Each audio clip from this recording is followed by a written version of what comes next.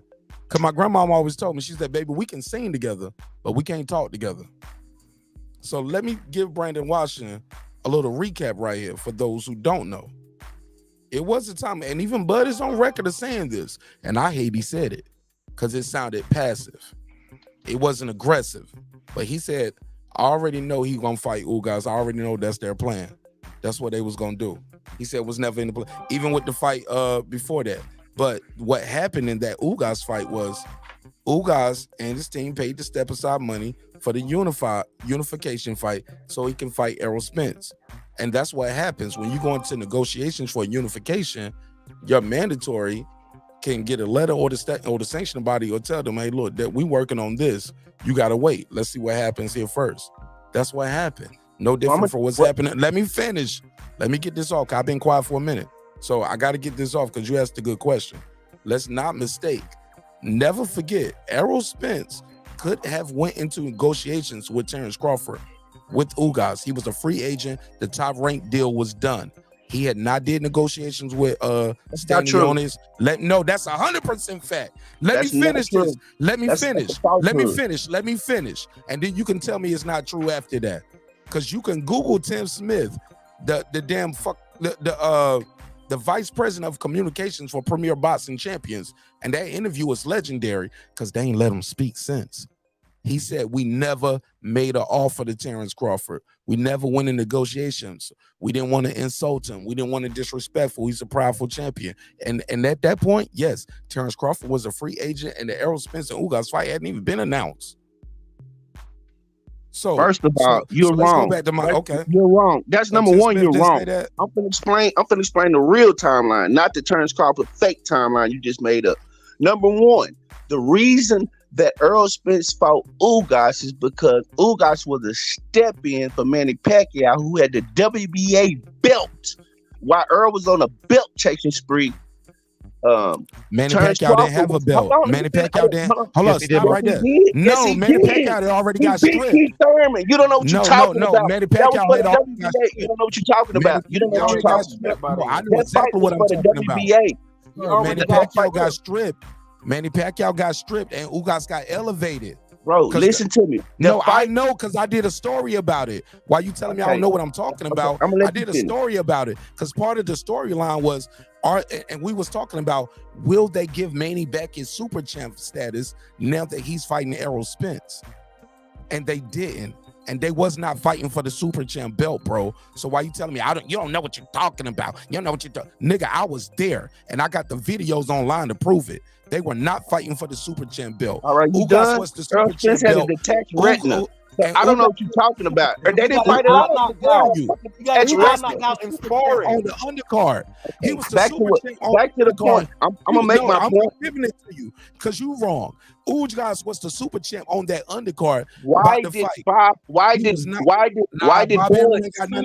Arum? What did he do with this? What did he say in the Bud said in the lawsuit? Y'all heard what just happened, right?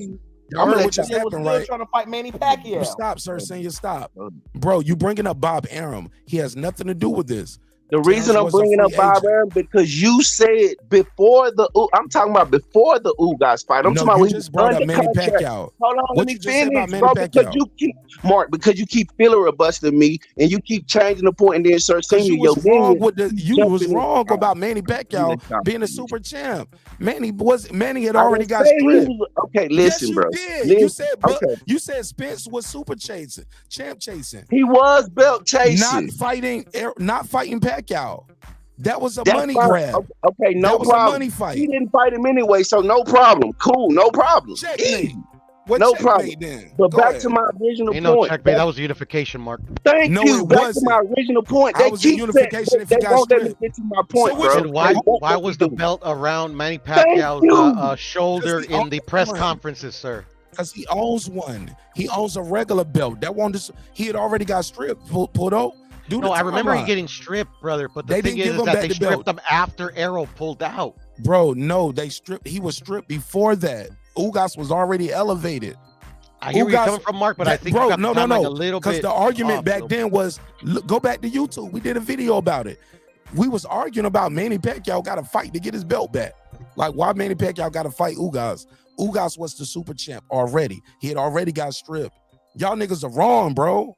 Y'all are Y'all wrong. wrong, man. All of y'all are wrong. Just I do can it. admit know that I'm if wrong, I'm wrong or because I not, did Mark, the but I video. You think was on mute. You could have did a like quick Google I'll look search. it up right now. I don't want to Google. The point that I was trying to make is while Bud was fighting David Avenesian and pulling out a negotiation, which he admits to pulling out a negotiation, and after he sued his promoter, man, get out of here with all that bullshit where y'all keep talking about easy. Bud sued his promoter. He left the negotiations for the first time to go fight David Avenesian. And y'all talking about it would have been easy to fight Bud. Bud admits himself that that he sued his promoter because his promoter did not get him the Errol Spence fight, and also accused his promoter of racism. So if you don't get the fuck out of here with hard to work with Bud, anybody that ever worked with him always says that he's horrible when it comes to selling tickets. He can't sell tickets. He does not promote the fight. And not only that, when you in business with him, you lose money. That's the tag on Bud. And the last person that was in business with him said that. And not only that, Bud sued the man that was in business with him. So get the fuck out of here about Earl could have fought him then. I wouldn't have fought his ass. Look how hard it was to make the fight. So yes, when you talk about easy to go unify, then chase this last little belt that he holding hostage. The what Bob ordered belt. Because that's the only reason he got it. Because Bob ordered it.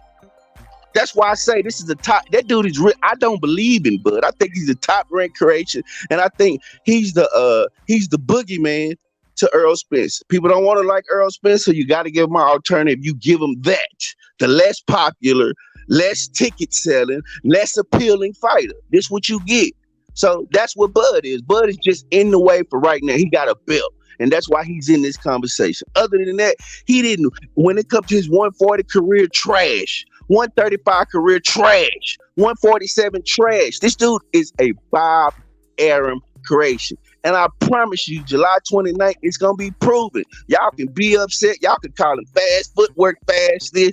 Man, Bud ain't fought nobody. Bud ain't even never been in a fight where he was even expected to be in a 50-50 fight.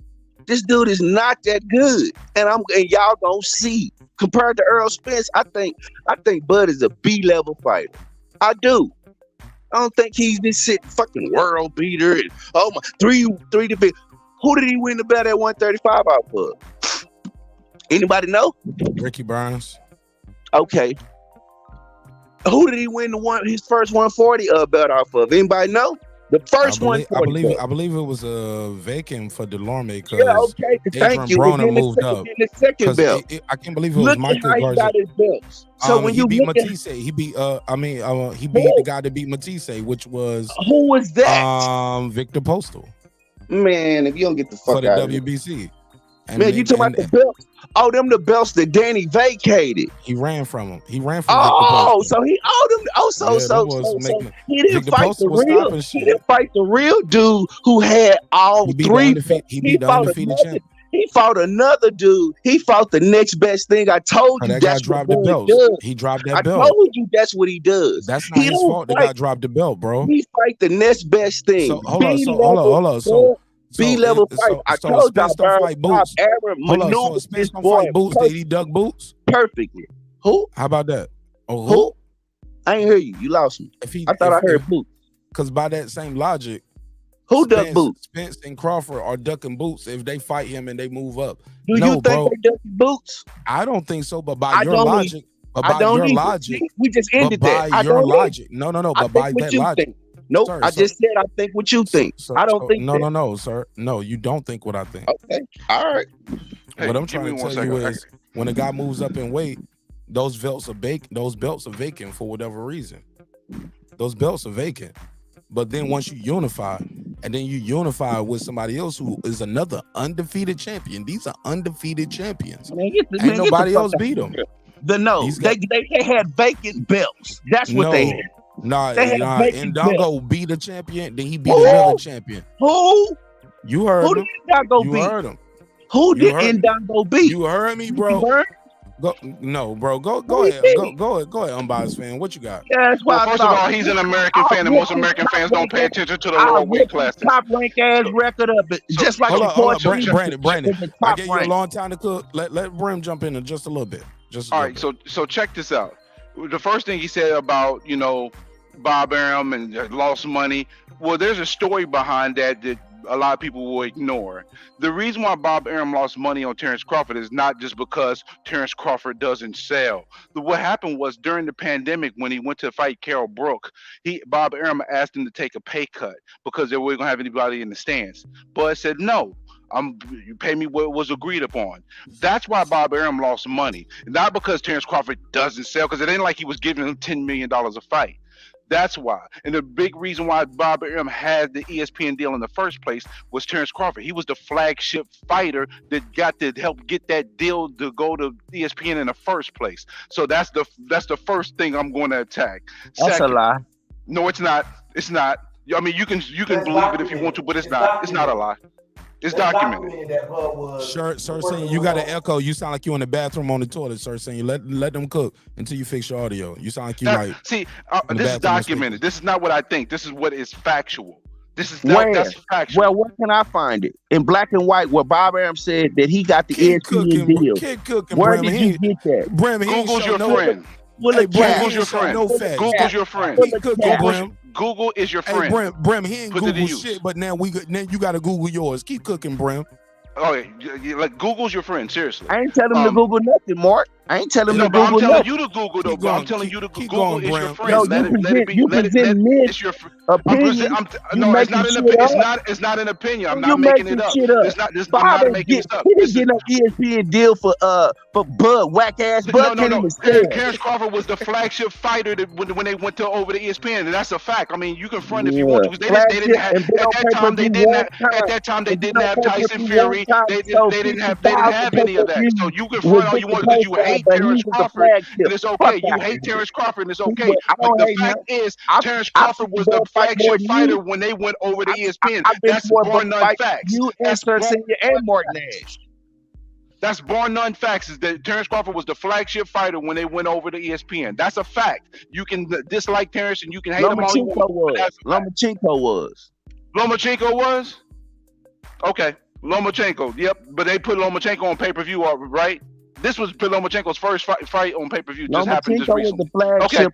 Yep, he was the flagship. He was the flagship guy, but never was on the pay-per-view till he fought Haney. You're right. You got it. You got it. That's False right. statement. That's an opinion. That's an opinion because if we go by Just facts, like you Terence have an Crawford. opinion. No. I'll tell you when it's my opinion. You don't have a checkmate because what I told you before was actual facts. You just don't want it because it don't fit your narrative. You're gonna disagree with it. Your opinion that you believe that Bud was the flagship. That's an opinion. No, it's not. It's a fact. Prove it. How many pay-per-views was Lomachenko on before Haney? How many pay-per-views was Lomachenko on before Haney? Don't move the goalpost. How many pay-per-views was Lomachenko on before Haney? Answer the question. How many pay-per-views was Lomachenko on before Haney? Zero. So you can't try to tell me that Loma was the flagship. He was part of the reason. We ain't gonna take anything away from Loma, but he was not the flagship guy. So your flagship sold 50,000 pay-per-views before going to ESPN. That's who you talking about the flagship is? Fuck out of here. So how did Top Rank get the deal then? How did Top Rank get the ESPN deal? You get the deal because of the fighters that you have and what you present. So who was the best fighter at Top Rank at the time when they got to deal with ESPN? Terence Crawford. Lomachenko. Stop being disingenuous. Stop you being disingenuous because you hate Bud so fucking much that you ain't gonna even be reasonable. See, I don't hate Errol Spence. I like Errol Spence in the ring. I'm a fan of Errol Spence in the ring. But I'm not gonna make up some shit just because I dislike a fighter, and that's what you doing. You going with bullshit narratives from all these bullshit ass motherfuckers that be saying shit about Bud, talking crazy about Bud. But when the fact of the matter is, one thing I know for certain, Bud is a phenomenal fighter. But another thing I know for certain, Errol Spence is a great fighter. So I'm not taking anything away from him, but you'll take away from Terence Crawford just to make yourself feel better. But the bottom line is, he was the best fighter at Top Rank when they got that deal at ESPN. Bullshit. Okay, sure. And you say everything he did was bullshit. You'll probably take away credit from the fight from Porter. You'll say, Spence already beat him. But we can say Thurman. But we can say Thurman beat Porter before Spence did. So if what's good for the goose is good for the gander. So you can't do that, bro. That's weak. That's a weak ass. That's a weak ass what I want to know. Who beat the champion Sean Porter? Who beat the champion? Thurman. Dude, you don't know what you're talking about. Thurman beat the champion Porter. What are you talking about? Porter didn't have a WBC belt when Errol Spence fought him. I didn't say he didn't. I didn't say he didn't. Once again, I never said he did. The thing, how you gonna tell me I don't know what I'm talking about when you and I are making any legitimate points other than did he beat him with a belt? Yeah, he had a belt. He won the fight, and he won a very close, difficult fight. It was an enjoyable fight. Errol Spence fought Sean Porter when he was a champion, not when he was a fucking loser. You dig what I'm saying? Thurman fought him first and beat him first. So that's fine. But what and also Ugas, he fought a Ugas that just came off the biggest fight of his career who had a belt. Then he fought. So when y'all talk about Terence Crawford is knocking out Amir Khan, Joseph Benavidez Jr., all these other weird ass people. They weird people. They're not professional fighters. Let me finish. Akel Brook that hadn't fought at 147 in almost 3 years. What are you talking about? Kell Brook came off 3 straight. Hold on. Kell Brook came off 3 straight victories. I'm not listen. Hold up. Listen, I know Kell Brook was not the same Kell Brook when he fought Terence Crawford. When he fought Terence Crawford comparing to Errol Spence. I'm gonna go and put that out there. We're gonna keep it a buck. But also, Kell Brook had won 3 straight fights going into that fight with Terence Crawford. Not at 147, pimping. Not at 147, so he had to come down and wait. Once, like Bud. See, what are you talking about? What are you talking about? EJ, what are you talking about? He came down. He was at 147, bro. He only left 147 to go fight Triple G. That's the only time he went to 147, bro. What are you talking about? You the one that don't know what you're talking about.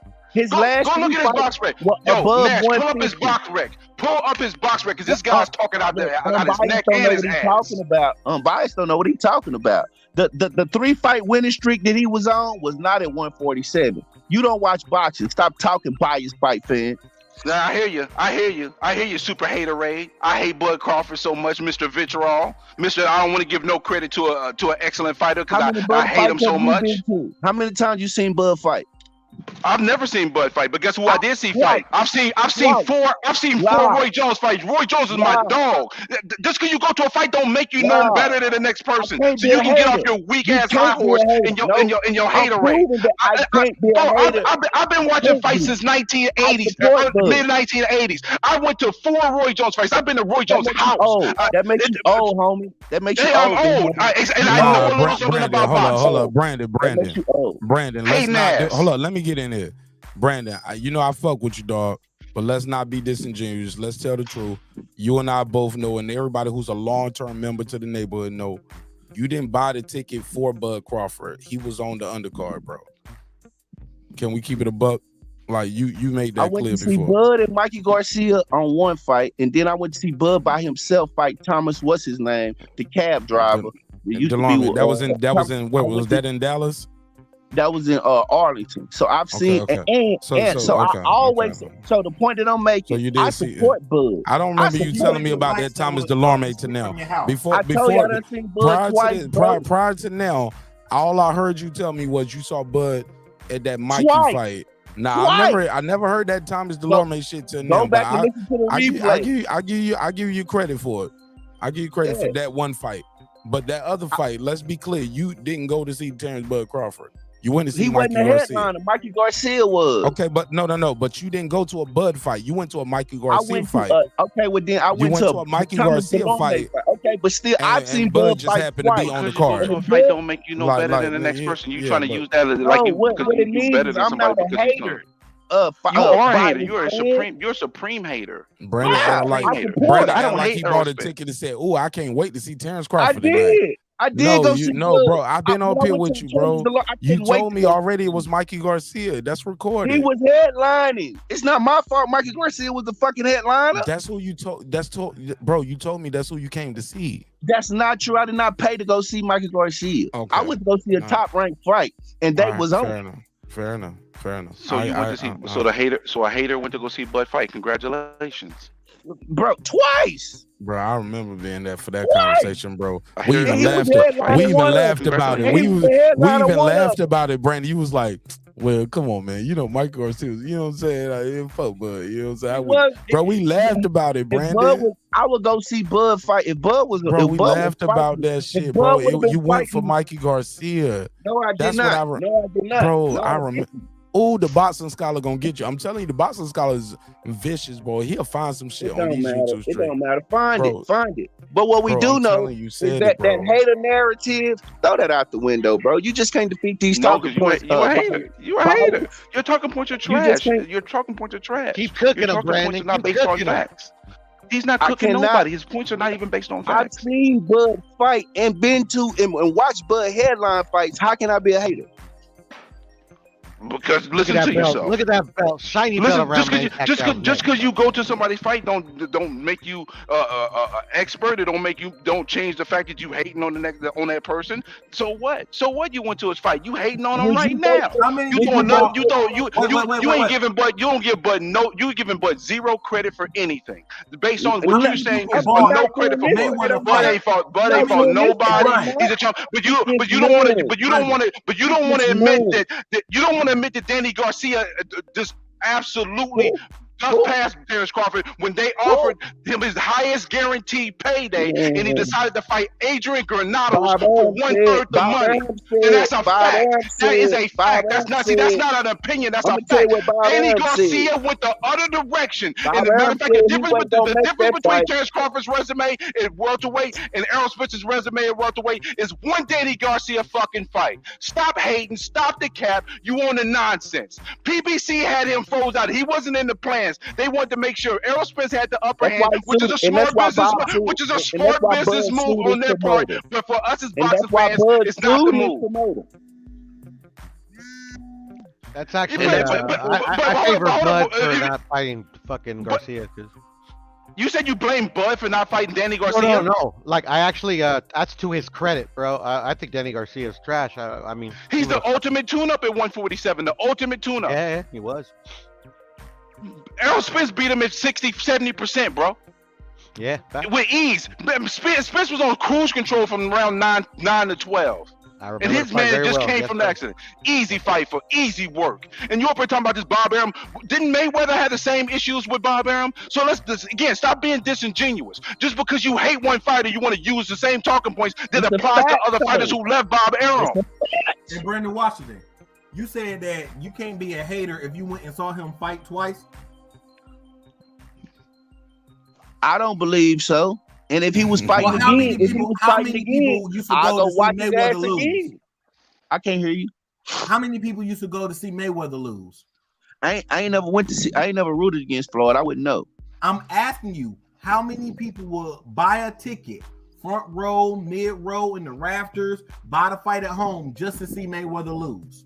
I don't think too many people go to Floyd's fights to watch him lose. I don't believe it. What do Boy, you you mean? are slow as Almost hell. everybody You went to see him slow as lose. hell. You slow as hell. That's why he became Matter a of fact, the villain. reason why Floyd Mayweather made so much money is because people wanted to see him lose. He played the villain. See, you was on Exactly. some nonsense. Checkmate. You have no common sense. Your common sense left because you're uncommon as fuck. You sound crazy as hell. Everybody know that Mayweather. Everybody know Mayweather decided to become the villain and move the needle for him. Come on. Listen to the question that you asked me. You said, how many people do I think bought a ticket to the Floyd Mayweather fight to see him lose? I said, I don't think a lot of people bought a ticket to Floyd fight just to see him lose. That's what I said. bought tickets to see him lose because he was the quote unquote I villain. think more people tuned in to see him lose, but buy a ticket to go to his fight to see him lose. I don't see that a lot. So They come on, did man. that. It's documented. You don't see anything, It's obviously. documented. You need bifocals because you can't see shit. That's Night the King for it. Checkmate, Brandon Washington. Brandon, you was wilding for no respect. You was way on the curb. You Wait a minute, fellas. We got another fish on the hook. I woke us We up. got though. another fish on the hook. Y'all like that, huh? This is what I come to do. Throw his ass in the grease. Throw him in the grease then. Hey, Sir Senior, go on and clean him and go on and throw him in the grease. See, I'm not gonna talk about Errol Spence how you talk about Bud, because I know Errol Spence is an excellent fighter, and I know Errol Spence has a chance to win against Terence Crawford. I just don't think he will win. But I'm going to give respect to him, and I know the ways. I know based on what I'm saying on their stylistic attack as fighters, how he could beat him. But I know the ways how he could lose. And the one thing. Well, we know one thing, Bias. We know that they ain't got no lakes in Connecticut, so you ain't doing no fishing. They do. They actually see that you don't even know geography. You don't even know geography. You don't even know geography. The Long Island Sound is connected to Connecticut. I can go on the water and go fishing. That lets you know how dumb you is, how much you don't know. He can go right into the Atlantic Ocean. He can go right into the North Atlantic. You slow as hell, boy. You slow as hell. Listen, what grade did you graduate since you don't know geography, homie? Damn, you shooting bad. Like I said, you ain't got no lakes in Connecticut. You ain't doing no fishing in Connecticut's got all sorts of lakes. They got the North Atlantic Seaway. They got a lot of rivers. It's not a lake. It's the ocean. I can go fishing in Connecticut, bro. No, there's lakes in Connecticut too. There are some man-made lakes, but there's even beaches in Connecticut. What? Yes, Connecticut's beautiful, bro. We're by the water. We're by the water. Where I'm at is close to the water on 95, boy. You don't know what you're talking about. See, I was born in Arkansas. I've been around. Y'all ain't doing no fishing. Y'all ain't doing no big fishing. Y'all ain't doing no fishing for no big guess fish. what? I'm going fishing with Bud on the 29th. I'm going fishing with Bud on the 29th. I'm going fishing with Bud. I'm gonna catch a fish. We gonna catch a Texas fish. Get the tartar sauce ready, my baby. No, I don't want tartar sauce. I don't even eat hot sauce, but I want hot sauce for that night. North Carolina, baby. Sriracha. We're gonna put sriracha on the Spence. Oh yeah, we're gonna put some sriracha on Spence. Hell yeah, sriracha, baby. Make it hot and spicy. With a side of something like yellow rice with some vegetables in it. I'm gonna fry fish on the day of the fight. I'm frying fish. I'm gonna grill fish. I'm cooking. I'm gonna have a fight party in my house, and I'm gonna make sure fish is on the menu. Yeah, catfish, tilapia. I'm having jerk chicken with a side of cream corn. You know what I mean? Straight imported from Nebraska. Yeah, you know how we doing. I know how you do. I know how y'all guppies do. You're jerking for some cream out there. Well, I'm trying to tell you, he gonna have all boys watch party.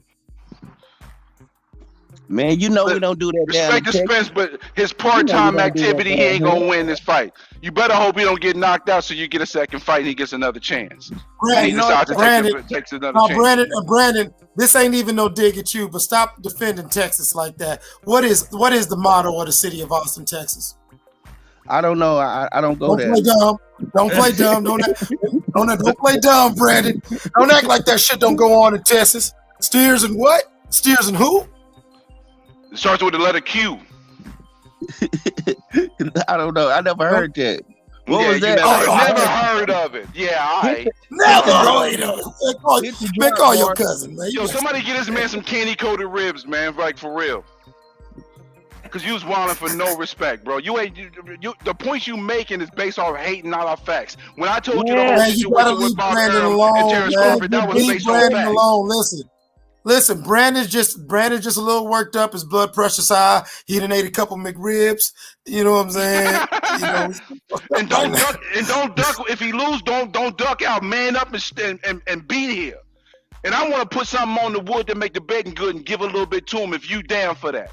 Because the thing is, a year and a half ago, I didn't have a dog in the fight. But because of fans like you and the way Errol Spence was hiding behind PBC, it turned me off. Bud don't have fans. So you wasn't a Bud fan. No, I was a Bud fan, but I knew about Errol Spence before I knew about Bud. Because of Errol Spence's Olympic pedigree. Because of his Olympic pedigree. Because of his Olympic pedigree. See, I ain't got a front. I'm gonna keep it a thou wow.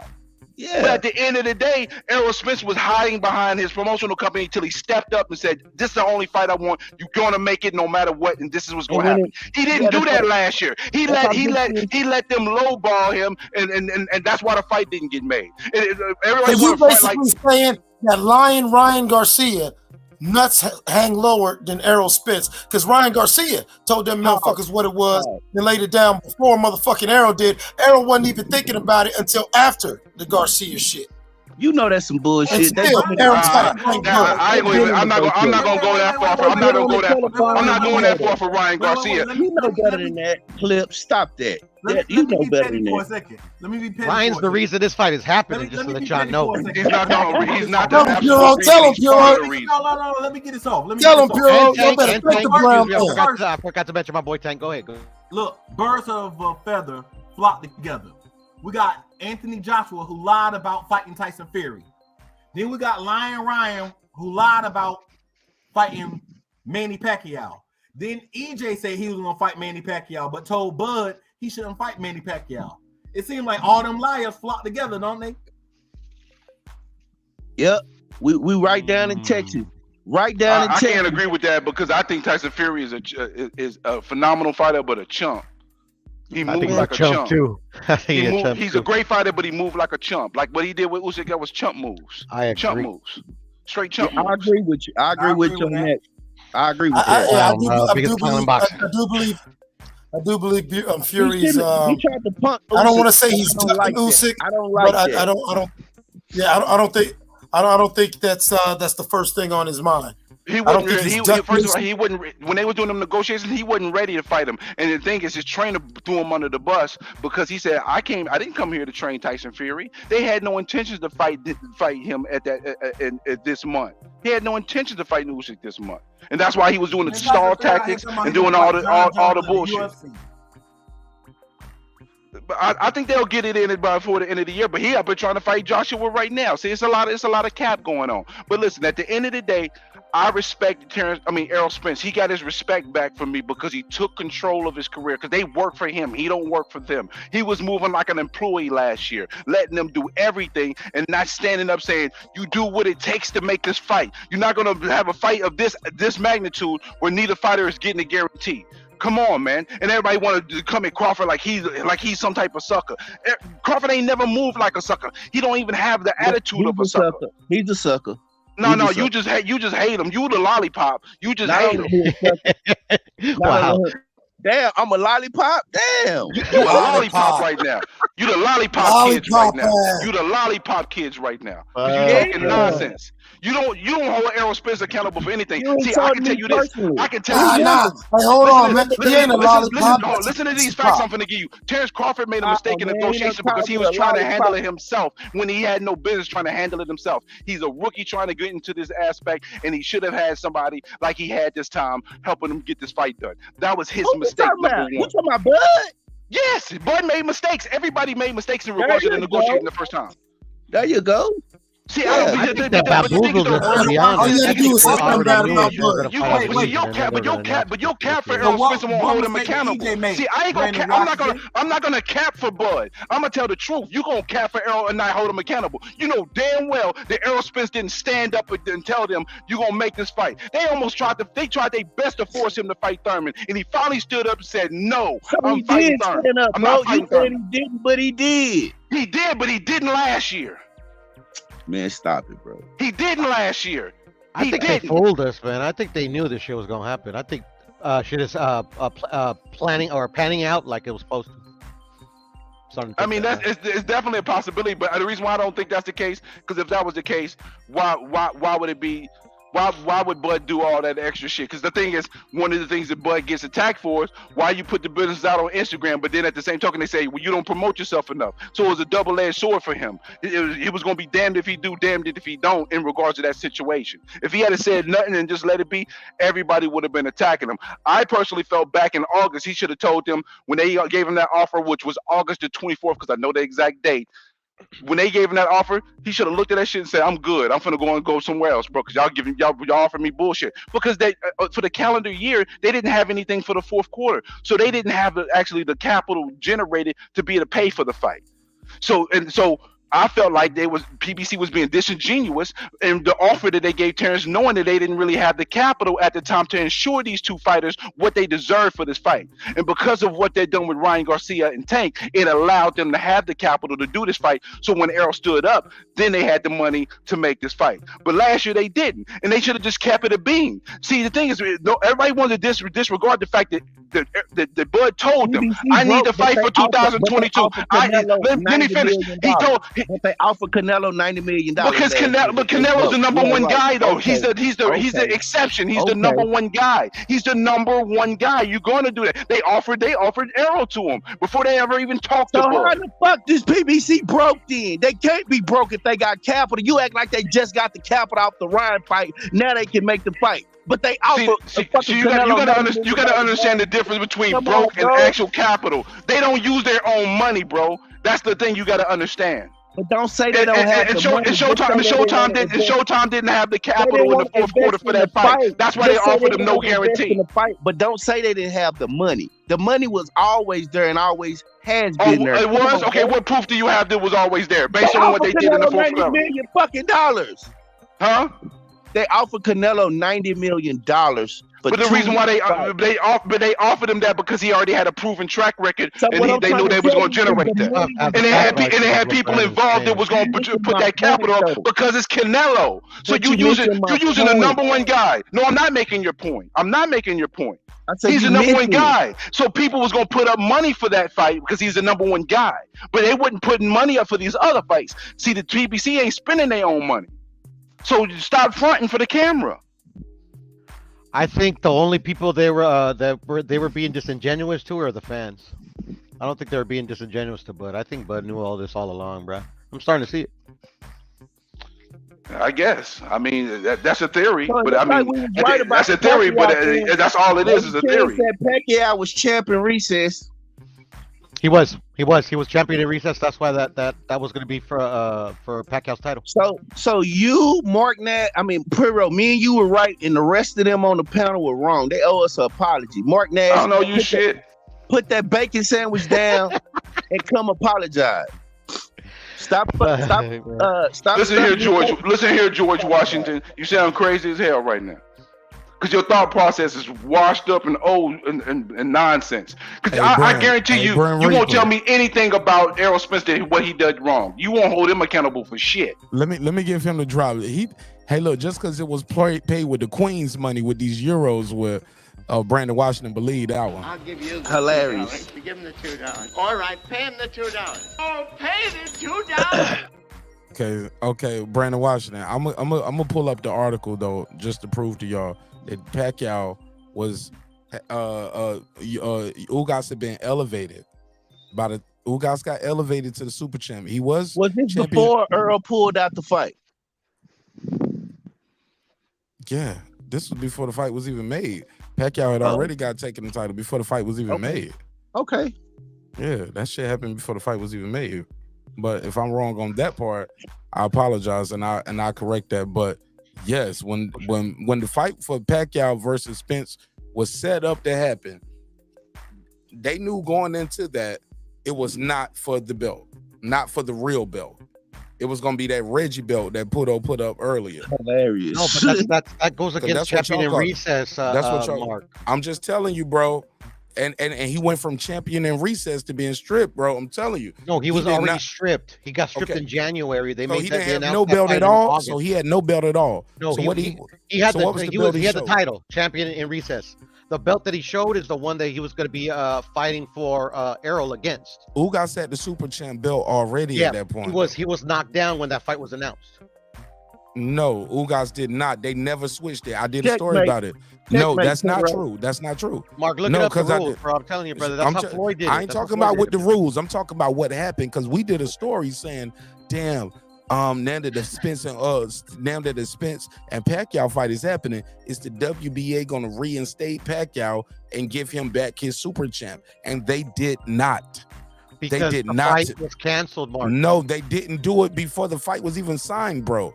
The fight was signed and they didn't do that. He was champion in recess. Keep in mind the fight was signed. Was they fighting for the super champ? Yes or no? Yes. No.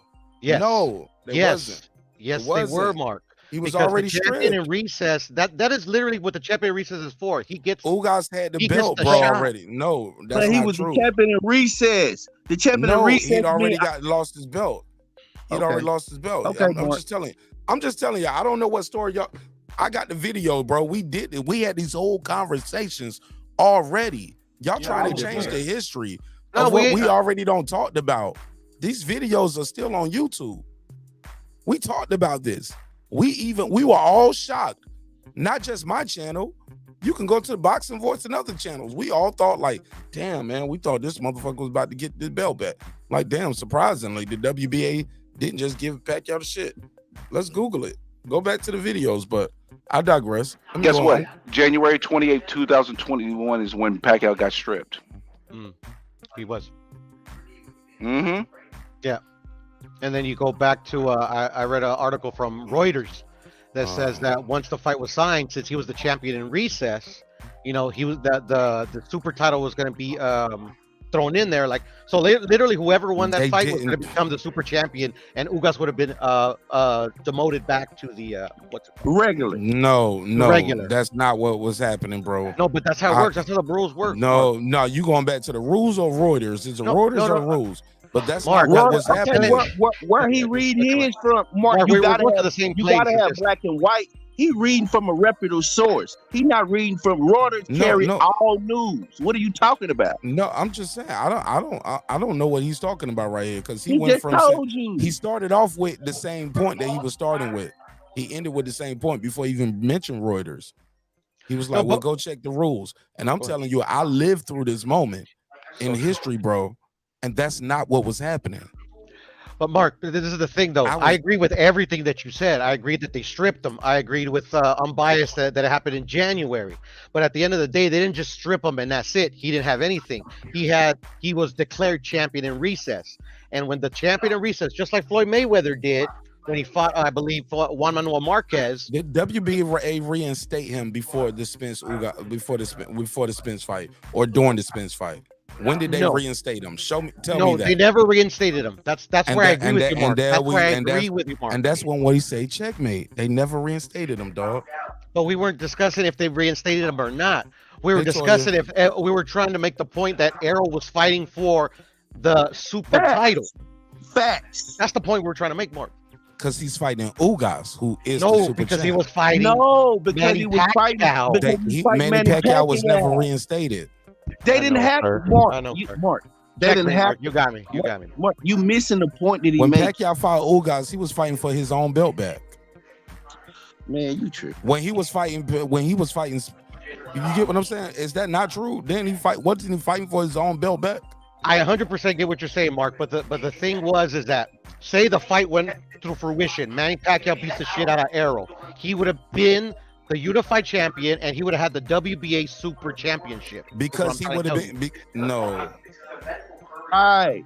No. He would have. That was for the 3 belt, Mark. It was. No, it was a regular belt. It was the regular belt. No, if that fight would have took place, the only reason that you didn't get to see it go for the super belt is because Earl got hurt. It had to pull out of the fight. Go ahead, Brown. I'm going to the kitchen, man. Like I said, I did this already. I'm going to read you a quick note. Manny Pacquiao belt. Just weeks later, the now recognized WBA welterweight champion Eugenio Orgas will square off against Argentinians Fabian TNT Madonna in the co-main event on Pacquiao vs. Spence. By adding Ugas to the bill, it's clear the winner of Pacquiao Spence could fight him next for the belt. Ooh. SpaghettiOs. That's what I'm gonna say about Mark. That's what I love about Mark. He comes with the facts. Like Mark literally was just spitting facts right now. But the thing is that like literally, Manny Pacquiao was a champion in recess. I want to hear what Brim said again. They stripped him for inactivity. Say that again. I know they did, bro. Say that again. What was that article, Brim? I missed that. And who's your source? That was from WorldBoxingNews.net. What was the date? Who? WorldBoxingNews.net. Good luck with that. Good luck with that. And what's the date on that? August 4th, 2021. And read that part again that you were saying. And where does their source come from? Because they don't create it out their own head, right? They got it from somewhere, according to. Let me just see. I see if they put any quotations. They'll tell you that we, according to the WBA or where they got that from. They don't. But tell me what that's. Created out their own head. Okay, it was Phil J who wrote the article, auxiliary member of the Boxers Writing Association America. Okay, all right, thank you. All right, so now tell me what he said credible. again. I gotta be honest. I ain't gonna hate that. Hey, bro, we trying to do the right thing here. We trying to be fair to everybody. It ain't about a win. Look, No, this but ain't about wins or that- losses. that's It's about real talk. facts. I agree. Facts, I agree. Brian. That was credible. That was credible. Go All right, ahead, now bro. tell me what he said again, bro. Read it again, bro. If you don't mind. Brim, you still there? Or did I freeze up? Shout out to Toya the Tutor. Welcome back to membership, sister. Welcome. Nah, We over here turning up. We free smoking this shit right here. I need to go ahead and scramble me some eggs real quick. Brim, you still there? Damn, we lost Brim. Damn, now I can't leave. Now I can't leave because I gotta bring him. Just don't cook no bacon with it. Nah. I'm gonna eat some grilled pork chops with some smothered onions and bell peppers and some grits with cheese. What you think of that, Brandon? Man, Smothered pork chops. Smothered pork chops something. with onions and bell peppers. Clip, you hear this? Clip, you hear that? I'm fucking with Brandon. Hey, that's Nigga, how y'all that think man I wanna got What you say, Clip? That's how that man want to live, man. Hey, listen, man. Hey, look. Come on, man. You know the Stop beautiful it. thing about business that ain't mine? I ain't got a mind. You need to tell him that he should eat better and do better. Tell your brother that. Man, I need to stay black and goddamn, I need to stay black and stay in my lane. Tell That's him what I do. So you eat that shit? You eat that shit? I didn't say I eat shit. I don't eat that shit, but my grown ass man. But what I eat don't make him shit. That's what I he's trying thought. to say. So Why don't you don't make him Why shit? don't you eat that? Why don't you eat it? I made a That's his personal lifestyle. choice. Hey, look, I know some people that drink soda. I don't drink soda. Brandon Washington. I'm You not stop gonna eat drinking no soda? bacon. When you thank you, Hey, bro. Brandon.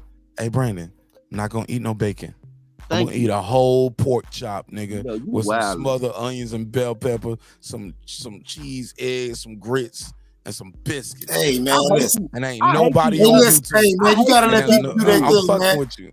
I hate you, Some Southern people dudes, eat pussy man. sideways, man. It Hey, happens.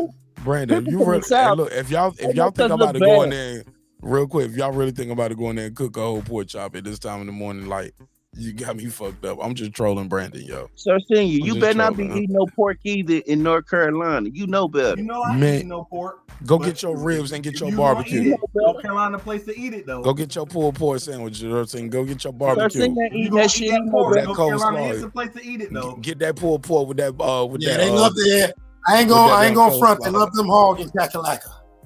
No boy, You know better than that. Don't eat that They'll do shit, a, Sir Senior. You they'll do know a better whole than that. pig picking, Oh, you nigga. know I don't eat no. Hell yeah, they'll throw that bitch right in the ground and let that motherfucker slow cook. Come Slow on, cook. man. And everybody just pull Slow up with a cook. plate, nigga. Pig Everybody picking. just sitting there drinking, just waiting on that hog to get ready. Look, Give that 2 man, more looking hours. like a Errol Spence party. I swear to God. Go ahead, Lady Just Shannon drunk and as sister. shit, Quick word hugging on each other, play too long. all in the videos, dancing. Yeah, there was Manny Pacquiao was champion recess. So then when Errol Spence was deemed to fight him, for some reason Manny Pacquiao did end up it was kind of like he was stripped, because then we saw him at the press conference with a belt, even though he didn't have that belt, and everyone was like, why has he got that belt at the presser? I'm not too sure what the wranglings was in that, but I do know that Manny Pacquiao was a champion recess. And I don't know why Ugas in the end got that he was elevated to super champ, and then that's why Errol Spence fought him, because it was to collect a strap, so it was fair. All I'm trying to say is, Lady Chan, you don't eat no pork, do you? No, my you God. know I don't eat Brandon, you can't change nobody's life or spirit. Brandon trying to switch. Brandon's been on the road. Hey, Brandon, No, Brandon, don't let me know it bother you that much to talk about it, nigga. I'll do it, Brandon. I'll wear a whole bacon Man, hat Mark on gonna some- tear him up eating a ham sandwich Nigga, every episode. Bro, I'm gonna troll it. They I'm troll it, bro. don't even realize that it's Hey, Mark, I you have need a- that. bro, you I'll need change that them- drop from Mama get you Hey, sucker. hey, You need the Clips, drop I'll from Mama. change the- One rib. Clips, I'm Did you hear change Lady Chan? What you say, Lady Chan? They I don't don't even know. Me and realize when Clips they're battling for jokes. They don't So- even realize when they're eating the pork, it's the closest thing to may as well being a cannibal. It's pig has a 2% difference in DNA as human skin. So that's why back in the day when people used to get burns, they used to do skin grafts with pig skin, because that's how close it is to our skin. And you eating it and consuming it is just a bad look. But Yeah, shout so look, I'm gonna put a bunch of pigs running in the background instead of flames every time Brandon Washington pull up. So Mark, you know what that I'ma have means? pigs running That through the means you need to flames. up your knowledge, bro. Because everybody with knowledge on here, they don't fuck with it. Up your knowledge. Did I tell the truth? Brandon, with Have I all due told respect, my brother, you never eaten a meal with me in your life. Brandon, I said Like was- all you know is what I tell you up here to get on your nerves.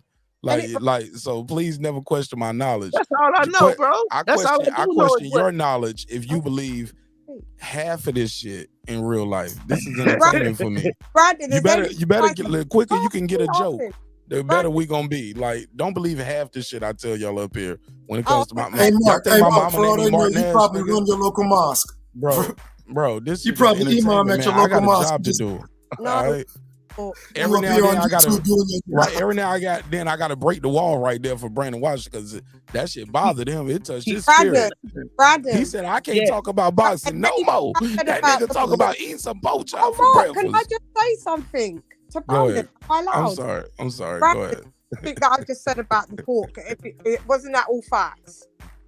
Oh my God, Yeah, Lady Shan pork want a is pat one of on the the most back. filthiest animals that you can eat. It's filthy. It eat when you be sucking on them pig feet, Mark, that's pus you sucking on, coming out the bottom of their foot. So that you do sticky know that it's stuff, like our that's skin. pus. It's the same. It's similar to Shit's our. delicious though. That's I ain't know it. You substitute it for other meats. It's easy. Just Brandon, you eat pussy? That's not pork. It's not pig. is it? I asked you. I said, Brandon, do you eat pussy? Hey, pussy, pussy's the other. Hold up. All of y'all doing that shit. All of y'all trying to shoot this nigga some bell. Brandon Washington, you eat pussy? I was just coming through to tell the Brandon, truth. hold on, sister. One more time. Brandon Washington. I'm not answering that. Brandon Washington, we already had this conversation. Just reaffirm the answer that you already have on record, sir. Or do I have to go to the If court you know docket? the answer, then why I gotta answer it again? Because it's already Yeah, you on can the listen to book, his voice. sir. Brandon Washington, I'm you recalling you to the witness stand, sir. Do I have to put a case on you? Okay, so You take the 5 on this one. See, this how you don't tell it. Y'all know how not to tell it. You Plead take the the 5. fifth. Don't tell it. Plead the All fifth. right. All right. So, all right. So back to the boxing. I'll leave him alone. So the champion I thought I was reset. gonna hear a hell yes. My bad. Y'all know what it is, man. What was the Look, I'm gonna leave the dispute brother about? alone. What was the dispute about Spence fighting Ugas? What was the dispute about that? I don't care, man. That boy gonna get beat up July 29th in front of No, God but and what was country. the dispute? I just Yeah. want to know. I sent in the super chat to say. I forgot, lady. I forgot how we even got there. Go on, tell me, because you know everything. So many blunts ago. Yeah, that was like 2 blunts. About it. That shit was like an hour ago. what was You it, don't know. Lady Shannon, it's just a bit of delirium, to be honest. Like it's just like Look at talking Puerto points with really his don't $3 words. mean anything anymore, because Ugas, Errol already took his eyes, and Errol's about to take Bud's eyes, and Mark can't handle it. That's right, Pero. This is my guy. But that's Goddamn right. It's true. Why did Manny? If you're a champion recess, I thought the rules of it was that basically when you come back to fight, you are the number 1 contender to get back that belt as a champion recess, or you just come back with the belt. I'm not sure how that worked. He was a champion recess, but then got stripped, and then Ugas got elevated with the WBA. I don't get it. I don't know. If I remember correctly, Lady Shan, they stripped Manny without letting him know, made him a champion in recess, and also, if I'm not mistaken, they had Stanionis and Ugas both as interim champions to some effect. So literally, they hadn't made a decision if they were gonna give Manny his belt back or elevate one of these dudes. Yeah. At the end of the day, Ugas I don't complained. remember what else happened. And Ugas complained, and he was like, they was going to do like a little tournament for the vape, and Ugas was like, no, That's I'm true. not doing That's true. You're right. I remember that, Lady Shan. I'm supposed to be, and they just elevated Ugas in the end to super champ. Yeah, that was it. I get it. Yeah. Because Errol ended up taking his own eye. Yeah, and then Errol ended up fighting because he wasn't fighting obviously Manny Pacquiao in the end. His eye, he then fought for the super WBA. Well, you know we coming to get Bud eye. We want that eye. We coming to get that eye. Well, your geezer's not got an eye. Now, Brad. which eye do you want? Do you want the one that winks and blinks or the one that stinks? Hilarious. That was hilarious, Clips. Pictures and footage. I'm of just Errol saying, you Spence. sounded all eager when you said that. His eye does look a little bit dodgy still. It looks a bit lopsided. Errol Spence's eye still. No, that's his sleepy eye. That's Earl. It was the other eye lady that had the retina surgery. Earl got a sleepy eye. Oh, yeah, he does have that. Yeah, he does. No, he's got a drunk eye. all the time. That's what it is. I had that shit as a kid all the Yeah, time. that's what it is. He has got And a then you sleep. gonna get kicked out the guppy game with that kind of talk. No, They he has. gonna like they can like you get around them crawfish niggas and you start talking different. You know No, we talk like she thinking she Yeah, thought no, that, you gonna no, get she kicked out the thought that guppy game, eye dog. that he had surgery on was the one that's droopy. Yeah, it's not the lazy eye. Yeah, it's not the lazy Right. one. That's the point I was making, Mark. You think I wasn't talking bad about Earl? Okay, See, I Errol thought you was been gonna get. I running thought around you was looking gonna like kick. Sammy Davis Jr. I thought they was gonna. I thought when you get kicked out the Errol Spence Club, they take your drinks and they take your Errol Spence draws. Because I didn't even know they made Errol Spence draws until you told me. How about y'all? I got that clip too. When you Did said you you meet had your your Errol favorite Spence boxer? undershorts. Yeah, I I met met my Errol favorite Spence boxer. undershorts. I met my favorite boxer. Did you meet her? I never stalked him. I think if I Yeah, stalked him, I you could have only got talked that. to Bernie, but you talked to You'd have beat the his shit out of number you, one bruh. groupie though. But you I talked to his did number talk one once. groupie. We did have one conversation. Oh, really? That's cool. Yeah, that's it. Yeah, you talked to his number one groupie. I did talk to him once, and that was Hey, live so on there. Brandon, No did you problem. get like the banana hammock or the Did crotchless you? panties? But Errol where Spence. did you get your what you got with Errol Spence? Did you get your video or you got a picture? What's the proof Nah, of it? I didn't get the vid. I didn't get the vid. Reg got the vid. I just got to get him to I send don't. it to me. Well, so I don't know if you got anything. All I know is Reggie did. I don't know what you did. I was standing right next to Reggie. There's no proof of that. That's only your words, sir. Reggie got it on video. Nah, I ain't seen that video. I seen Reggie talking to Errol Spence. I seen Who that. Who you think was the liaison? Me. No, I mean Reggie got a whole channel. That's Reggie Owens. He been shitting on Black Prime. You don't think BBC fuck with him? I'm just saying Reggie Owens got a whole channel. He got a name out here. And everybody know Reggie too. So, Don't yeah, let Reggie play y'all. So I'm sorry, man. That's Reggie Owens' interview. I have no proof that you liaison that. Well, in my mind, I liaison. Okay. That's equivalent to Abdul What's the Mars difference one time. between in That's your the same mind thing and he what told EJ. He said in his mind he always gonna be his lady. Hilarious.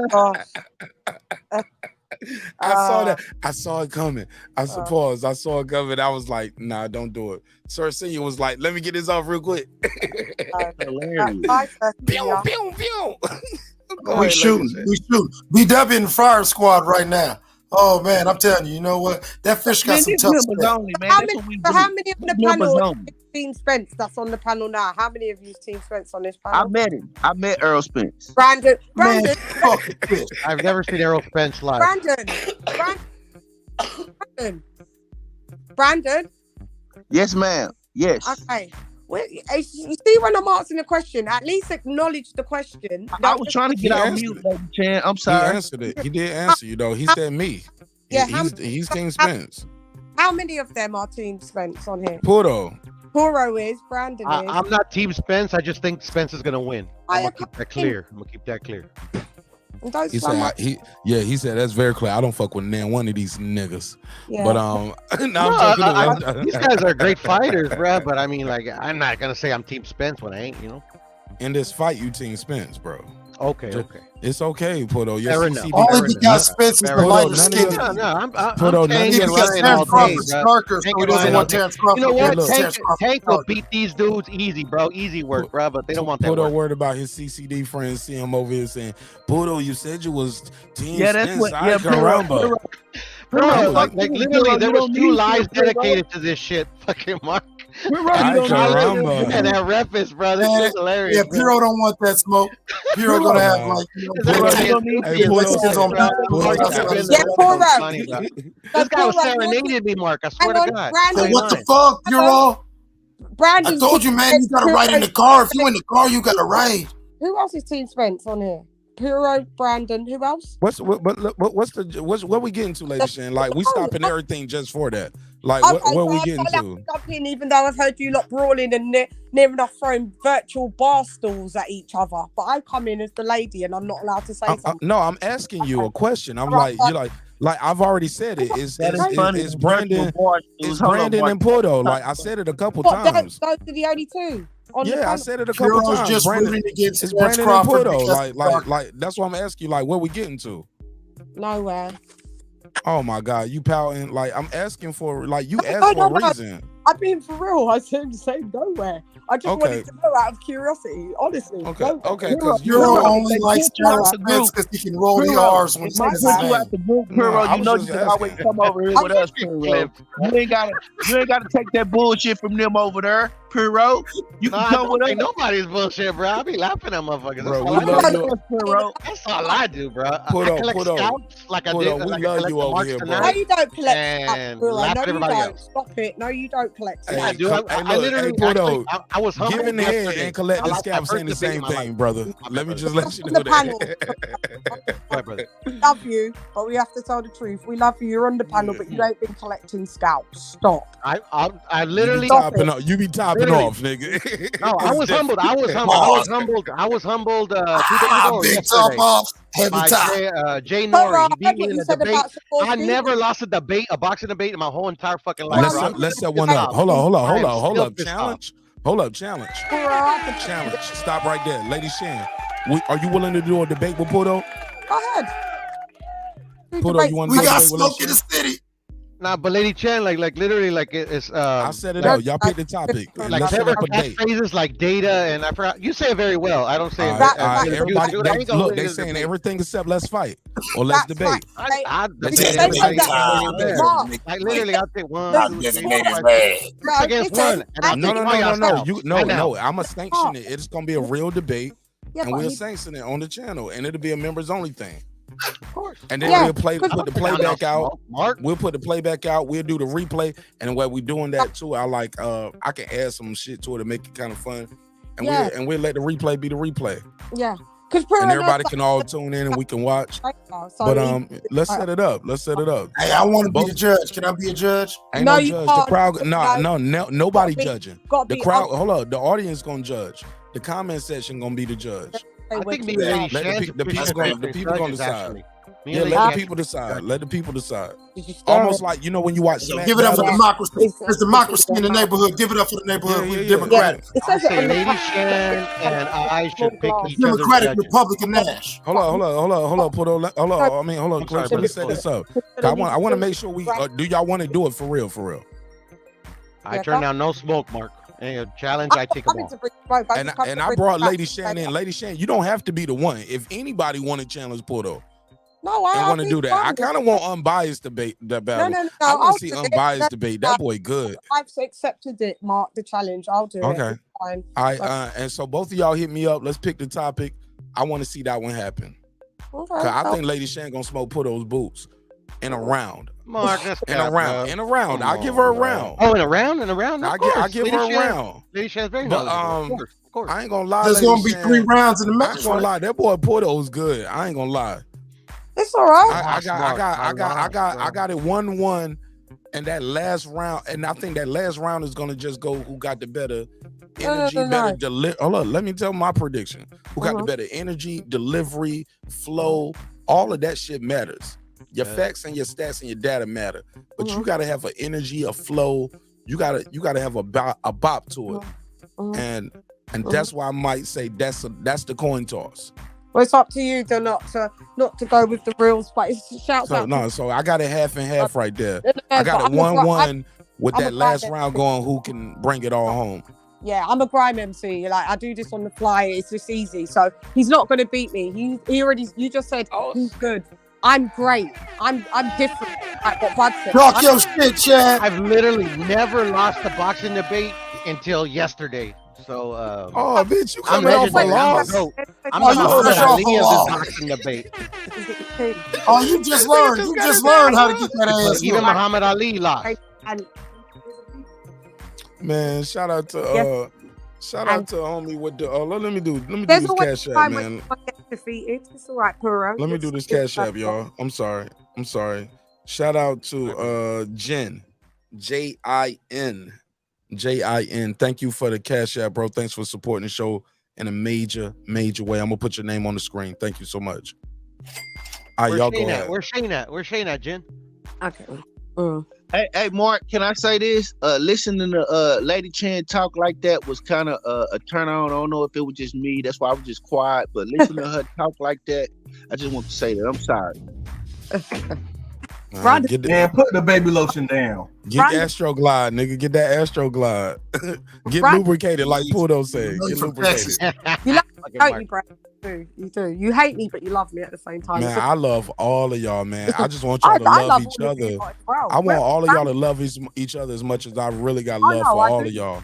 I think everybody on this panel I've talked to offline at some point, and like, man, I just think all you guys are incredible individuals, and I just think we're stronger together. We're gonna disagree.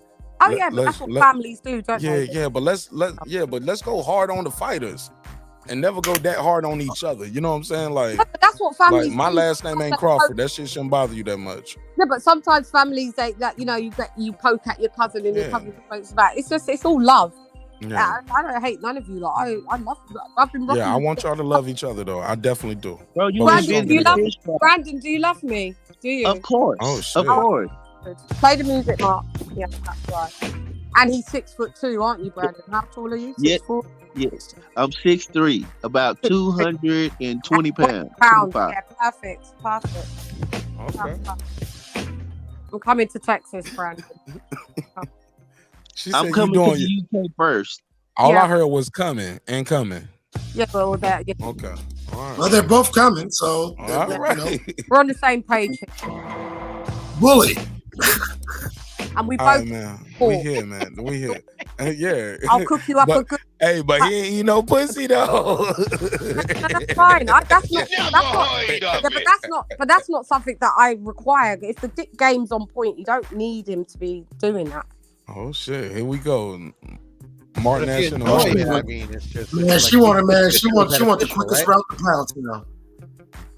Say that again, babe.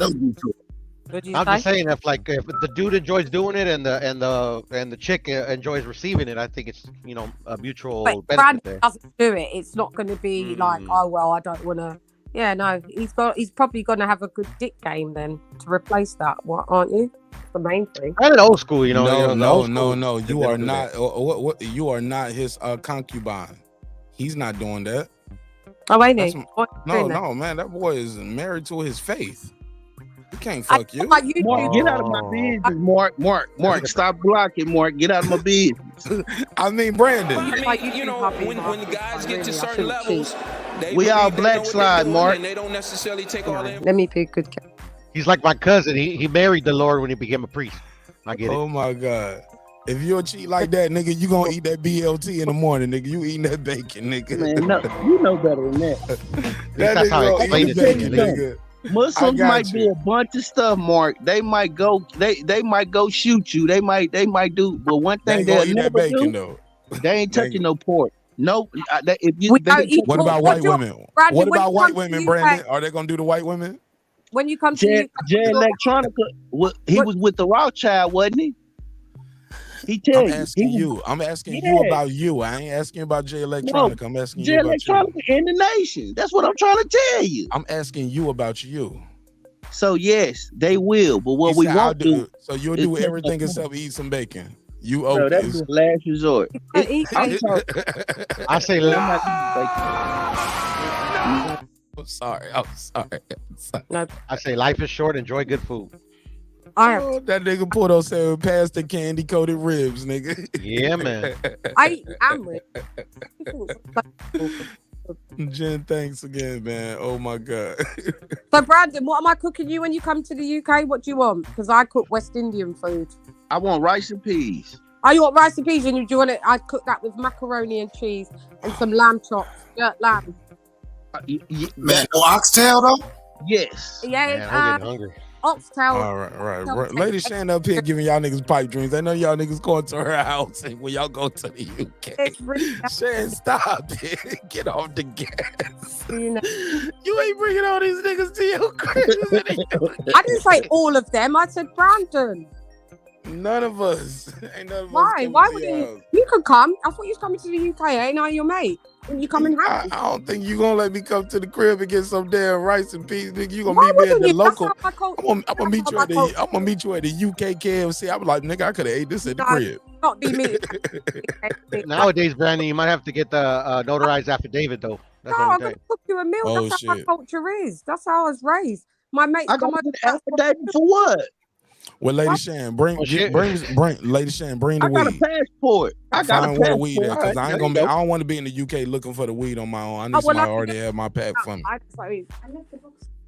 Yeah, no worries. That's all good. Thank you, Hannah. Thank you. Have a good weekend, Yeah, okay? Mark said I know where to can't get be the weed, Cheerio. bro. Mark, Shepherd's you can't be Bush, looking bro, for from the green. Yardies, bro. They hook you up. Mark, you can't be looking for the green in Pull it the all the UK. way down before you Nah, put it. bro, I ain't gonna be out there in the grime culture You. looking for. Oh, who Bye. got some bud, mate?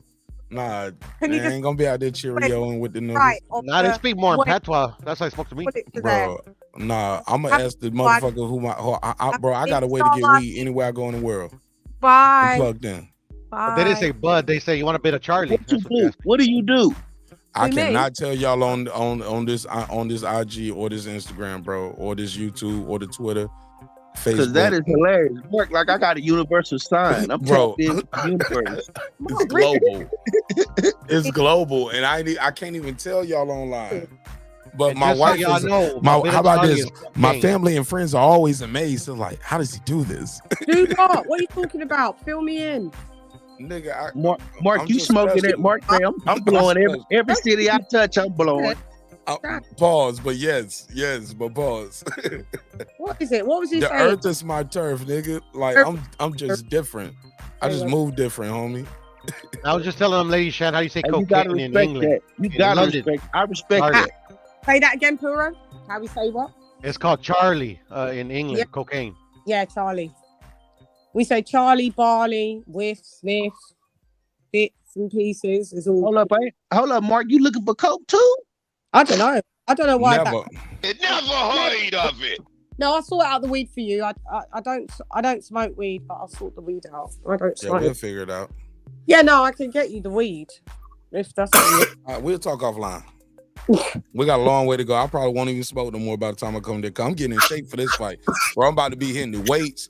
Yo, I'm about to do a members only treadmill episode on y'all niggas. Probably my next members only episode, I'll probably just do a walk and talk with y'all on the treadmill and get one of those in. You know, yeah, bro. We working out, bro. I thought you were supposed to whip somebody's ass, Mark. Is that gonna happen or what? Yours? Yeah, he's still eating the pork. That's why. Not mine. I just thought you were gonna do like a, Who was somebody called me out or something? Not eating that pork. Okay. No, I haven't heard nothing, but I just thought, I was gonna be soon because you brought it up the other day. Nah, I ain't. No, I'm good, bro. I'm good out here. Everywhere I go, I ain't got no problem with nobody. No, we ain't got no Everybody problem. hates me, bro, but I beat the shit out of them. I ain't wasting my time. I wonder I mean, sometimes you got to blame the company you roll with. Sometimes you are who you roll with, Puto. I roll by myself. Fair enough. If that, I see you got a hashtag beside your name on the screen. Yeah. And I'm proud of that hashtag. All right, Mark, so you that don't. was a cold trap. That was cold, Mark. Don't do that, Mark. Let him skate. Don't do that. I'll leave it Because alone. I like because a lot of people think it means one thing, a lot of people think it means another thing. At Does the it end mean of the day, Puto? Because I don't got no hashtags beside my name. My name Mark Nash. oh, you do have a hashtag every now and then. It's called Breaking Beats. Yeah, Bro, that's the name of the show, and it means. Oh, you say that's you never the got a hashtag. but it's behind not. it. But I never put no hashtags beside my name on no YouTube channel. My name is Mark Nash everywhere. That's true. So, and that's a fact, Puto. That's the checkmate. Yeah. Like, nah. You in the But crew. I'm a troll. I'm like a All right, troll, there you we know, go. at Bring it heart. on home, then. So I gotta troll the people while I'm talking boxing. I multitask. Oh, actually, I know what I'm gonna make: fried fish. Yo, that sounds dope. Yeah, snapper. Snapper in the UK. I'm with it. I'm with definitely it. eating fish for that on the 29th. All day long. I'm not chips, white. mate. I'm not. Okay, so when I cook, I cook West Indian because even though I'm Brit, I'm like I don't cook like a Brit. My family's West Indian, so it's not white people's style. So I'll cook your big fish for you, Brandon. Silence. Cricket. You like I'm coming to the. No, I'm serious. I'm coming to the UK. I'm coming to the UK. Yeah, you're gonna have to step your game up. Everybody's quiet when I say something. On. I wasn't invited, so I'm just letting y'all talk. You I didn't get invited either, but I don't stop talking. Puro, you can come. Thank you. I will take you up on that. Pause. You lot are my peoples. You One come of these days. to London. Leave the Ohio stay at home. I hope to retire in London, to be honest. No, I would never want you lot to come to London and don't link me. Like, if I came to Texas, wouldn't you say, Shan, you're coming to Texas or Dallas, let's link up? Wouldn't you want to out? Wouldn't you want to out for me? Yeah, we hanging out. Yeah, exactly. So the same thing, when you guys come to London, yeah, be silly not to link up. I could just show you the country that you guys always fucking cuss online and say it's the kings and the queens shit. I'll show you Buckingham Palace for real. Dude, I took one of the homies to Tijuana, man. We had a blast. Oh no, we're not going there because they don't like black people in Mexico at the minute. You know, you get fucking. Who told you that? Who told you that? Well, we see what's been happening. Especially if I don't know. I go with my buddy to Tijuana all the time. I haven't been lately, but like literally, like I go with my buddy all the time. They said it was an accident. And my buddy's name is Sean Johnson, and he is totally black. Hilarious. Bro, they've been seeing people if they're dark skinned. Like if Brandon went over there, they would think he's Haitian, and then they did kidnap. I'm not going to Mexico. Neither am I. Not for a minute. Mexico gets a bad rap. That's all I say. Not just now, but Mexico on the Texas side does not get a bad. No. Actually, Brandon makes a good point. Nuevo Laredo and all of that. Juarez and shit. No. Sorry, yeah. Shout out to Juarez is fun, man. I had great memories in Juarez. Fuck out of here, Cliff. I've never been to Juarez, but I heard at one point Juarez was like not that bad. Didn't you see what? No, it was very dangerous when I was there. But when I was there in the late '90s, you could still mind your business if you knew how to mind your business. You could mind your business. But yeah, there would be some shit going on over here. But you just know if that ain't involved you. The California side is better than the Texas side. Yeah, I do. Brandon, to this day. Did you see what they did to the 4 black Americans?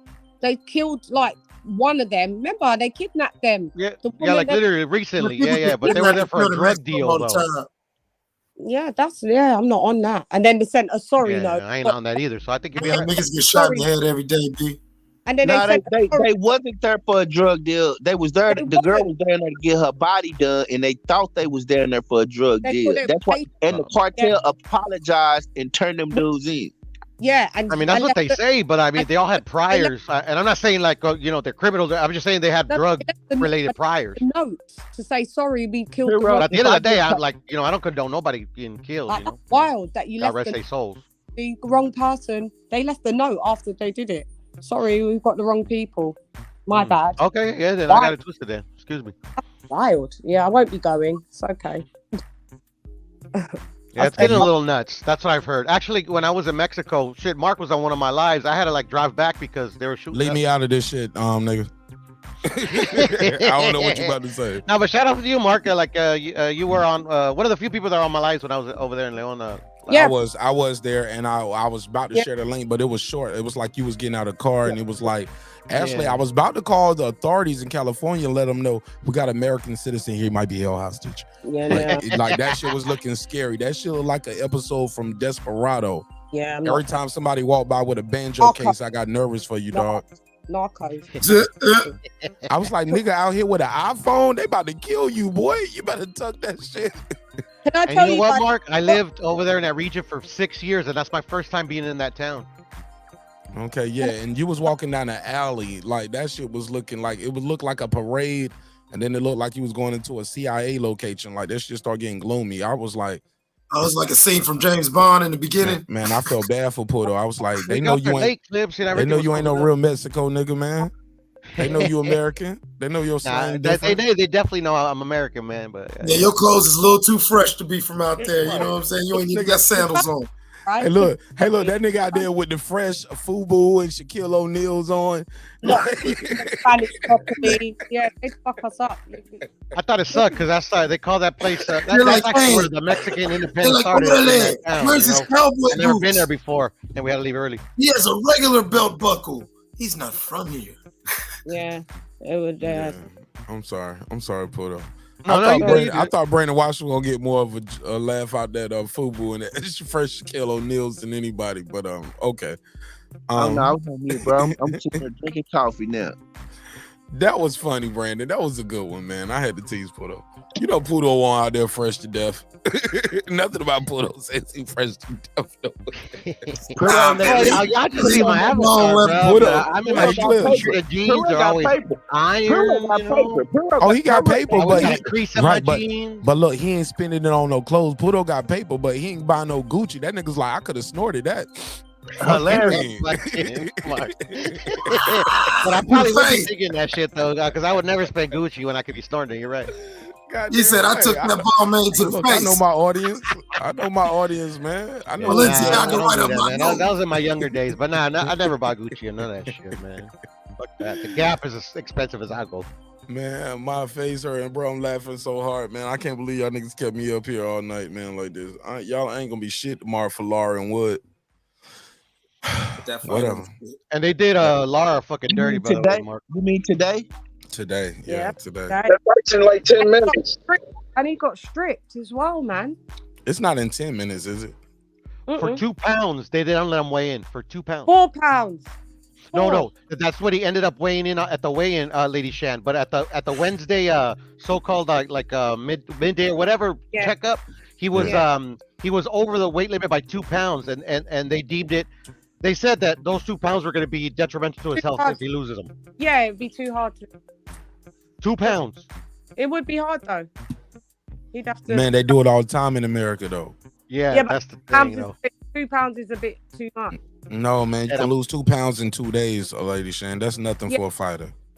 Oh, that's nothing for a fighter. Well, like that's can we say the UK on some bullshit with that? Can we hold the UK accountable for that being some bullshit, Lady Shan? This is the second time they've done it, Mark. You've got to come in on weights. Show some it's not the weigh-in is Friday, not Wednesday, Lady Shan. Exactly.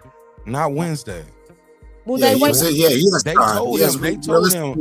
told him on Wednesday, we're not gonna allow you to come in no less than what 28.5 or some shit like that. 128, something like that. Yeah. If you come in less than 128.5, we're gonna strip you. So you stripped anyway. So you already stripped.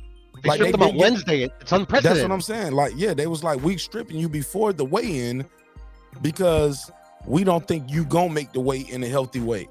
But he should have made the weight, and he should have the weight is on Friday, Lady Shan. He should have been prepared on Wednesday. Yes, he has more than enough time, and if that's especially for those rules to carry such strict penalties, he should at least be allowed to make that date to see if he makes the weight on the weigh-in date, not strip him prior to the weigh-in date. Yeah, actually, I get what you mean. Yeah, I got it. Yeah, that's all. You know what I'm saying? That's a strict penalty. Devin Haney was ready on weight on Wednesday. Mark, and I don't know how many fighters are tracking for the weigh-in on Wednesday when they fight and the weigh-in is on Friday. That's a lot over. They're still not 2 pounds by 2 days before. That ain't shit for a fighter. They get on a treadmill and lose that in a day. You can lose a pound a day. Yeah, true. When you're a fighter and blow up the next morning, like them dudes to get up there. And, I was there when they see Tank Davis and missed that game bullshit. He got on the scale. He left. We all hung out. He went somewhere. Wherever he went somewhere, came back, got on that scale. He made the weight. And right after that, he didn't do no interviews. He just rushed out of there and he started rehydrating. Yeah. Mark, here's the kicker. Here's the kicker. The only way that this fight is going forward, Mauricio Lara has to come in at 126 Saturday. Wait, do you reckon he still got to? So he still got to make weight. Ain't that a bitch? He still got to make weight, but he already stripped. Come on, he's already stripped, bro. I'm out of here. That's corny. Man, that's almost. Man, I'm about that's to go almost get some pork chops, man. I'm out of here. Pork chops for everybody. 28.5. Fix your audio, Brand. What happened to that good audio you had before? What you do? I'm driving home from work, bro. I'm sorry. Oh, we got you through the whole shift, huh? Yeah, actually, I was supposed to leave work almost 2 hours ago, but it was a rough night. He didn't know he volunteered to work overtime because he was having fun, so much fun. I don't volunteer. I'm the operations manager. I don't volunteer because I don't get paid for no overtime. All right, there your audio good now. Keep the audio. Hold up. I got the clips. Hold up. Your audio's good now. Go ahead. I'm holding the phone in my face. Go ahead, talk now. Everybody else, mute your mic so that we can hear him How? now. And be safe while you driving, bro. But go ahead. Absolutely. I ain't got that far. But I thought he couldn't be under 128.5 since they already stripped him. And they said he couldn't lose the weight. That was for the official weigh-in, but they were contemplating because he came in 4 pounds overweight. Because on Wednesday they told him that they weren't going to allow him to try to make the weight anyways. That Lee Wood said, "Okay, we're going to have the fight, but you got to come in 126 fight night." So he gets stripped anyway, even if he makes weight? That's the dumbest shit I've ever heard. Exactly, bro. That's the thing. So Damn, I thought American boxing no had some shit. rehydration. So basically, it ain't no rehydration for you. You still cutting weight all the way to Saturday, dog. That's fucked up. Basically, yeah. Or you don't get paid, and you might get sued. And I think that's why he accepted, because he wants to get paid. Get paid, yeah. Still gonna knock Lee Wood out anyway, regardless. Again.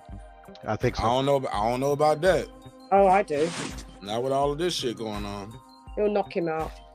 Now I'm with Mark. This is a lot of side shit last minute that. Yeah, but he's gonna be mad. He's gonna be mad though. Yeah, but here's the thing though. He's gonna be mad, but he's also gonna be physically drained, and psychologically, he might just come in there mad, but don't have the energy for that shit. Wow. Hey, look. Yeah. Hey, Pete, the real shit. Hey, look. Deontay Wilder could slap the shit out of my wife and my daughter right in front of my face. I'm gonna be mad. Be mad as a motherfucker.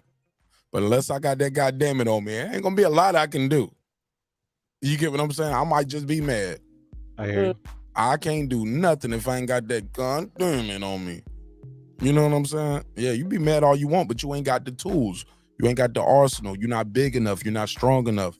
You're not skilled enough. You're not. You Your body's going through just this ain't got weird it, bro. You ain't got it.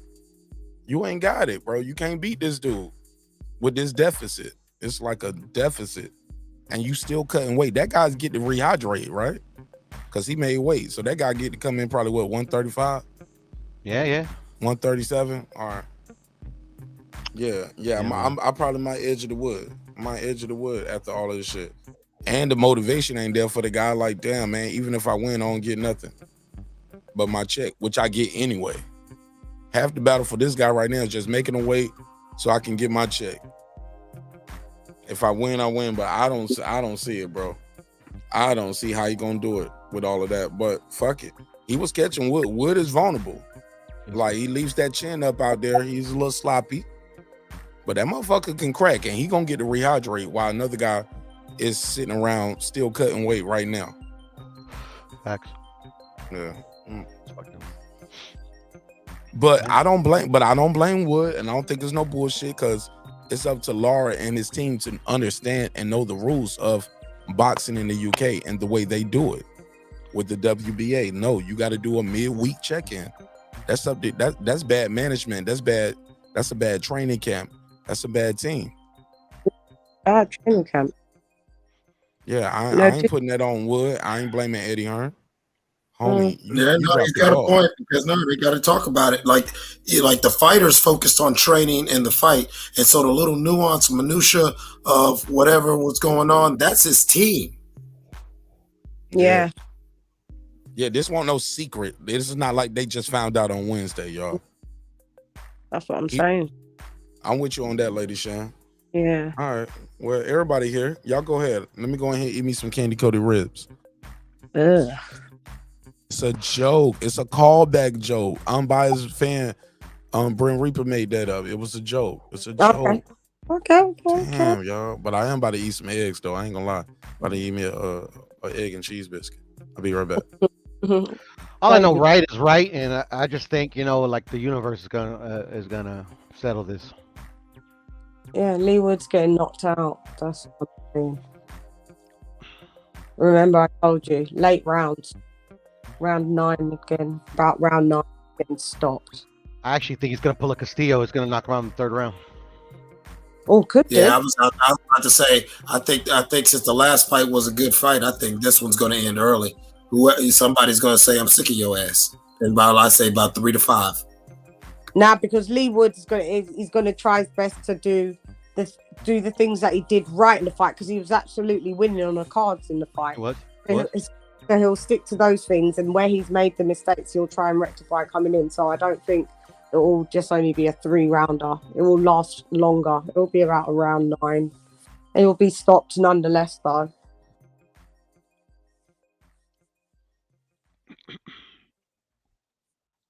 Lara's a good. He's a banger, mate. Got power. He hits different. He has power. Yeah. So You could hear him. You could hear him when he fought in San Diego. You could hear the shots when he was That's fighting. what I heard.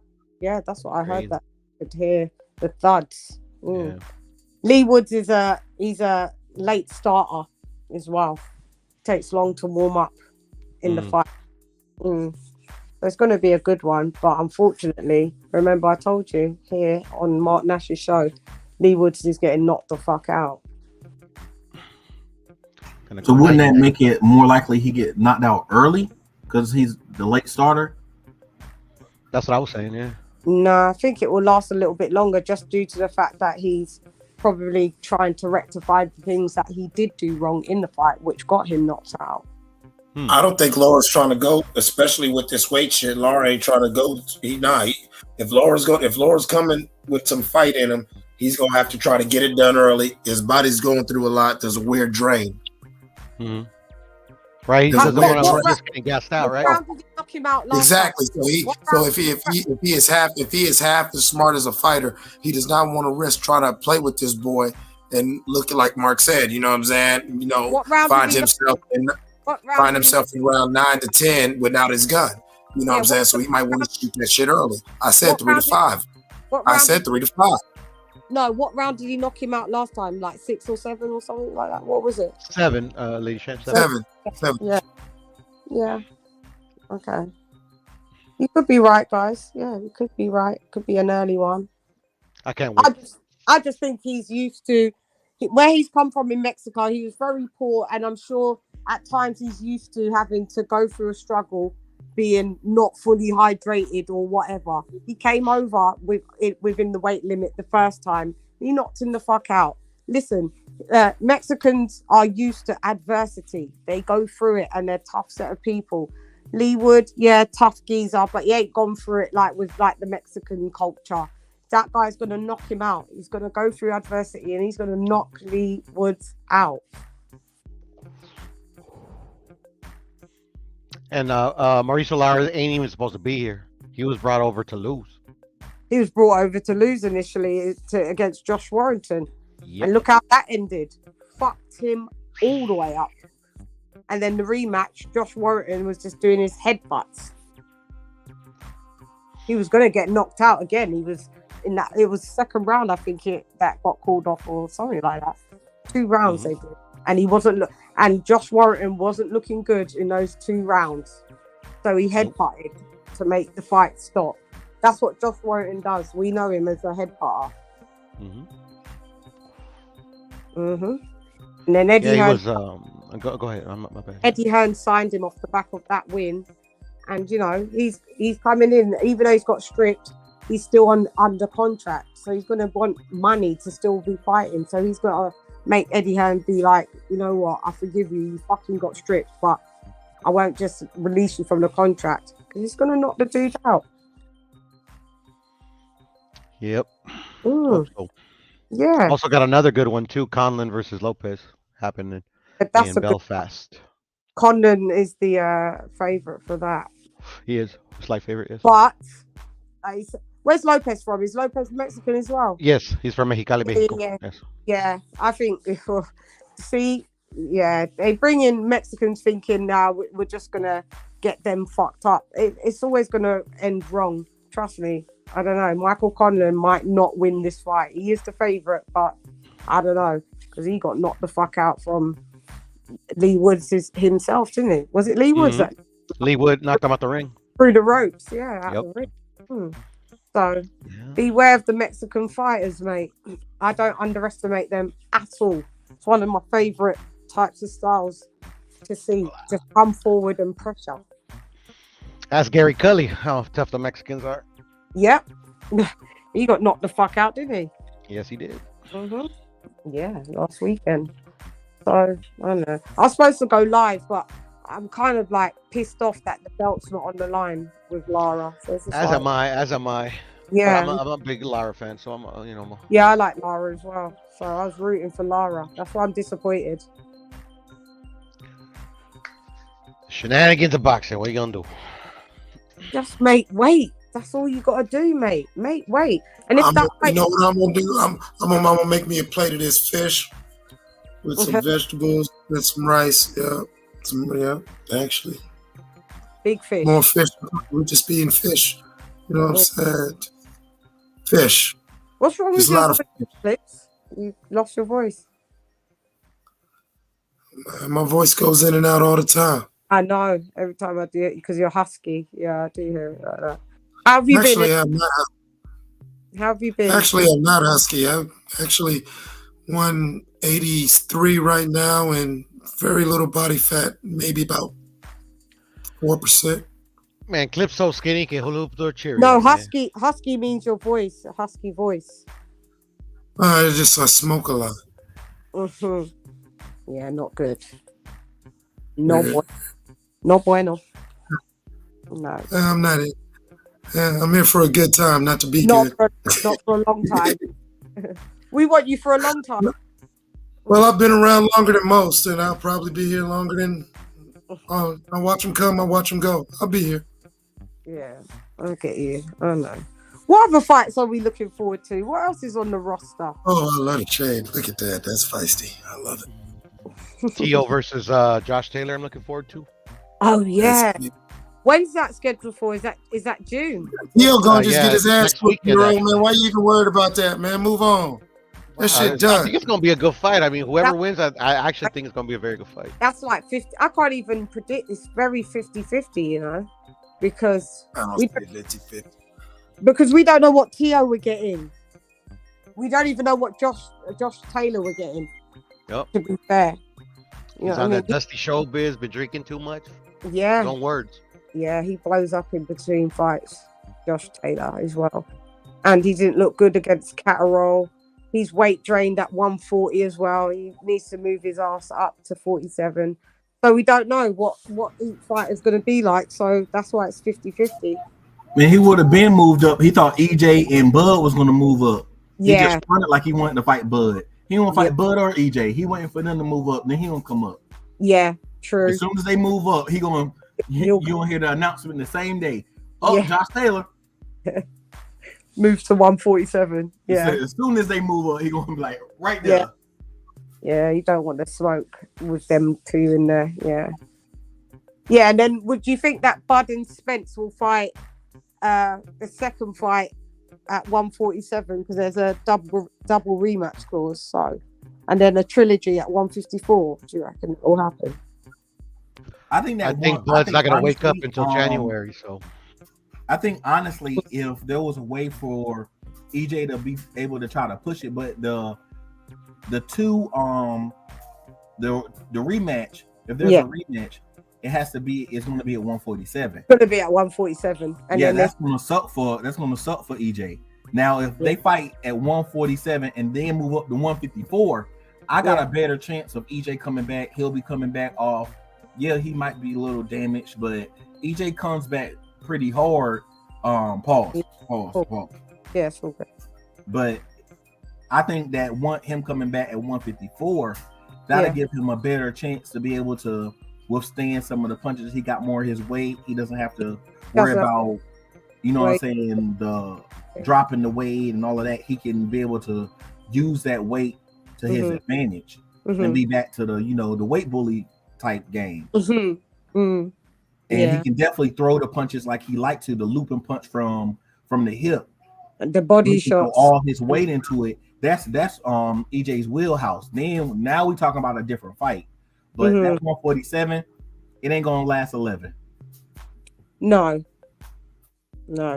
I think somebody's gonna get stopped, and I'm more than likely see it being T.O. I thought you were talking about Spence. We talked about Spence and Crawford. Yeah, we're talking about Spencer Crawford. Yeah, I think Spencer Crawford. Yeah, I think Bud's gonna stop Spence probably anything between the 10th to the 12th. To be honest, I don't see the 10th to 12th. I see I see somewhere a little sooner. I don't even see it going to the 11th. Because I see that once it gets to the middle of the fight, one or the other fighter is going to want to try to bridge the gap. And when that difference and that separation happens, I believe it's going to be glaring. And I'm with Bud. I'm with when Bud decides to separate himself. Yeah, it's going to be telling. It's going to be very telling. But the thing is, EJ gets better and better as the fight goes on. So for Bud to separate it, You'd have to do it earlier. He's gonna have to do that counter punch. That's what's going to be the deciding factor. Is going to be once the fight gets, the further the fight goes, it's not going to be about brute strength. It's not going to be about the quick power shots. So both of their two wheelhouses is going to be into the countering, and Bud got the better counter in between while you're throwing punches. EJ is going to try to counter quick right before you can get the punch off, but Bud's going to have one already out there, and that's where I say that even on the back foot, Bud will get you out there on the back foot. If EJ is pushing him and pressuring him, Bud can still knock him out on the back foot. That's why I say it's a bad night for EJ, man. It's a bad night, so even if he start having that success, that's what makes Bud turn to a whole nother level. It's like he turned Super Saiyan or something. Or back in the day with in the Kung Fu movies when Bruce Lee would taste his own blood, like you bust. That's what Bud do, man. He be like, nah. Yeah, like, sir. In my mouth. In my mouth. And so, gets a tempo. From a technical aspect of it, you've also got to keep in mind Bud's ambidextrous. Yeah, he's a and switch. EJ prior to the retina injury, and we've seen it a lot since the retina injury. He loves a left hand. EJ ain't met a left hand that he can block. Let's be honest. For all as much as they say EJ got defense, we can pull the tape up. I mean, we got 60-some days to the fight. Lady Chan, whatever, we can pull up the tape. Yeah. EJ don't block left hands. And Bud's ambidextrous. So in the middle of an exchange, Bud could switch up and throw that left hand from a different angle. But the thing is, EJ though, EJ does come in with a tight high guard. His elbows are tucked in. He does come in with a tight high guard and pressures you, stalks you like that. Gets closer and closer so he can get off his body shots. That's the thing. But the thing is, Bud's just going to move out of range. Bud is I would say slick. I wouldn't say elusive, but he's slick. And he can hit you on the angles, and he can hit you when he's coming out of range as well, like what my guy just said. So if EJ's coming forward and pressuring Bud backwards, Bud will still get his shots off on the back foot. And this is the quick counter though, clips to when Bud switches. Like Bud can obviously switch and he switches very well, but that's offensively. Defending yourself while you're in the position that you're not accustomed to is something totally different. Oh, he's accustomed to all positions. So I thought how he knocked out David Avenesian was on the back foot against Hey guys, don't be surprised if Bud actually looks to push Errol Spence backwards on his back foot. He's gonna push Spence back. That's the way. You see Spence on his back foot. Anytime Spence has been hurt, Spence has been able. Nobody has really able to jump on him to where we've seen Spence. Like I said, Spence has been able to stick to his game plan. Yeah, he got to fight. I think Bud's going to try to force it. Again, he's going to test it. He likes to try different things. I think he's going to test Errol and see how Errol does on the back foot. So there's going to be a point in the fight, whether early or mid of the fight, he's going to actually try to be the aggressor and actually push Errol backwards and see how Errol responds to it. Because Errol hasn't proven he can fight on the back foot yet. Yeah, you're right. Yeah, and if he sees Errol try to scramble, try to regain center ring, and even if Errol's doing himself well, but he sees that Errol just doesn't want to, like he's scrambling, trying to get back or whatever, Bud's going to smirk and the fight's over with.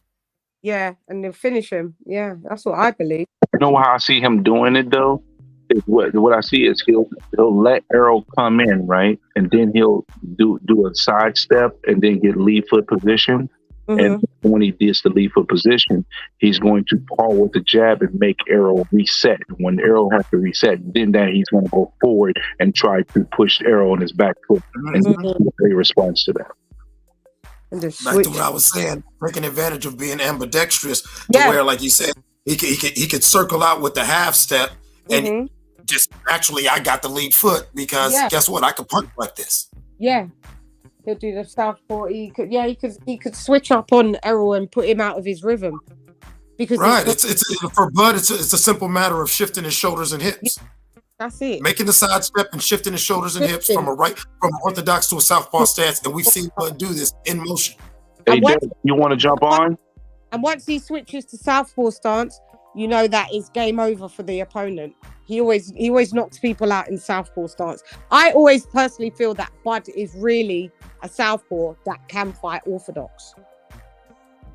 Or I know me, like when I used to mess around and try to do the thing, you know what I'm saying?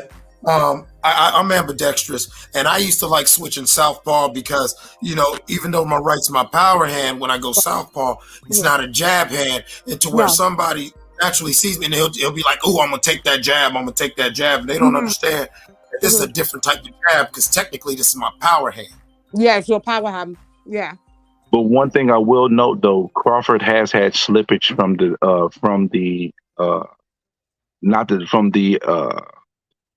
my brain. I'm sorry, I'm tired. Not when he's fighting, not left. When he's fighting to his right, he's not as effective. It has deteriorated to some degree. Him fighting on his right. You know what? And that's a wise observation. I've noticed his right hand is most effective from southpaw, like I was just demonstrating, using that lead power. Because when he's right, it seems like Bud is defensive from an orthodox. He's defensive orthodox, and he attacks southpaw. To where you can, if you look at his last 4 fights, like Lily Chan was saying, once he goes southpaw, it's like finish him. But you know what I'm saying? He's still playing with you in orthodox. Yeah. Because remember, he went southpaw to end Porter too. Yeah, and that's how he finished Porter in southpaw. But the thing is, the other gentleman said that's correct. When you will get more shots, he's more defensively irresponsible when he's in orthodox stance. So he'll take a few licks, and then he gets that little temper tantrum when he realizes, and then he'll switch stance to southpaw, reset, and then usually that's when it's game over. But when he does take shots, when he does get tagged, it's usually in orthodox. Yeah. He's weaker. He's weaker in orthodox. He is. I've seen it. He's weaker in orthodox. Yeah, it's going to be it's going to be very interesting. You know what I'm saying? Because me personally, like I said, from what I've seen of Spence throughout his career, I've seen something very effective. I've seen like a game plan that works, but I haven't seen a variety or switch up. Not to mention, I've seen a deterioration of that fighter. I've not seen a better Spence. Do you think it's like because Spence is southpaw, isn't he? Yeah, Spence southpaw. Yeah. So this is going to be interesting. How has just correct me? Is Spence fought any southpaws? He's only got 2. I think it's only 2 or 3 on his record right now. Well, that's more than most. Barely far southpaws either. That's more than most. To have 2 or 3. That is true. Southpaws on anybody's record is very rare. It's very rare.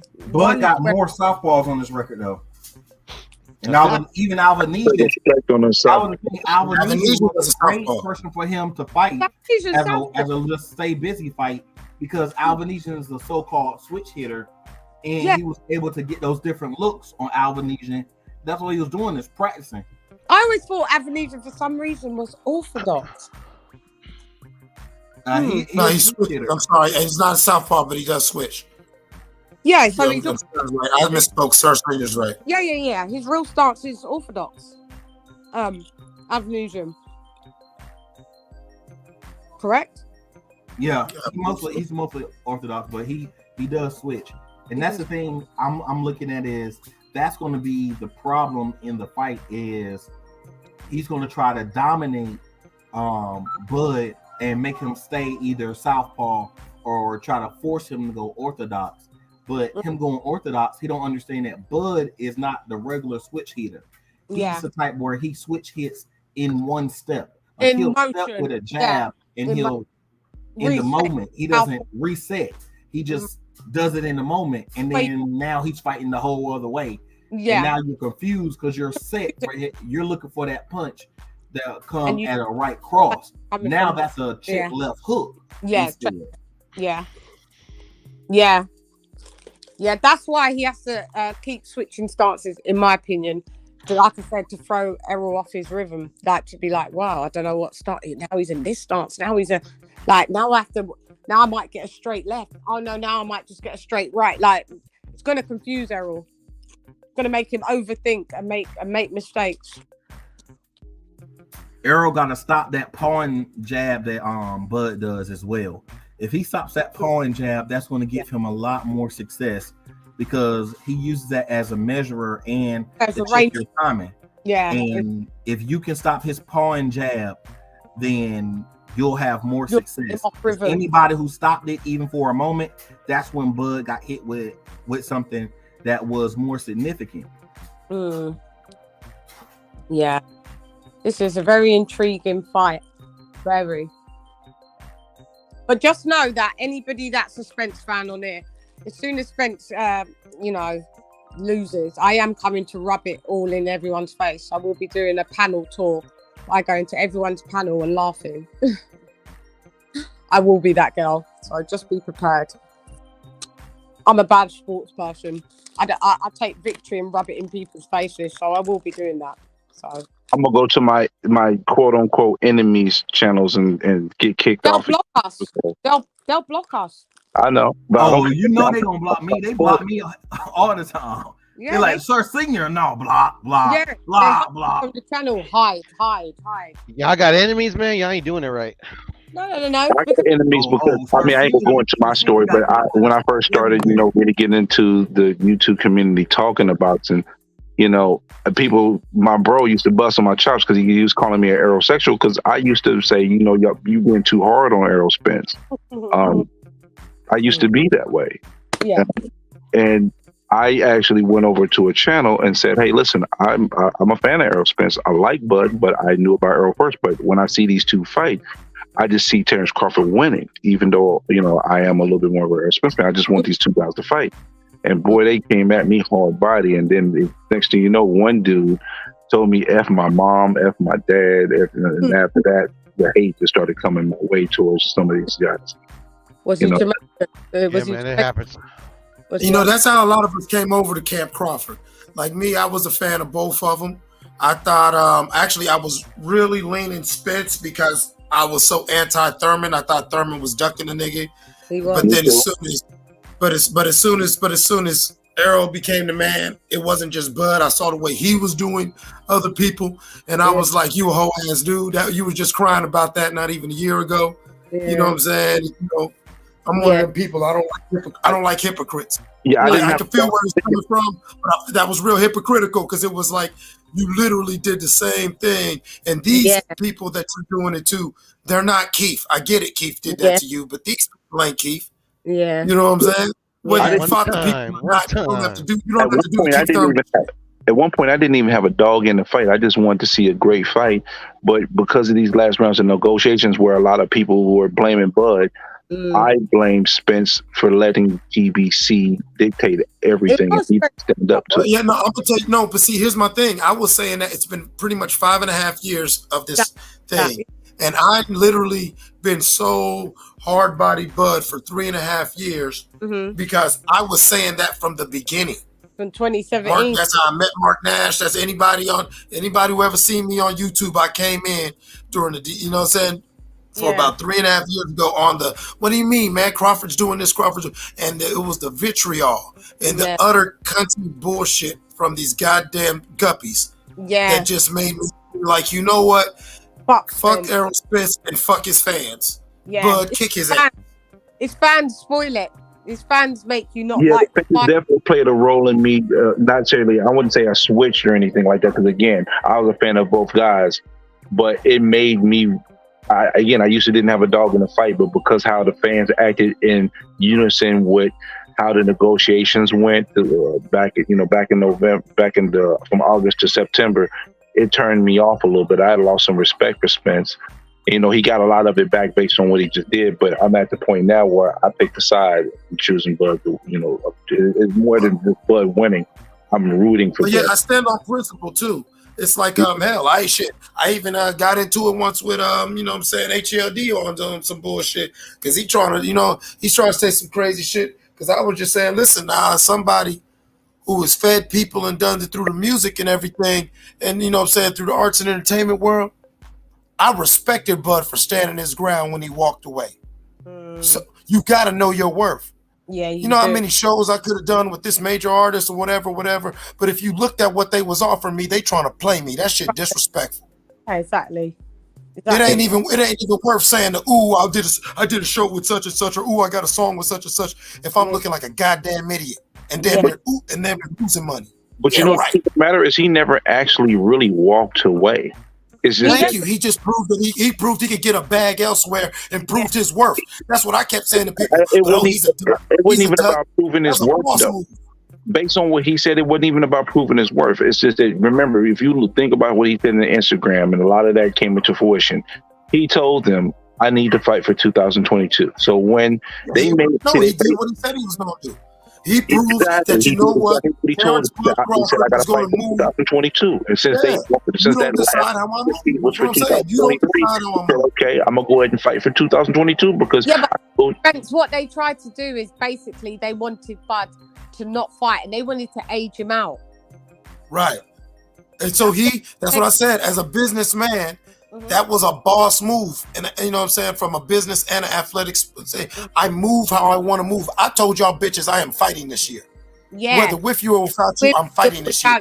I told y'all bitches I'm gonna get a bag. You're telling me how big of a bag I can get. Guess what? I'm gonna get a bigger bag than you even offered me. And I'm gonna get my fight in because you do not decide what Terence Bud Crawford does. That was a boss move. And they wanted to make the man not have a fight. See, the problem that what EJ talking about, I ain't fought in almost a year or whatever. That's what they wanted for Bud.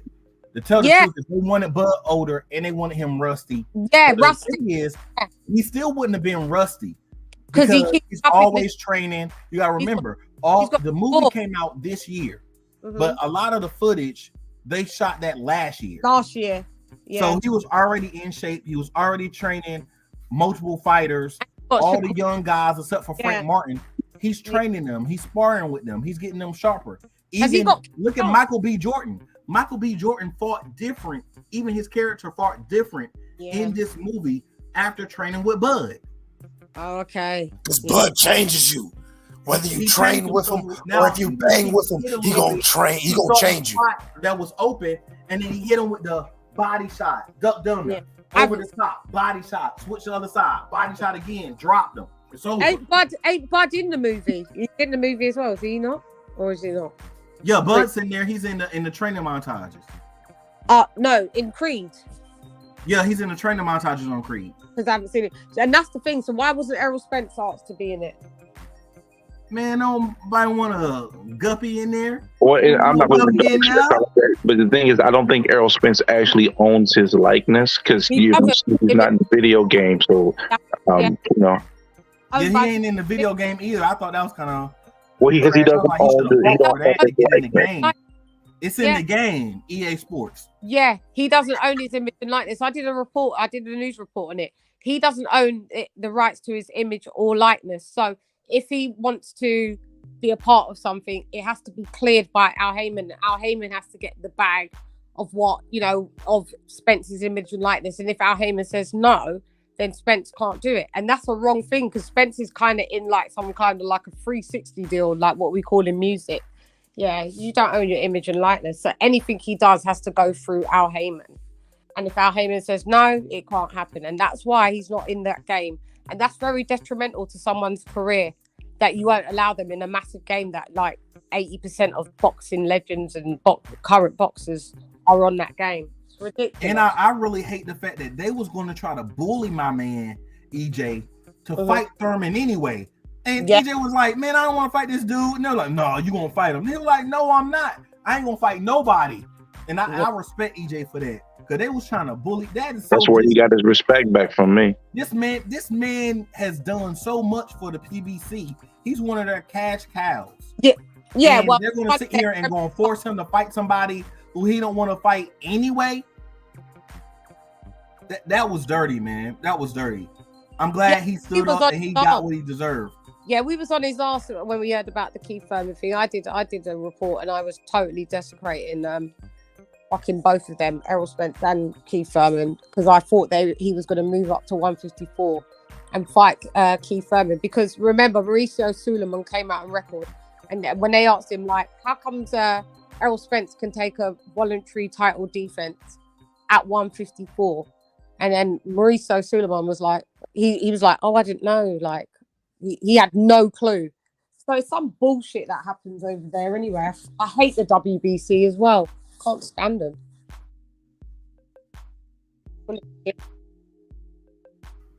Don't you guys remember? You gotta realize I remember this. You gotta respect yourself more, because they don't respect you. All you are is a cash cow, and they'll gut you and eat you as a steak, man. Well, stop saying cash cow, because he's not one. Let's be factual. He's not a cash cow. Like, when you fight Errol Spence, you don't get life-changing money. A cash cow is when you fight Anthony. No, they make money off of him.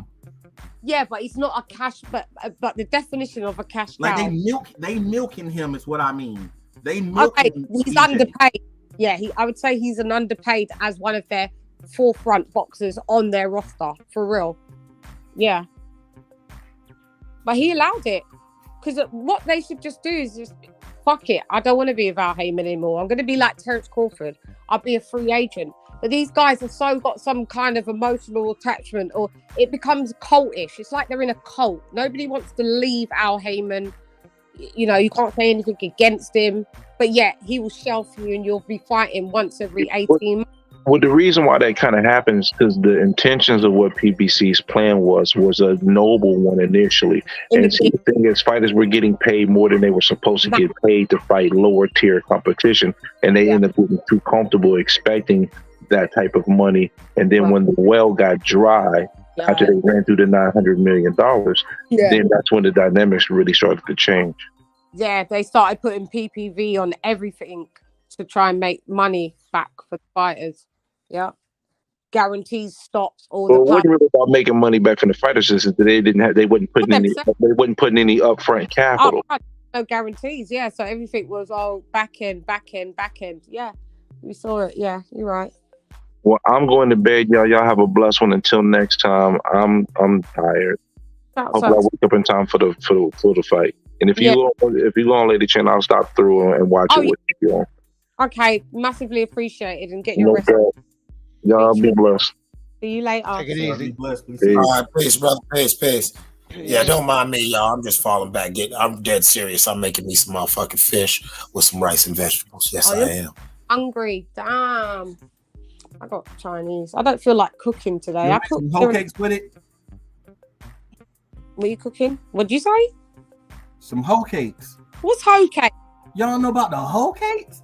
It's like a I know. You know what? I was gonna do some whole cakes, but I just already got the rice and stuff made up. So you know what I'm saying? What's whole cake? Just go ahead. That's what it is. Is it sweet or savory? What's whole cake? It's a sweet fried cornbread. Like it's a fried. It's like a sweet cornbread with a hint of sugar in it. Like you put a little sugar in it. I've never had whole cakes before, but I know what Hoppin' John is. You know what a Hoppin' John is, right? No, I just know cornbread as in cornbread, but no, don't know. It's not cornbread here is not made for the most part, but because I've got family like my mum's sisters, they're all like American, and my nephews and nieces, and my sister. Cornbread. Yeah, I grew up being in the States a lot, so that's why I know about cornbread. But it's not a thing that's vastly known here in the UK. No, but I love cornbread. Love it. All that carbs. You can have that with rice. If you make that with rice, that's crazy. I have that as a dessert, the cornbread afterwards. If anything. I usually eat like fried cornbread with like greens, cabbage, any like leafy Yeah. spinach, something like that. Kale, spinach, cabbage. Yeah. You lot are making me fucking hungry. Yeah, they're making me hungry as well. Yeah, making me mad hungry. I usually make like a crazy breakfast on Saturdays or whatever. Man, Yeah. I made us boiled eggs. What do you make? What's your breakfast that you make on Saturdays? What is it?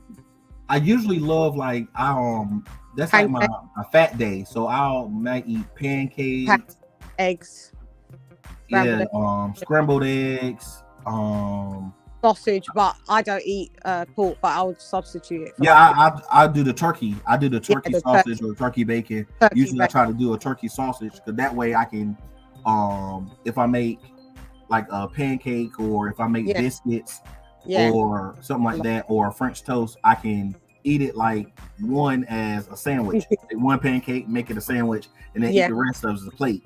You know, it makes me feel like I'm eating 2 meals. So I'm like, oh, I ate big. Do you put the syrup? Oh yes, I make my own syrup from fruit.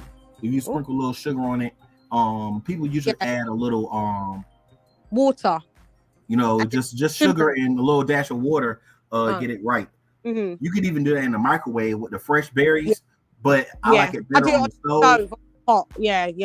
Yeah, and do it in a pot. Get it to a boil and then simmer it, and then it starts to thicken up, and then it turns into the syrup from the sugar and the fruit. Yeah. Yeah. Put a top on it. Throw it in the freezer about 10 minutes, and it's already thickened up, and it's still warm though.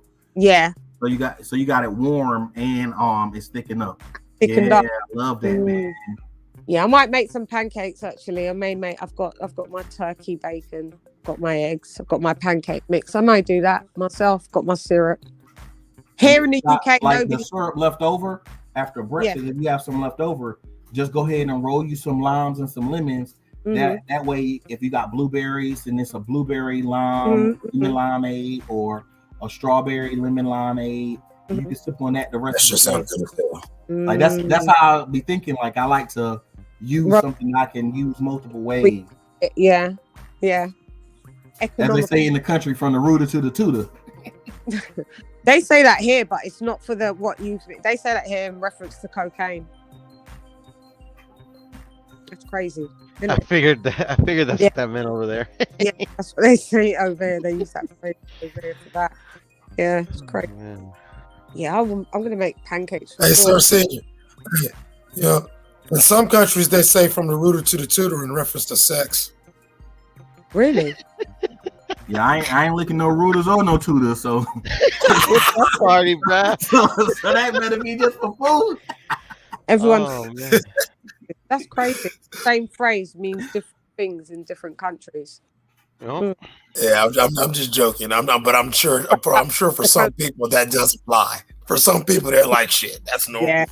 Yeah. The tutor. Yeah, like that's why I don't know, man. I don't know. I'm trying to see about this fight, man. I don't feel like going on an air. Like I'm trying to get certain things together. Yeah. You know, I'm trying to get a couple things together. So I don't know if I want to spend that money on that. I got to make sure I got my stuff hit the fan package together. That's what I'm gonna say it once. I'm gonna say it again because I said it on the night the fight was announced, and I even remember I threw them smoke signals up in the air, sir. I think you pulled up, Hero. You pulled up. Listen, I still checked it actually while I was at work. You know what I'm saying, a couple hours ago. The fight still, it's like a round trip for like less than $400 like maybe $440 something at tops. You know what I'm saying? For a round trip from Akron to Vegas. That's nothing. You feel what I'm saying? Yeah. Then I went to go. I didn't even get a chance to even look for tickets into the fight. I looked at the hotels. Fam, I was looking at bullshit hotels around there and looking at the prices for around that date. And I already said, well, you know what? I'm just going to pay $100 and have a little watch party while I have a watch party with you because I ain't going out there now. Yeah. Because I can get I'm like Mark, I could get out there, but I'm going to be out there like trying to sleep in the cars. I'm too grown to be out there butt naked like that. You know why? Because they made it so close that people that have got bills to pay and that can't just say I'm flying to Vegas. Do you know what I mean? They've made it. There's no way that people's been able to every month. Like, say if they announced that the fight was going to be in like October, you absolutely know that you could put down money, or you understand. But because it's just basically, Yeah, I said that last year, Lady Shan. I said that's what they were going to do with this fight, was that they was going to make it close, not too close so they can't promote it, but just close enough, real close, so the average person can't come.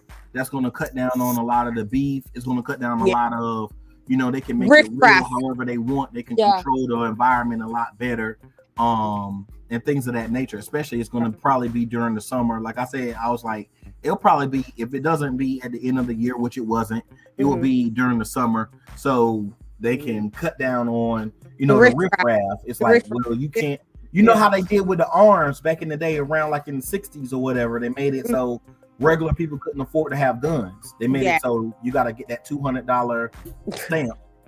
And back then, you know, $200 is about like $4,500 now. Yeah, money. So it's those same type of things. Whenever they want to control something, they just put a crazy price tag on it. Yeah, so it limits riffraff that can afford it. Yeah, but they don't realize that there's people that are riffraff that can still afford it. Yes, and that's the problem. Is that's when you're gonna have the worst people. You're gonna have the rich or well-off riffraff, and those are the ones who do the most damage. They're gonna be the ones who's gonna they're gonna be the ones who, okay, well, I can get in a fight because I can pay for my bail. Yeah. That's the crazy ones. Yeah, that mentality. Yeah. I was born with two guns, Smith and Wesson. God gave them to me. Will guns be allowed in the venue then when you not go to these fights when it's in the No. You're not even supposed to have it in the hotel outside of your room. Yeah, no guns. You're not even supposed to have it in the hotel outside of your room. You can't open. But you know, we Americans, we keep our shit with us anyway. Chitty, bang, bang. No, you get searched on entry for the fight. Would you not get searched? Or metal detectors? We have metal detectors. And they hit you with the automatic felony. My brother is out there. He actually works security at a couple of different hotels out there. Yeah. So that's what he does. So yeah, they hit you with an automatic felony just having the gun on you. Like if you get in a fight, if somebody fights you, you still catch a felony. But defended yourself. You at least get the charge. You at least get the charge up front because you had a gun on you. If you're not security or a police officer or whatever, they do it that way to make it so you can't, you know, because you're in a hotel. All the hotels are casinos. So that's their way of controlling that and also controlling it for the events and stuff. Yeah, I don't think. You're right about that. I've never shot a gun in my life. In the casino, you better not. Casino's like an airport. You better not. Yeah, you better not then, innit? So, you better not. So if the fight, for instance, if the fight was at Dallas Stadium, would you guys as Texans or anyone from the South be authorized to bring their gun in that state? I think you can in Dallas Stadium if you're authorized to have it in the state. I think you can in Dallas Stadium. Yeah. Interesting. I don't know. If Brendan was here, he let you know because I know Texas, their gun laws are a little more lenient. However, still, would it be in a stadium and with alcohol being served? You feel me? Yeah. Oh yeah, that could be that's national. That if you're consuming alcohol, that takes away your right to have a gun. So right, because I know in the state that makes it so you can't drink, or that's an illegal weapon. Yeah, right. I know, exactly. I know in the state of Ohio, like you could have your shit with you in some of the craziest places, but if it's one of the places that you're serving alcohol, then you better not have that on you because the general assumption is, why would you have your gun with you here? Yeah. You know what I'm saying? Yeah. Like, you know, period. Like, nah, fuck that. Why do you got your gun? Yeah. I don't own a gun. I never plan to own a gun, so I'm good. Yeah. Most of these guys will have guns because they're from the South, so they will have guns. I do that my bow and arrow game is impeccable. Nice. I've shot a bow and arrow myself as well. I got bow and arrows. I got crossbows. I can throw knives. I mean, guns are cool, but honestly, you know, I believe guns are honorable and they're cowards. Anyone can shoot. Yeah, but no, it is not. You know, it takes cool and they think it's a weapon to destroy. It's really just a tool. It's really just a tool. It's not even really because anything's a weapon. Like, people don't understand when you got your mind right, you're a weapon. You're Exactly. a weapon. Exactly. Yeah. You know how to throw them things. You a weapon. Yeah. Yeah. I don't know. Guns don't kill people. Stupid motherfuckers with guns kill people. Exactly. Or motherfuckers who know how to kill and with the intent to kill people. Yeah, killers kill people and stupid people There you kill go. people. There you go. That's what it is. Yeah, for real, like straight up and down. Like, you know, I always tell people, I could take one of the craziest guns out my stash right now, load that bitch, put it off safety, and just sit it on the ground. It won't do nothing until somebody touch it. Yeah. Yeah. Yeah. Yup, until a stupid person or a killer pick it up. It's just a paperweight. Yeah. Someone in the chat just said, shout out to Titus the Titan. He said no guns allowed in any sports arena in the USA. Right. That's just federal law because it's one of them places where there's alcohol. We already have security. There's too many people. You trying to pull out your gun could incite panic, even if you're doing it for the right reason. Yeah. We have security. We will take care of this situation. All we need you to do is come, patronize, have a good time, and get home safely. All that extra shit, no. Don't need it. Yeah. Yeah. Shit, I grew up in South Central in the 80s. Never with a gun. I survived. Las Vegas is going to be kind of turned up in the summer because it's hot already. And then on top of that, the people who can't afford to get in the fight going to be just standing around lurking. Yeah. Like, dang, those lurkers. So you definitely want to have an Airbnb or have a nice that's what I'm trying to hotel look at now. I'm trying to look at an Airbnb or something nice like Yeah, that. 'Cause if I can find something, you know what they've or done? maybe I might holler at my people and see if they want to go in with me. Yeah. And my folks want to go in with me on the Airbnb, even if they don't go to the fight. You know what I'm saying? Fuck it. I know I have a place to stay, and I Right. feel a little more comfortable because, like, when I look at, it's only going to be for something for that flight if I get it. Yeah. If the Airbnb only come out another, like, you know what I'm saying? If I come out another like 4 or 6, then okay. Because I know the tickets for the fight's going to be like 6, 7 for some bullshit seats. Oh no, they already 7. The 6-7's gone. They're gone. They're almost at 8, 9 They're on now. the 900s now. Oh yeah. Yeah. So I'm gonna have to pay like a stack and a half. Yeah, it's ridiculous. I just have to, yeah. Because I would absolutely wanted to come to this fight in person, and not to. I spoke to a couple boxers, and you're going to see like Hasim Rockman. They're all going to be there. They can't wait. Yeah, but for me, it's too short notice. There's other stuff that's going on, so unfortunately, just going to have to watch it on the TV. Yeah, I'm in one of them weird positions where technically I could probably go crazy and just go out there, but I have this stupid thing called responsibility and priorities. Yeah. Well, it was like that even most of my music career. There were times where, I put everything on pause because it's like, I could run around here and, book a couple shows and do this to try to put my shit out there, or I could take care of XYZ. And I was always one of them niggas where I feel real dumb running around city to city if shit's fucked up at home. Fucked up at home. But this is the mad thing, a little curveball that's been thrown. So a promoter hit up the team would I be able to do a gig in Naples on the 27th of July? That's too close. I don't, want me to stay out there. That sounds mad, but I'm absolutely going to turn it down because I want to watch the fight.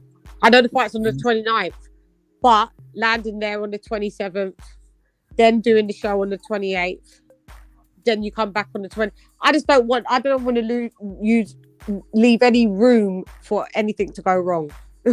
So that sounds wild, isn't it? That sounds like I'm a real bot. No, I understand. You already got such a tight window during that weekend where, if anything goes crazy, you're going to spend all that money and still not be able to make it. Yeah. So I'm not doing it. Yeah. I'm not doing it at all. Yeah. I just can't wait. That's good. It feels like Christmas for us adults. This fight. We waited for this. Yeah. I said it when the fight was announced. Somebody else even said it tonight. I forgot who was it.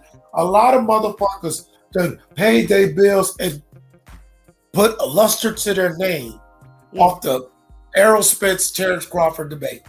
Yeah. And not just on YouTube. A lot of motherfuckers, the Terence Crawford and Errol Spence done made so many goddamn people. Yeah. And we especially in the boxing community. Right now, look, if you go on Box Live right now, I'm looking at it. Man, these people out here are crazy. Okay, They got look, this is the percentages they talking on Box Live. This ain't the full betting site. This is just where you look up the rankings and one of the places you is a middleman to where you buy tickets. But anyway, the predictions right now is 50% EJ. And that split his 50% of him winning, and the 7.1 saying it'll be a draw. And then 42% says Bud is going to win by decision. The 28% of his 50% saying that EJ will win by decision, and 21% say EJ will win by knockout. Nobody's really saying that Bud is going to win by knockout. Yeah, that's how you know that's bullshit. That's how you know that these is casuals. So even the casuals was already looking into this fight.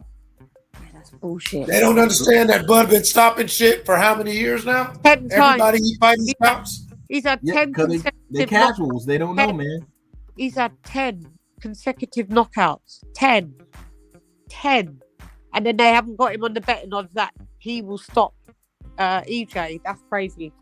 Yeah. And of them 10 stoppages, 7 to 6, probably more of them had rematch clauses that the fighter did not want to enact after that ass whooping. Yeah, they didn't And want that's the thing. Nobody wants to fight him again. because they get knocked out. Porter blatantly said even if he won, he want to fight Bud again. Because beating him once is something. Trying to beat him twice, never heard of it. Never heard of it. Yeah.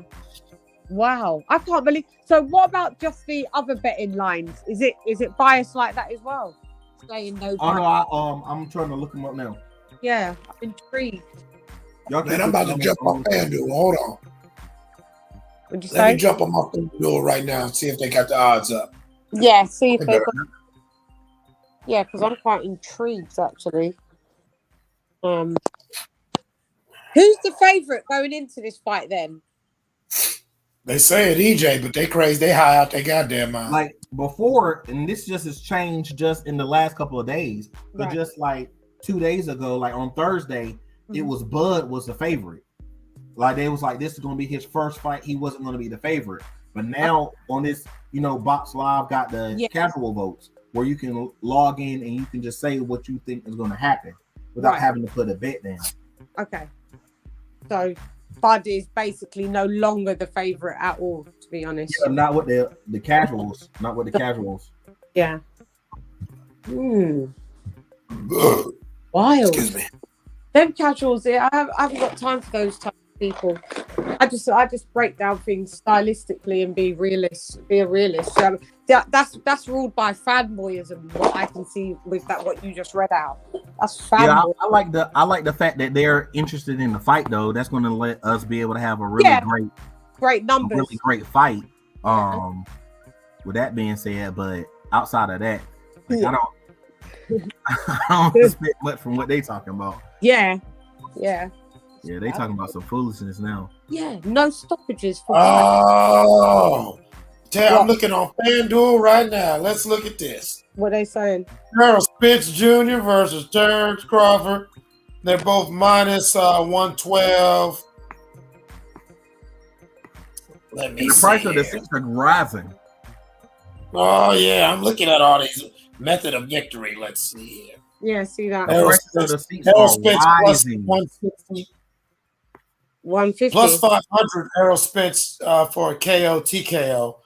Plus 360 for Terence Crawford. Right now, for method of victory betting on FanDuel, your best bet would be to bet for a draw because it's a plus 1,600.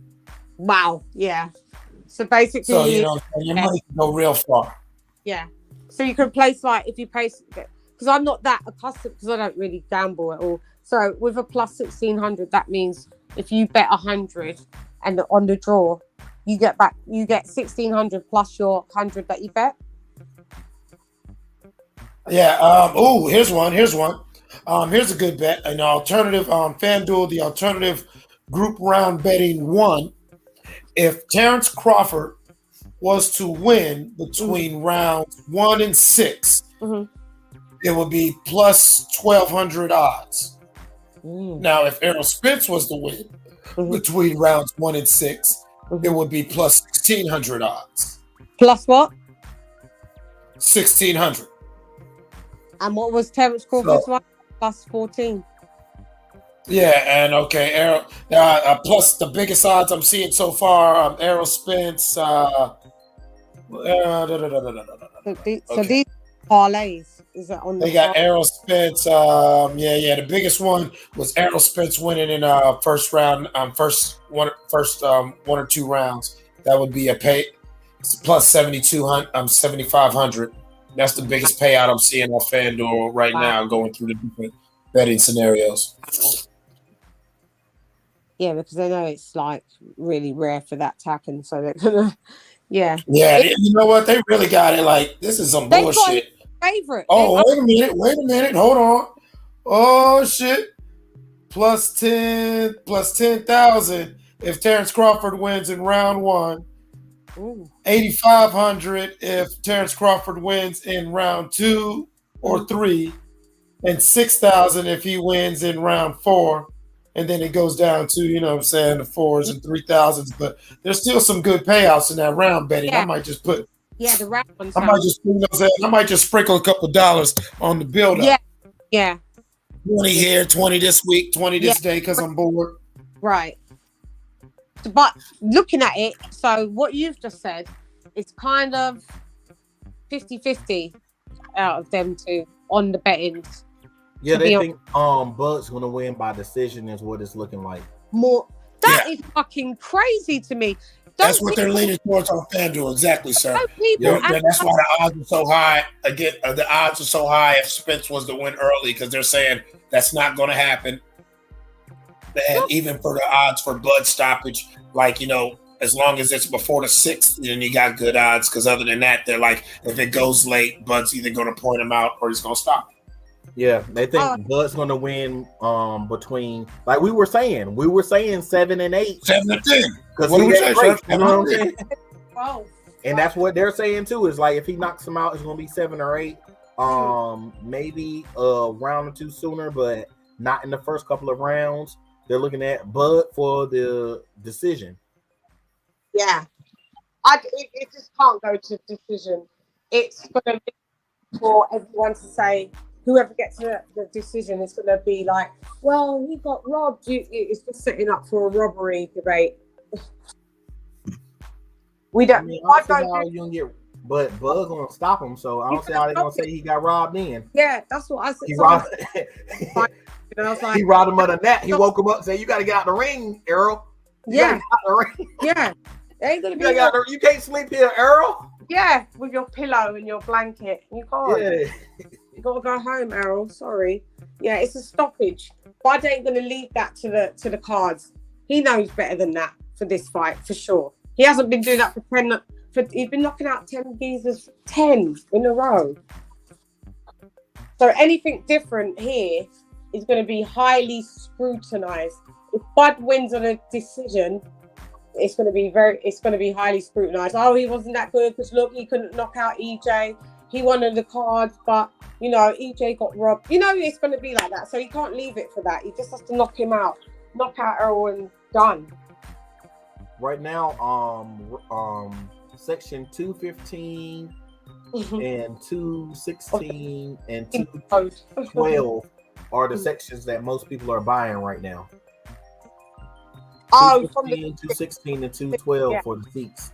How much are they? How much are they? Now they're $100 higher than it was just yesterday. So like 800, 900. Yeah, they're going for 8. Right at 8. The cheapest one is only 2 seats, and it's that's for $774. Plus taxes and fees. That's still like it's like 800. And these are the cheaper seats with the unrestricted views. So okay, but is it still nosebleed Yes, these are nosebleeds. These are the nosebleeds. Yeah. All of the other seats are way higher. They Yeah. even got even higher since yesterday. The seats are, I'm telling you, they're $50 to $100 to $200 more for the same seats that was for sale yesterday, even though they're empty. Like, these are still the empty seats. Yeah. And there's a lot of seats sold. There's already a lot of seats are sold. Already? In 4, 5, 6, and 7 is gone. Wow. 4, 5, 6, and 7. There's only a couple of seats there, and those are like the back row of that. Those are 3Gs, 3,200 a piece. Wow. Wow. That And means that's not even the front part of those sections. These are back part seats. yeah, the back parts. Yeah. Do you think this will sell out then? Oh, I think it definitely is going to sell out. I think this fight is definitely going to. Do you think Clips as well? It's going to sell out. Yeah, it has to. Better Hell than- yeah. This is how we're talking right now. Trust me. Niggas is motherfucking cutting deals on their packs. Niggas is robbing motherfuckers. This bitch is busting it open right now. Getting their bag ready for July 29th. Yeah, everyone's geeking out for it, for real. Everyone. I'm telling you, this is America. People are doing the most right now. As we speak, there is somebody doing what they need to do. Yeah. Yeah, thank you. To make sure that they can go in on this goddamn Airbnb or whatever. Yeah. Have a good old time. I mean, for us to watch the fight here, I guess it's going to be on Fight TV. But we'll only pay, like, you lot are going to gasp, but we'll only pay it up for PPV. It will only be, probably this fight will be no more than £20, which is about $25. Wait, y'all only pay $25 for this fight? Oh, yeah. We're going to pay something like $17.99, sir. For Tank fights and Ryan Garcia fights, they're like $12.99 for us here. Oh, no. Now we talking about the bag. You know, we're gonna pay $100 over here in America. Yeah, we're gonna have to pay that hundo. No, it's crazy what they make you guys Honey bunny. but versus to what we pay for PVC Showtime like pay-per-views. Ours are no more than $15.99. Haven't seen anything higher than that. So I'm just gonna give. But you know, we're stupid ass Americans, though, Lady Shan. You don't understand. We brag about we have to spend more money than other people. Yeah, I'm not American with that. I'm trying to get a deal always. I want the coupon. Yeah, exactly. You know what I'm saying? But like, coach, we be on goofy shit. I make $1,000 feel like $2,500. I'm trying to tell you. Oh man, I'm trying to stretch it all. What you mean? I'm trying to stretch it all. I'm trying to step on it. Oh man, like man, they don't even understand. When I'll show you, I'll do a screenshot. I feel like I'm being robbed if I pay full price. I'm like paying full price for broke people. But it's worth it. I'll screenshot. Hey man, come on now. You know, we all naturally are from the tribe of Israel. So I believe in kibitz. I kibitz all day. You know what I'm saying? We gonna work this out. I know what you got on the price tag. Yeah. But listen, me and you gonna talk. We gonna work this out because I see that number. But what it's really gonna cost me? Exactly. Yeah.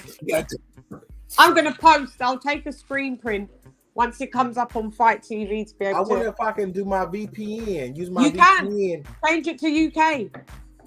I might have to do that. Use my VPN. I'll buy fights for everybody. I got friends that do that. So if you change your VPN, change it to UK, and then log in and buy it via Fight TV's the app. Or if it's on your phone or on your laptop or your TV, then you'll pay the UK price. That's the whole point. You should do it. I'm telling me that $12.99. Let's go, goddammit.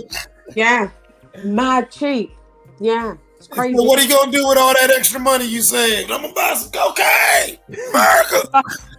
Cocaine and chicken wings. That's American special. Cocaine and chicken wings. Oh, hey, don't worry, everybody. The night's on me. Yeah, because I only paid $12.99. Imagine that. All Tank fights are here are $12.99, $9.99. Now that little goofy nigga be getting niggas for $80.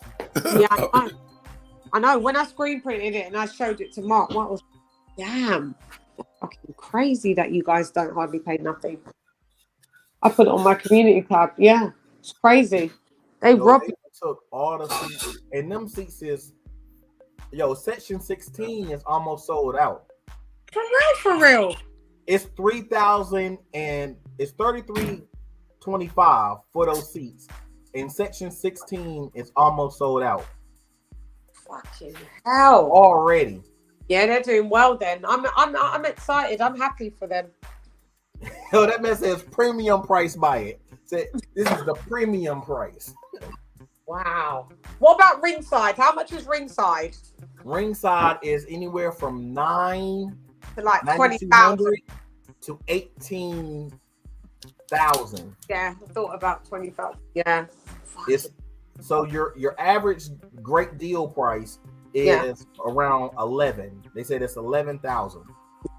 Jesus and Christ. That's on the last row of section E. That's it. That's all they want for it. No, because right in front of that is 12 grand, 13, you know, like 15. It will go up. Yeah, it should go up. Yeah, I was about to say, I mean, that still sounded reasonable. I was expecting to see them 20s and 50s for a seat. Do you remember when it was Wilder Fury 3? You know what ringside seats were costing? 42,000. Remember, this is 3-4 days There you go, after they 50. announced the fight. They're going to keep raising these prices. They will. Yeah.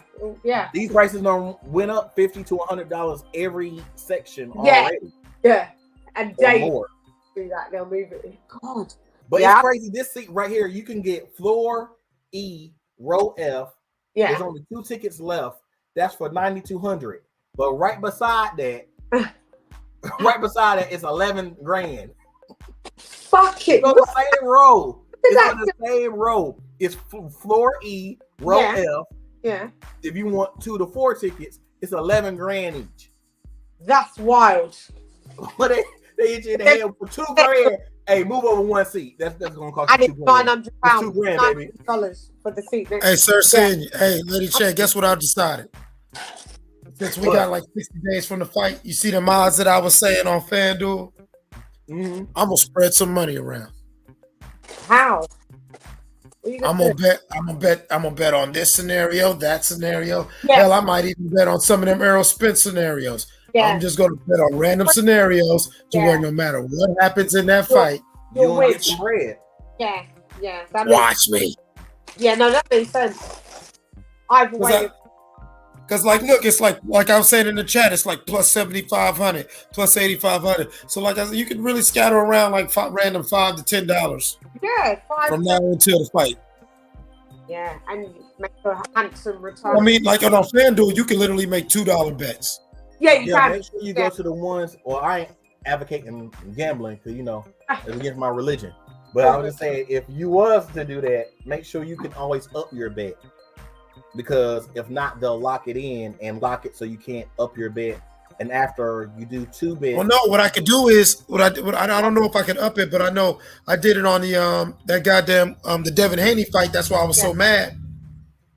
I was like, no, for real, it was a great fight. I was just fucking disgusted because like Mark and Taylor Bell, I told them like on FanDuel I had placed a whole bunch of $1 and $2 bets. Right. But listen, had anybody got knocked down in the fight, had anybody would have got knocked down, my $1 or $2 bets would have got me, would have got me $1,000 each. Had anybody got knocked down twice, it would have been $3,500. You feel what I'm saying? Yeah, for real. And it was like what they did. I wasn't up in my bet, but I could do that bet multiple times. So it would be like instead of placing a $5 bet, I would place like 5 $1 bets. Yeah, and come out with Say, sir, like if you're like, I can't up my bet, say I bet $1, but I really feel that's going to happen, and they won't let me up that $1. I can bet that same bet again, only $10 this time. Yeah. Oh, okay. Yeah, that's the smart way to do it. Either way, if you sprinkle, like you said, sprinkle your money in all different scenarios, you're gonna win something. Yeah. So what is this? So how is this work where you can dang. What? I'm looking at these seats. Yeah, I can't do it. I can't do it either, mate. $2 grand for section 5, row Y. How much? 2,600. And that's at the very back. You by the emergency handicap exit. Entrance. Man, nigga suck me slow. But that's supposed to be the mid-floor seat, but you're in the back. You might as well be in those other seats where they have the S sections where it's a booth. You might as well get one of those for a little cheaper. Yeah. Because that's $2,000. If you go back to one of those, that's only $1,300. You only like that ain't bad. You know what I'm saying? That's not bad. That's not bad. That's not bad for where you're at. But these is all the way up. These up in the air. You up there? Yeah. Up there. How much? At looking at what you're looking at, how much capacity has sold so far? Is it a quarter, a third, or? I would say that there's an eighth already sold. Got you. Because section, because I'm switching back through the different ticket brokers, and section 16 is pretty much sold out. You can get a couple of seats. I think there's 3 seats left in section 16. Wow, selling well then. It's gonna sell out then. It's gonna be a sellout. Yeah, it's definitely going to sell out. And some of them, anyway, at ringside. Plus, actually, there's going to be like. Do you think there's going to be a lot of complimentaries for this fight? You know, at the casino.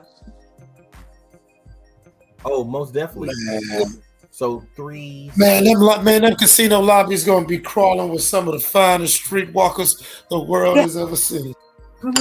Yeah, you already know that. They already said that. Yeah, the prostitutes are getting ready, mate. Yeah.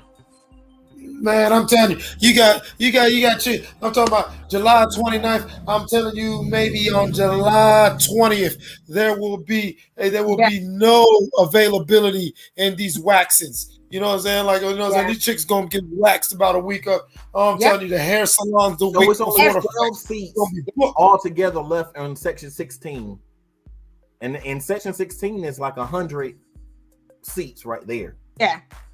And there's only 12 seats left.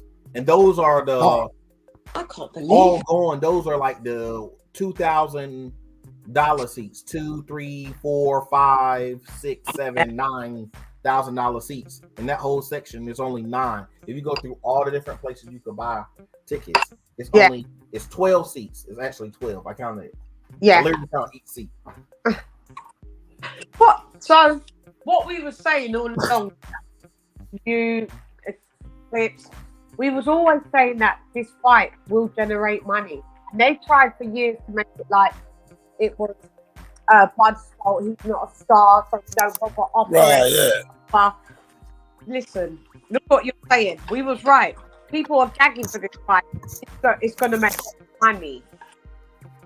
And honestly, you bring up a great point, Lady Shan, because when you look at everything that the PBC, I'm not going to blame Spence. You follow what I'm doing, Sir Senior. You know what I'm saying? I'm not going to blame Spence. That PBC Al Heyman was doing to not try to make this fight happen. Every excuse, every little whatever, we have watched systematically been disproven and knocked down.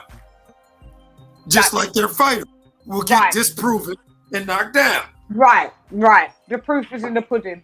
And that's the thing they needed, because they needed EJ to keep that O. Because they think that Jamel might lose his no, the other Charlo might lose his O. Jamal's already lost. I mean, Jamal might lose his O, and it's a chance that Jamel is going to lose that his belt. So you got to look at it. If they both lose their belts, EJ the last stand. And row 5, section 15 only has 12 seats too. Yeah, only 12 seats there. You can't get nothing in 14 or 13. There's nothing in 14 or 13. So they're either sold out or either reserved. Sold out or reserved, but yeah, they're taken nonetheless. Yeah. Yeah. We motherfuckers bought all that shit. Who's this? And these is $3,000 seats, baby.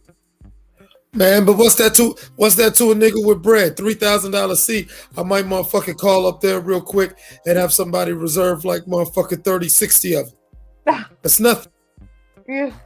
Section 12 only has 5. $3,000 a seat. That's less than $200,000 to a nigga with bread. What's $200,000 to go stunt? You know what I'm saying? If he's going to the fight, his jury's going to be more than $200,000. Easy. Yeah. To where he'll reserve 30 seats. He'll reserve 30 seats just so he can stunt and turn around and sell them. Yeah. He could be a ticket out. I know I would. Like, you know what I'm saying? Like, if I was on me, I'd buy a whole fuck ton of tickets. You know what I'm saying? Even at 3, I'd buy a fuck ton of them just to be on some bullshit. Like, hey, yo, Sir Senior, yo, I got these tickets. If you can pay your way out, I tell you what, give me 4,000. Yeah, for one. Or I'd be like, I was on the love, like, don't even worry about it. But because I own my businesses, I might write all this off on taxes. Yeah, that's what they're doing too.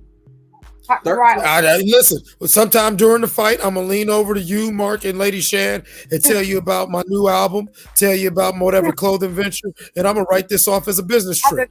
Yeah, most definitely. That's what you need to do.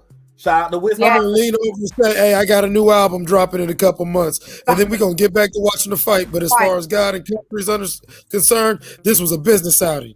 Yeah, I'm meeting with investors and consultants. Business retreat, baby. Yeah, just get it written off, tax write-off. That would be epic if we could all leave. Man, I'm telling you, back when I was younger, before I fucked up my credit, you know what I'm saying, and everything like that. Man, I used to love being an artist, man. Motherfuckers always book out. I spent a fuck ton of money, but I'd be like, I'm supposed to. I'm writing it all, and then for real, and it all worked. Yeah, it does work. I just had to slow down. Because you got other things to do. You grow up as well. No, that too, and then like I can still be playing with money now, but that's not smart. You know what I'm saying? No. Like, you know what I'm saying? Like you cheat the sport, you cheat yourself. Like like at a certain, it's one way. It's one thing to be slick and be frugal. You feel what I'm saying? So seeing it's another thing to just be saying out here scamming. Yeah. Most definitely. I'm definitely trying to, like I said, I gotta get ready for if the stuff hit the fan. That's what I'm worried about. So I'm like, dang, I would love to have this. And Fed now hitting. Fed now gonna be here as soon as this fight hit. So I gotta be ready. So yeah, because it's the end of the month. All direct debits come out at that time as well. Yeah, Fed now is gonna be here, and they're gonna be watching everything you buy, what you sell. Man, I ain't got time for that. I need to. That's what I need to be doing right now. Stocking up. I need to stock up. Speaking of that, y'all know where some MREs. What's that? What's MREs? Remember, I'm English. Meals ready to eat. It's a military ration, MRE meal ready to eat. They're like dehydrated stuff where you just either add water or you put them in these little heat packs and they'll self-cook to where it's like it'll be like a thing of mush, but once you put it in, like say this heat pack or whatever like that, it'll heat up and all of a sudden it's either apple pie, steak and steak and eggs. What I'm talking about, man, them shits be delicious. I used to love when my mom that was one of the fun things growing up a military. Mom would come back from the field and I would run and grab her rucksack and be snatching MREs out of her rucksack. Yeah. For real, I used to bang them MREs as a kid. This was good. I love that corned beef and hash. So it's kind of like my aunt is in the US. Remember, that's what I was supposed to say. And Mark's not here. Well, he's here, but he's not here. What was Clips? What was that? That base that we was talking about in Texas that was notorious for murders. Fort Hood. Which one was it? Wait a minute. A place that's notorious for murders? America. Army base in Texas. Army base. Fort Hood. Fort Hood. Yes. Imagine Fort Hood, Texas. Yeah, they got a long. Not trying to be funny. There's a long history of females or female military people being raped, killed, or found raped and killed in Fort Hood. That goes back to the goddamn 60s. Like it's bad. So it's sad too because they're just now talking about it in the last recent 5 years, especially with the Hispanic girl. But every 5 or 10 years, if you're old enough or if you grew up military, Fort Hood's one of the places where, what kind of niggas y'all be having over there? But this is the maddest thing. I remember I was talking about it. Sorry, can you hear me? Yeah, I hear you. This was the maddest thing I was talking about with you, maybe like a couple months back, and because I saw some documentary on it, and I thought to myself, my aunt has been she just not too long ago retired out of the US military. She's been there since she was 18. She's in her 50s now. And when I asked her when she was based in Texas, she was in Fort Hood. Yeah, I mean, no, a lot of people. Fort Hood is a very big and a very strategic base. Yeah. Drink some water. Smoke. Yeah, smoking too much. Pause. He's like dying live on air. Get it all out now. Are you all right? Oh, I'm great. Okay. Oh, I am exquisite. Yeah, so Fort Hood, that's where she was. Fort Hood. Yeah, no, it's like where I was born, in North Carolina, Fayetteville, aka Fort Bragg, North Carolina. She was there. Hey, sir. Yeah. What do they say about Fayetteville? What do they say about Fayetteville, North Carolina? I don't know. I would need to ask her. No, I'm asking sir. Hey, sir, senior. I know you listen, sir. Sir's from North Carolina, still in North Carolina right now. Hey, sir. Fort Bragg. Yeah, he's not in Fort Bragg, Fayetteville, but trust me, he know. So It's like in most American states, whatever city is next to the military base is normally hood as fuck and just shot the fuck out, because not only do you got like a regular America hood shit, but you got crazy ass military motherfuckers and their families living in that city. Yeah. Wow. I never thought of it that way. Oh yeah, Fort Hood's one of them wild places where it's like, I forget where at in Texas. It's not I don't think it's right. It might be outside of Dallas, or I forget what city it's outside of. Yeah. Could be not. But it's right outside of a major city in Texas, and it's one of the larger bases where this base is like a huge city within itself. Yeah. I've seen it on the TV, but I just didn't realize that my aunt was there for like close to 10 years, and then she was in North Carolina, and then she used to come to the UK. It was in Fort Bragg then. I mean, she was more than likely in Fort Bragg. Yeah. And then I used to go and see her then when my cousins, when they were stationed in Stuttgart in Germany. So I used to go over there when I was a little girl. So. Yes. Yeah, man. You know what I'm saying? My parents was over there in Germany and all through there. Yeah. You know, my brother actually, my brother was actually born in. Y'all said something I couldn't really hear what y'all was saying. Oh no, I was talking about. I was like, yeah, I was born on. I said, yeah, I was born in North Carolina. I was born in Fort Bragg, and she was talking about how the military base. She didn't know the military bases were fucked up, and I was like, "Sir, senior, you're in New York. In North Carolina. You're from, and you're from there and still there right now, Sir, senior. What did they say about Fayetteville? Man, Vietnam, baby, Vietnam. Wow, Vietnam. Man, I saw my first dead body. Man, I lived in Fayetteville till I was 3 years old. And yes, I saw one of my mom's neighbors wigged out. Military dude, you know what I'm saying? Came home, and I guess he didn't like the fact that the bitch had carpet on the floor, and he felt disrespected. That's where white people came from. Exactly. Motherfucker come home after Vietnam. I'm an 80s baby. That was my childhood. I'm an 80s baby. Some nigga came home at a Vietnam flashback, killed everything in his house. The wives had that little bridge cheating club where they was cheating on the soldiers. Like the soldiers' wives had the little club where they was cheating and they was covering for each other, and the guys came home. Really? Yeah, the soldiers came home and found out their wives were cheating. Boy, domestic violence went through the roof. Oh man, it was so crazy. Like it's so common. Like like I told you, like most army bases are right by the hoods, no matter what state you're in. To where, all right, now all these niggas go out to war because, you know what I'm saying, like say during Iraq, whatever, you know what I'm saying, any of the wars. So, you know what I'm saying, this is all throughout American history. It's part of our culture. So all the guys are out at war, their wives are with the church. So all the motherfuckers who ain't at war, the regular civilians, they fucking all the army dudes' wives. Yeah. And nobody's saying nothing. Nobody's going to say nothing. But everyone, if you live in these towns and you grew up that way, you already know if dude makes it back from this war alive, there's going to be some shit. So like growing up as a kid there, you'd be sitting there smiling, looking at your little neighbor, and she's got this other little random motherfucker just all hanging around the house. And you just be sitting there laughing because, you already know, if you know what I'm saying, Buddy got like 7 more months on his deployment and he will be home. And when he comes home, you just be sitting there laughing because, But the funny thing is, the wives who didn't cheat got a brand new car when they came home, though. The wives who get you either getting a brand new car or a black eye. Or a black eye. I'm trying to tell you. Yeah. Or beat down on you. No, for real, man. It'd be crazy. It's a crazy. I knew this one dude, black dude named Bogus. He was a Marine, and he low key knew that. Well, I smashed a couple times, but it was really me and my two homeboys. They was all on. They was fucking on this bitch like that was their wife. You know, that was Mr. Bogus' wife. But he was a Marine, but we was cool with her kids and everything, and we looked like the kids all called us the uncles, but it was like on some real trifling Warren, Ohio shit. But like in his own weird way, I guess he let it ride because at least he knew his family was cool. That's Because crazy. like we did look out for the kids. Yeah, that's crazy though, isn't it?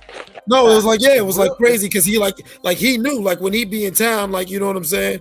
Like he be doing shit with it, but we still be over there and he just say, what's up? You know what I'm saying? And everything. And he would be cool, like, you know, certain motherfuckers, if they're getting a little too whatever, you know, he'd say something, but then we'd fall back. That is his wife. But he already knew what it was. Nigga, we be with your wife more than you do, man. Get out of here. We've been smashing her while you've been gone for the longest. Yeah. You know what I'm saying? Well, yeah, it's like, you know what I'm saying? We be up in this bitch more than, you know, we up in your house more.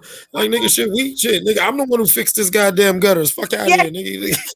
Me, I fucking changed the battery in the smoke detector that was beeping when you left. Yeah, it was me. Yeah, just like that. So it was like me and two of my homeboys. We used to trap out her house and everything. But yeah, dude knew what his wife was on, and it was just one of those things. Like me, like I always said, growing up military, like even with the don't ask, don't tell, goofy rainbow weirdo shit and all like that. Like I grew up in it. Like for real, the rule was just don't embarrass nobody and don't make nothing public. You know, like that's why I still act the way I act the way this day. I always tell the girls I'm dealing with, whatever I find out privately, I can deal with private. Yeah, don't want to do it. If I have to find out something publicly, it's mad. You know, I might not give a fuck, but get your popcorn. I'm gonna put on a show. Yeah. Just because you made me have to find out in some weird ass public way. I'm gonna make a public display out of it. Fuck yeah, you won't embarrass me in public. You won't have to. Well, go all out. When you get it in public. Go all out then. Yeah. But you feel me though, sir? Like, you know what I'm saying? Like I get it, you know, and you know, I got my own past. See, come on, man. We all know I ain't shit to where, you know what I'm saying? If I really fuck with the bitch and she's like, hey, I had an I ain't shit moment, I'm gonna be like, it happens. Cause you be doing it and move on. Shoot, she can take $5,000 out the bank account real quick. She take the little $5,000, you know, and went on a little shopping spree. But don't go take you buy yourself on your own. Don't go take them out because now you done talked about it. Now I gotta embarrass you because all your friends think I'm a sucker. Yeah. Thank you. Oh, that's $5,000. I'm gonna act like it's 50 now. I'm thank you. Exactly, sir. See, it ain't even got to be you fucking around. Just stupid shit like that. Like you fucking doing stupid shit with the money. Now, if you doing stupid shit because you had a moment and you did some stupid shit, fine. But you motherfucking take it from us to go stunt with somebody else. I don't give a damn if it's your friends, your family, or whatever. All right, well, you know what? You can stay your monkey ass with them. Yup, I'm gonna drop you off right over there. Yeah, damn. I hope with a bag. Rules. Yeah, and you know what? I hope they got 5,000 for you to fuck off. Yup, because this was your last out of mine. Name coming off the account. You cut off. God damn it. You can't take the name off. Well, close the account then. Take everything out of it. Ain't gonna be nothing in there. Oh man, hey man, I told you, hey man, y'all don't understand, man. I really put on my damn pimp boots in my life, man. For 3 years, man. Actually, 4.5. That was actually one of my main sources of income. Fuck everything else. That's why throughout my music career, I used to always tell niggas, you could go through my catalog. I always told niggas, music is my side money. Yeah. And I'm telling you. You feel what I'm saying? Like I used to brag about that. Like a lot of niggas don't even know that was something throughout most of my career I used to brag about when I used to go places. Yeah, we sitting around all these rich niggas and these famous niggas or whatever. And I always felt like I was the coolest nigga in the room because I just happen to be nice. I really don't give a fuck about none of this. Nice person though, in general. That's what you are. You're not. Nigga, I get money another way, nigga. Like, yeah, it's cool being backstage and performing, you know, opening up on this big show. But honestly, I'm only here because I'm catering the after party. What do You know what I'm saying? To where it's like it's dope being on stage, and I love it. It's a good ego boost. I am an artist, but at the end of the day, the businessman in me, like, man, fuck all this shit. Like, so a lot of cats is running around. Oh my god, I met such and such. Hey, can I take your picture? And I'm sitting with dude like, hey, nigga, you looking for such and such? You know, I got that. Yeah, I'll never get starstruck until I get home. I'm like, dang, I was just eating lunch with such and such. Right, I'm that same way. Like, I be thinking about it on the way home, like, I should have got a picture. The thing is, like, when I was little, I was on like the news and stuff like that. The funny thing is, I'm gonna tell this it's story time. I'm gonna tell a real quick story. All right, so I was one of those kids, you know, back in the 90s, they had this thing where they'll have the little kids who are like the overachievers of the neighborhood or the state will come to the news station, and each one will audition to be on the news. So me and my brother, you was a good nigga. We was on the news, right? And talking about if you're home alone, dial 411, dial 911. Nigga, we was home alone all the time. My mom was sick every day. Yeah, my mom was sick, so we would be home a lot. So we would have we would know how to catch the bus. We knew how to catch a cab. They didn't have Uber, and then they had a cab. So we'll catch the cab like it was nothing, and we'll catch the bus like it was nothing, like we were grown people. Grown, yeah. Yeah, like I took my first Thanksgiving. I was like 3 or 4 my first Thanksgiving. I had to push the chair up to the stove and stand on the chair to cook. I'm serious. It's crazy. So we was home alone a lot, and that was honestly because my mom wasn't well. Went to the hospital. Yeah. It was Thanksgiving time. My mom went to the hospital right before Thanksgiving. Wow. So I had to finish the food. I had to go ahead and cook it. That's how I learned. That's why I made my first Thanksgiving. I made a cranberry sauce pie, but we have no other fruit. So we always got the fruit last, so it'll be fresh. Yeah. But, there you go. And I made a cranberry sauce pie. I was like, man, I was making up weird stuff even back then. But anyway, so I'm on the news telling these people, if you're home alone, dial 411, dial 911. I was home alone. I was home alone. I think that weekend, the very next weekend, I was home alone. All the time. The hypocrisy. Man, come on, man. I'm an 80s baby. Man, what you mean? Listen. Like our parents didn't give a fuck. We latchkey kids. I'm gonna call 2 times. When I ring, I'm gonna hang up. I'm gonna ring. I'm gonna hang up, and then I'm gonna call you back. That's when you answer the phone. Don't answer the phone unless I do that. Yeah. Latchkey kids. Thank you, type shit. Or it'd be like, don't answer the phone, period. God damn it. If anything crazy, just go to Miss Pat's house. Miss Pat stay like 2 buildings down on the other street. And Miss Pat, low key, her nosy ass is just sitting on her porch, and she can see the whole house. She can see like 3/4 of your house from her porch. Because you know, when you sneaking the bitches in, they gotta come in the other way because Miss Pat will see them. You know how that shit is? You know that one nosy neighbor, you gotta don't use that door, use the side door, Yeah, motherfuckers nosy as hell. You're the side bitch. Use the side door as well. You know what? My mum used to say, "Don't answer the door to anybody." And that's it. Doesn't matter who it is. Don't answer. If she had to step out, it was just don't answer the door to nobody. Don't care if it's the postman and you want to deliver anything. Don't answer the door. Yeah. Man, and one time she left and went, "Don't answer the door." She left, and the doorbell rang.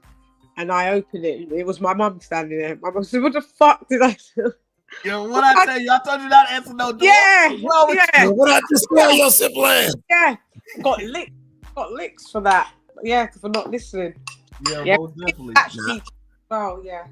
With the latchkey. Nah, man. We had protocol, man. Like I'm talking about from a young age. We knew to where to put things depending on who was at the door, if you know what I mean. Right. Like, that's such a such. So you knew to get rid of this, get rid of that, go on and take this over there, dump this in there, flush this shit. Don't even, you know what I'm saying? Like, I'm talking about from young kids, we just knew this shit. Look at the stuff it's when you look at it, it's like we would. All right, is somebody weird at the door? Hide a butcher knife under the cushion, just in case they act crazy. You got something to stab them with. Yeah. Oh man. The box cutter behind the TV. Imagine us telling these stories. Imagine us telling these stories that when we was in these instances, doesn't matter. Me being in the UK and you being in America, we share the same you know, some of the same situations. I think it's just black culture all the way around. It doesn't matter where you're from.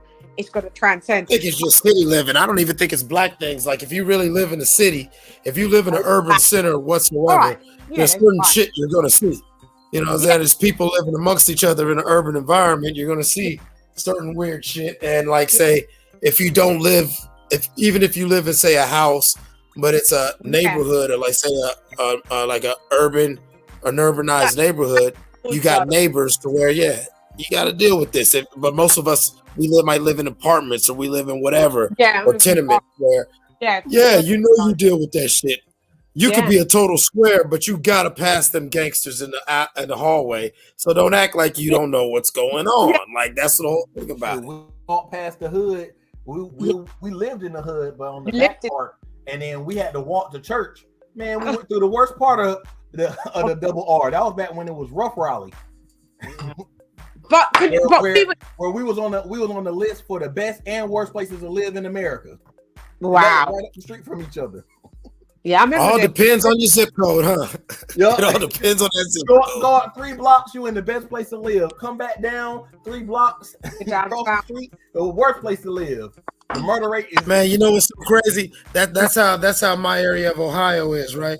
Like the urban centers of 330, Youngstown and Warren. It's like, man, why the fuck are you there? But like for real, right where I'm at right now, as soon as I drive 15 minutes this way, you like, yo, I bet you if I took you, like, y'all be looking around like, oh man, these houses are how much? Man, you know what? I might move to Ohio like this fly shit. Yeah, you know, we got a lot of rich people who low key they got little mansions in this part of Ohio. This is where they lay low. Dave Chappelle, haven't you? But hey, I mean, he says Yellow Springs. That's a little north of Columbus, so that'd be like he's literally 2.5 hours south of me, southwest. But still in Ohio. Oh yeah, man. Listen, man. There's so many people in Ohio that just chill there. Like, if you go on the trails behind my one dude's house, in my one good friend's house, like there's these little bike trails. Yeah. And once you go like past 2 bridges on the bike trails, the dude who used to own the Colorado Rockies, the baseball team, that's his shit. It's his whole. It's got a horse ranch and everything, and it's right there. Like, you know, when my little cousin was working with me, we used to have this job where we used to drive around a lot. So since he was working with me, I used to always take him in weird places in this little area that he ain't never been. But he's born and raised in Youngstown. He never been there, and he'd be like, "Man, look at all these mansions." I'm like, "You had no idea, man. That was 30 minutes from your house. Like we'd be 30 minutes from his house." But that's how this area is, as far as like our search senior saying, like gentrified. Like, you know what I'm saying? 30 minutes from the hood, and it's some shit that man, they blow these niggas' minds, man. Niggas with their own ponds, their own lakes, waterfalls, sir. Like this shit crazy. We got that horse, and like we got this one nigga got his own horse track, nigga. Those houses like $8 million houses back in the 80s and 90s. Man, it's 3 blocks from the hood. Where's a house right there? A house you can't even understand why it's still standing. Yeah. It's like that. It's funny. It's like that here, you know. Same.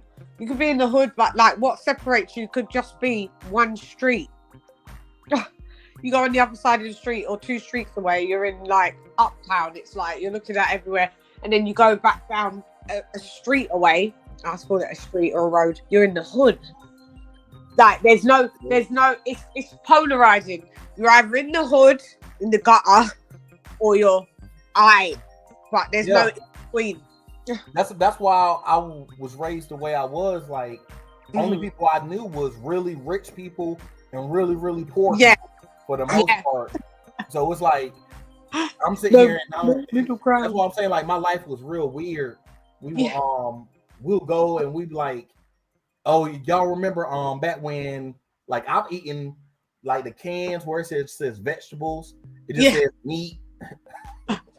I remember that.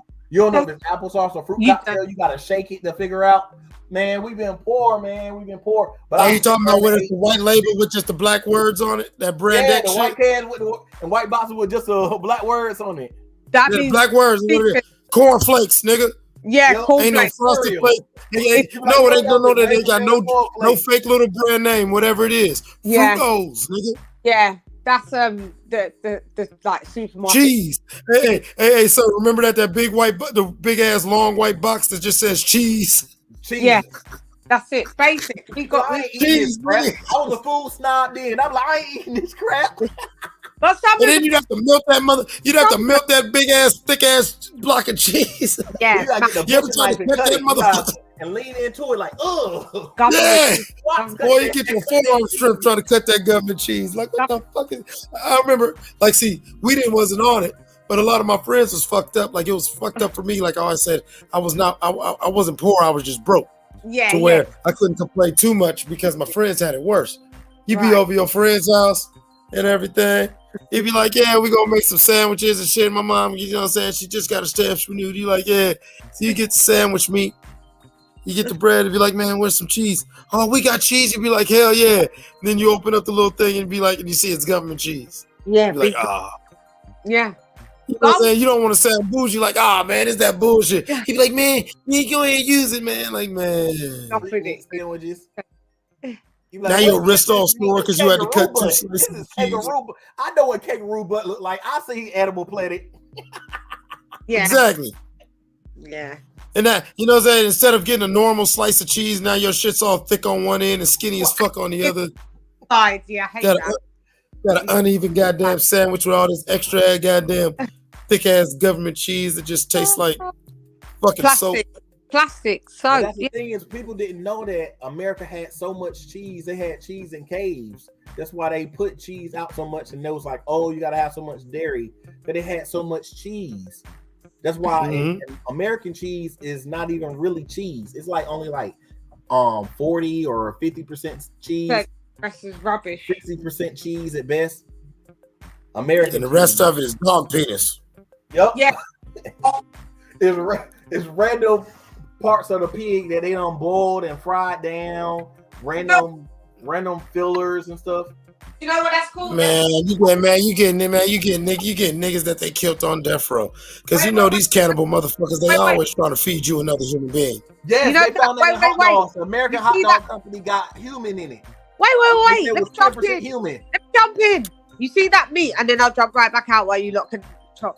Do you know that meat that you're talking about, Sir Senior, where it's all like the crushed bits and the eye of the pig or the cow? It's called offal. That's the term for it. Look it up if you're near a computer. I think it's I've seen it. Yeah, that's what it is. Like what you get in when people eat spam, and it's in the cans. Yep, it's always the bologna, hot dog. Yeah, it's all crushed up bits of the eyes, just the waste part of the animal, basically. Yep. Yeah. Some of the American hot dog brand got 10% person in it, 10% human. I was like, dang, how many? Man, you know we've all how is it 10% humans? That's what all the Senior, do you realize if you're 25 years of older, you've probably eaten at least half of a human being? That's crazy. And 80 pounds of bugs.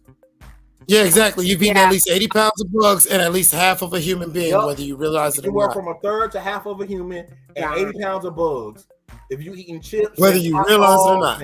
And canned drinks, You don't have like 80 rat babies in your mouth. Rats and all that, yeah. I ain't gonna lie though. I do, because I don't eat pork. I do love that. I do love locusts because I love locust gelatin.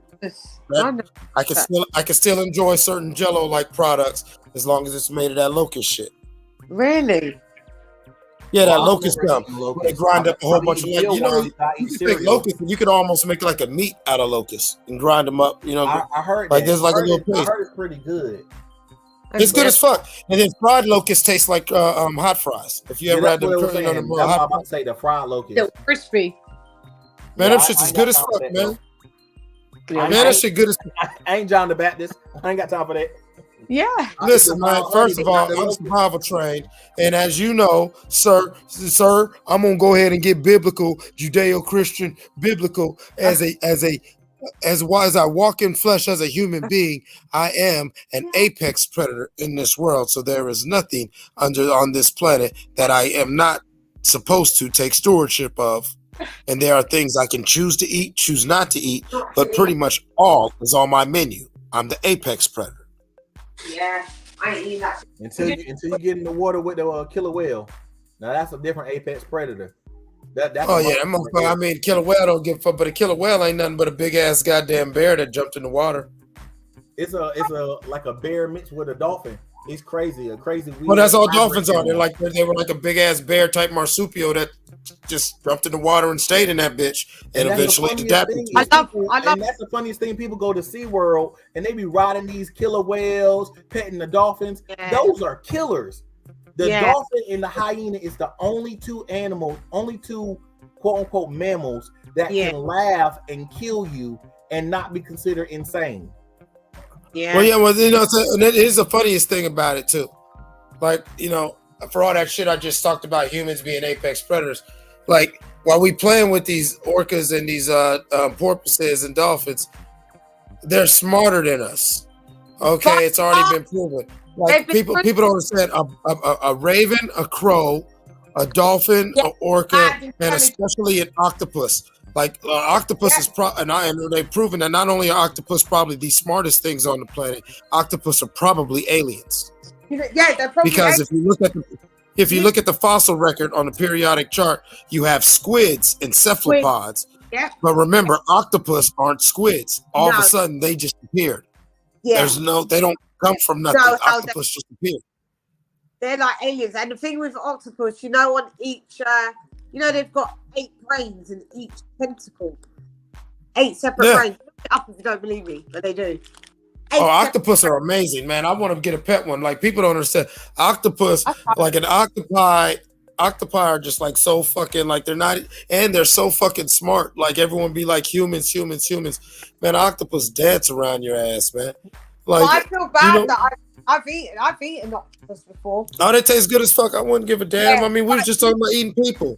And I'm gonna tell you the truth. If you put me on a desert island and I had no choice, I'd eat one of y'all motherfuckers. It's okay. Well, you won't eat me. You won't eat me. I'm gonna poke you. And then you better run, little nigga. You better run. You get poked.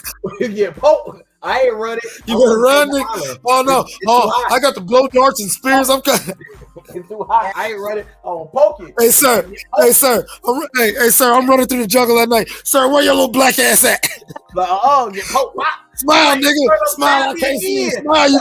Sir, keep stabbing I'm me. over that cracking joke trying to get this nigga to laugh. I ain't even trying to eat him no more. He's still stabbing me. He just keeps stabbing me. Every time he see me, he just poke me for no reason. I'm just making sure, nigga. Just making sure. Just making sure. I love you lot. Hanging out with you lot is dope. It feels like I'm like right next to you lot hanging out. It's weird. No, I'm dead serious. Hey, listen, I ain't going to get too deep in it, but I watched somebody pretty much starve to death. Oh no! I ain't gonna be me. Tell us it. No, don't fuck up our vibe clips. Nah, I said I ain't starving to death. I don't give a damn. Like me, I don't eat pork, but if you put me in a situation where there's nothing else to eat, I'll eat that pig alive. Yeah, you know what I'm saying? No, I'm a digger. You put me in a situation where ain't nothing else. You put me in a situation where I have no alternative. It's not about, would you eat a human being? I would kill the motherfucker and eat him. I am not starving to death. Oh no. Yeah. Oh no, fuck that. I ain't going out like that. I think that I wouldn't. You're a better person than me, and I commend you. And that's why I'll probably be eating you, and I'll be thinking fondly of you as I'm munching on your booty meat. You know what I'm saying?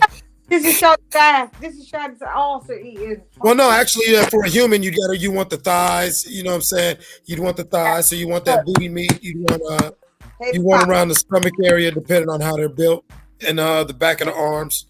Yeah, that's good meat. The back of the arms, the bingo wings. Fucking hell, the back of the arms, all specific like that clips. Yes, that's specific, like you've done it before. The back of the arm. Nah, it's like I know how to skin animals. No, I tell you, I know how to, and using them as bait. Well, I'm gonna get me. I'm gonna use them like come and get this little puppy. Little puppy out here. Yeah, you gonna wait till I bend over try to get the puppy. He just gonna hop out of nowhere. Gotcha, nigga. Ah! He's like, where all your food at? Where all your food? He's like, all right, man, leave me something to eat. He like, I got a little bit of Lady Jan's booty meat over there, right behind the tree. Take a bite. Take a bite. I've got a thigh. I've got one of Elsie's thighs. Yeah. He be like, oh, man, you taking all my bread and all my grain and everything. I wouldn't want to eat the puppy. You can eat the puppy. Have a Yeah, hot dog for real. I would not. Could you look? I left you the puppy. Hey, can I tell y'all something without wearing you out?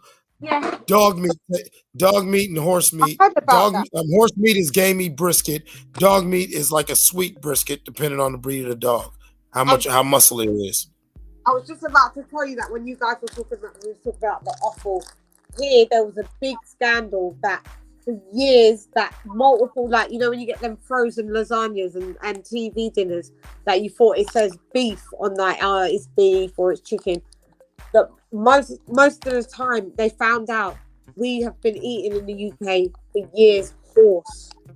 Yeah, the horse meat, there was a big scandal with that. Yeah, I remember that. I did hear that. Yeah, they was feeding all y'all horse meat for years. They did find out. Yeah, but it's like you get to a point where you're like, fuck it, I've probably done it already. Like, it doesn't really matter at this point now. Do you know what I mean? There's nothing you can do I remember back when they had like a lot of horse meat dog food. And there was this one brand that, you know what I'm saying, we used to laugh because, you know, we dare motherfuckers to eat it because it tasted just like motherfucking corned beef hash. To where we'd always laugh, like, you know what I'm saying, if somebody cooked this right, you would think this is corned beef. You would think this is, you know what I'm saying? Yeah. You think this corned beef hash. Yeah, that's scary though, isn't it? But the whole time you're eating a human or a horse. And it's like, no, it'd be literally the dog food out the can. You be thinking it's chicken or ground up beef. Yeah, they did that in our KFC. They be cooking rats and selling it to people. Yep. Yeah, rat burgers. Yeah, and in the Southwest you get a lot of that because you know what I'm saying, rat meat. Yeah, rat meat if done right. Yeah. We had another scandal here in the UK where they found out a lot of the KFCs. You know when you bought the hot wings, you know the little hot wings. You know what I'm talking about? Yeah. Do you guys? It's the same. Why are you acting like you don't know what hot wings are? Hot. No, we know what hot wings are. We're listening. Yeah, but they revealed that half of them, for the most part, was rat, and it was right in the news that when one girl peeled it open and it was the rat with its brain, like deep fried with it, and you were thinking you were eating fucking residue bits of rat. So everything was recalled across the whole of London for KFC. Stopped going there for about 2 years. Nobody's seen that tail on that chicken wing? Didn't have a tail. No. I'm just bullshit. I'm bullshit. No, they did that but they found that out in New York, maybe about 10 years ago, 15 years ago. Ours was about 8 years ago. Almost all of their like you go to the Chinese restaurants, you go to all the different places, all their little like General Tso's chicken, all the breaded so-called chicken. It wasn't chicken, it was rat. It's rat. It was rat and cat. It was rat. Rat, cat, dog, pigeon, whatever. Stir-fried cat and rat. I'm trying to tell you, listen, look. Those was pigeon wings. Those for real. Those most Chinese places be selling you pigeon wings or either the Nor chicken. It's a black. Listen, man, listen. I lived around a lot of Asians.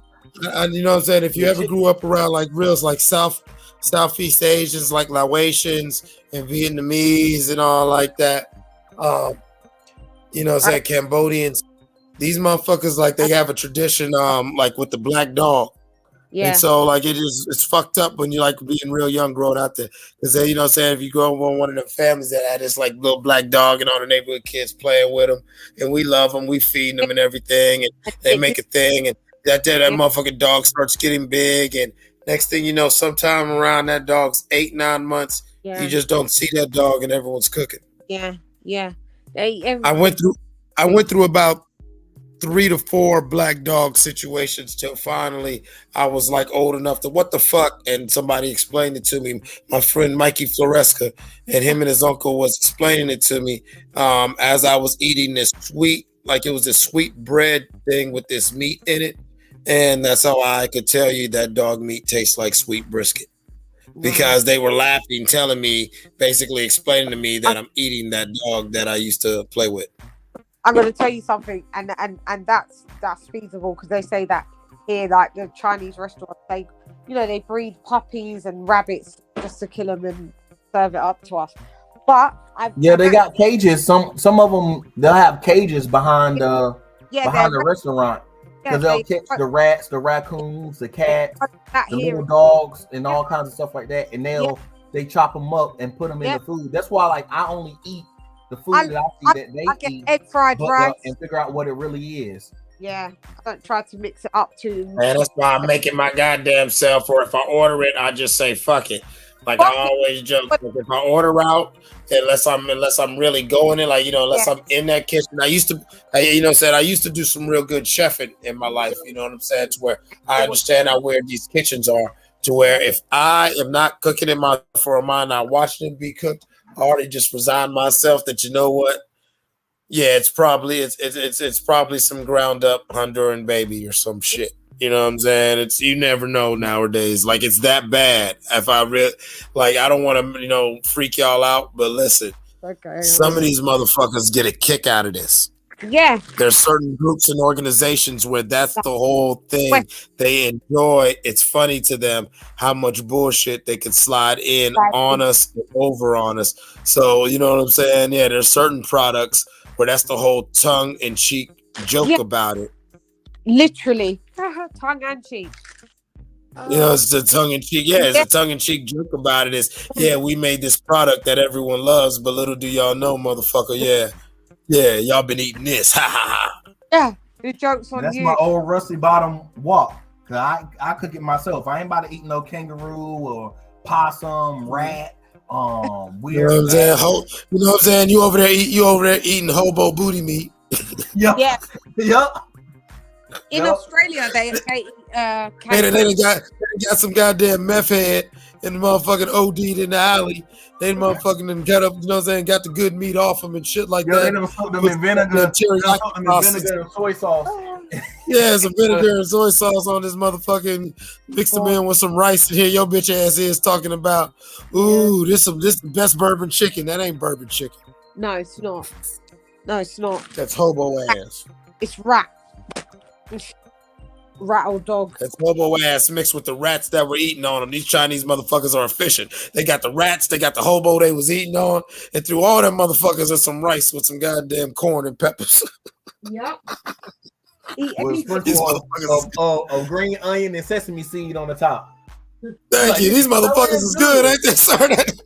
Boy, I'm telling you, that motherfucker wasn't playing. They're economical. I think we could taste the hobo's jacket.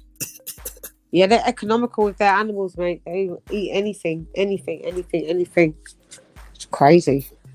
Hey, shit, man. Hey, they put bat shit. Hey, they put bat shit on everything. Yeah. Hence COVID. That's why I said when you find out. Hey, Mark, this member's only, right? I don't want to get you in trouble. Mark in trouble. This member's only, right? We safe. Yeah, this member's only. Yeah. We safe. Okay. You be like, why do they got aborted babies in the Gatorade? You be like, wait, aborted babies? Oh God. Yeah. All right. Hey, sir. Hey, sir. Safe. Oh God. Let's talk about the small hats. Small hats. Let me stop. Motherfucker, shut this shit down right now. What'd you say? They'll shut us down midstream, even though it's members only. They'll be like, ooh, no, trigger word. So what? You can say small hats. Yeah, man. Listen. That's why I say I was like, it's funny to me. You could call a black person nigga 1,000,000 times. Yeah. Nigga. You call a gay person a fag and all kinds of stuff. Yeah. But you can't say nothing about them small hats though. No, can't say nothing. No, and you know the craziest thing about it, I'm gonna get us in trouble. No, you know what? I'm gonna get you in trouble. I'm gonna get myself in a little bit of trouble, right? Because here's the thing. You ain't gotta call them no derogatory slur. You could simply use the proper name and just by identifying it and saying, yes, this Jewish or this Jew person. Yeah. And then they say you're so that's like saying, so are you telling me that I am racist because I say Lady Strand is black? Because Sir Senior's black? But if I identify a Jew as a Jew while speaking about that Jew. You're anti-Semite if you do that. But I can say they own too much stuff. Yeah, and then now they're gonna cancel me. Or I could say a complimentary. I love the way the Jewish community keeps their business amongst themselves. Oh, what do you mean, Darky? We feel like you're attacking us. How dare you? How dare you draw attention to what we do in our community? Because they want to exist without being talked about. So they want to be able to scrutinize, control, and manipulate everything else, but we can't say shit about what they got going on. It's crazy, isn't it? When you think about it, it's like the only thing that's crazier than Jews is certain Latinos. How conveniently they choose when they are people of color. Exactly. Convenient. Any other time they white to the motherfucker. Yeah. Yeah. But then when something go wrong, you know, my black brother, you know, we all people of color. What do you mean? Hey, we were slaves too in Egypt. No, you weren't. Y'all motherfuckers ain't built no goddamn pyramids. Y'all motherfuckers don't even know how to make bagels. Y'all stole that shit too. You said no. I'm starting our shit. Don't get me started, man. That should be pissing me off, man. Yeah. Like, you know, or what kills me. What kills me is nothing against any group of people. Yeah. But I don't believe any one group of people owns a world war. 6 million Jews or whatever, that's terrible. Even if it's 11 million Jews, that's terrible. Yeah. There was 14 million French Congolese soldiers who were tortured in the things during World War II. Because remember, French and Belgium had a lot of African soldiers because they had African colonies. Was torture in the war. You had the rape of Manchuria. Do you know there is no such thing as a true-blooded Manchurian person because of World War II? Because when Japan went into the Manchurian region of China, they killed everybody. You know what I'm saying? You have the Armenian genocide. You have so many. You know how many? You know the true race of the Romani, the true Gypsies, were almost completely wiped out by the Nazis. The most population you'll find of true Romani is around Western Pennsylvania and where I live at in Ohio, because most of the ones in Europe were killed off or fled to America because the Nazis killed all of them, not just 6 to 11 million, damn near all of them. All right, you know how many gays, you know how many mentally handicapped people and physically handicapped people were just gassed and killed. And that's a problem I didn't understand. Yeah, thank you, Pi. If somebody was a mixed race. Hitler tell you unless you're blonde-haired, blue-eyed, you get killed or you go to a camp. But he didn't have blonde hair or blue eyes. And he was Jewish, and he knew it. Yes, and his family was Jewish, so that means you're Jewish. Yeah. If your mother is, it goes by the mother. And his mama was a Jew. Yeah. He's Jewish, yeah, for real. That's what I'm saying. Like it wasn't like he was just culturally Jewish. No, by all Jewish traditions, you are like he is one of them people. Like, yeah, even if you don't practice Judaism, Hitler by definition you were a Jew. Yeah, why he gonna go around killing people? This slave people looks like you. You should just kill yourself. Just kill yourself. Yeah, that's why you know it was. There was a whole lot of other shit that we ain't even gonna get into. But my point is, it just kills me how certain people act like they can dominate and own certain conversations, or they try to take that one event as their checkmate. And it's like, you know what? If we're going to be honest, there's a lot of groups of people who could talk about that period of time we call World War II. Yeah, I say the same thing. There's I don't. And here's the thing. And here's my last thing I say on that. And I know you feel me. I know you feel me, Lady Shan, over there in London, because you know if you out there in the shits, I told you I got people out there, so I know y'all hip. What happened to them in World War II? That does not give the right for America and Britain to go over to Palestine and create these motherfuckers a country and tell these people shut up. Yeah. These people was over there just living. They ain't have shit to do. They wasn't gassing y'all. Man, yeah, it's fucked up with Israelis. America and Britain said, you know what? It was fucked up what Hitler did. You know what? We're gonna do this to these people so y'all niggas could have a land because and the Bible says, and everyone knows these people aren't the tribe. You kicked off half the people who are of the bloodlines, so these fucking Europeans. Yeah, that's all it boils down to. Racial divide. They want the white people who are the Jews in inverted commas. They wanted Jews Out in there. Israel, not Yeah, Hebrews. but They got the think Hebrews out of.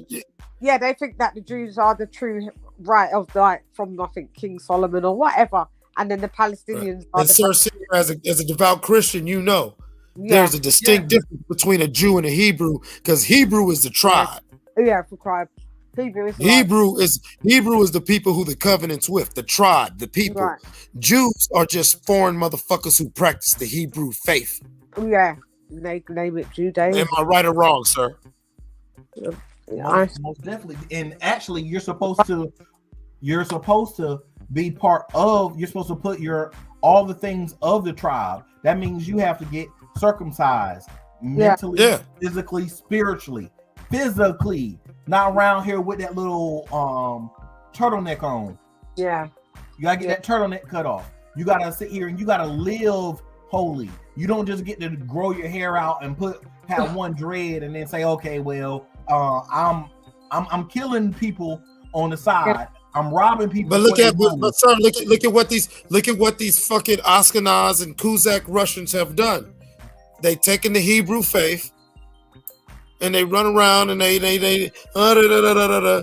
many of them are Zionists, as you know, which are card-carrying Satanists who practice dark Kabbalah. Yeah, And they're Duraks, or people who or dark Druids. They're the lazy ones. They don't even do the yoga. Magic. The Zionists are the lazy Satanists who don't even do yoga. So you stiff, unflexible Satanists. Exactly. And so they got to say, that's my point. That's what kills me. It's not anti-Semitic to call them out when they have, if you know the history of this movement, they do the same thing every fucking 60 to 75 years, and they topple governments. They redraw the map every time, and anytime you say it, you're some type of anti-Semite or you got a problem with the small hats. And it's like I don't have no problem with Israel or Jewish people or whatever, but will they rein in these goddamn Zionists who run facets of their government who have nothing to do with none of this? Who will openly tell you that they are motherfucking Satanists or whatever, like half these freaks who run Hollywood.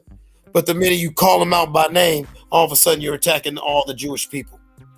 Yeah, and that's the thing is, you're going to sell the whole country to a small group of people, to billionaires. You're going to sell the whole country, and you do that in every single country.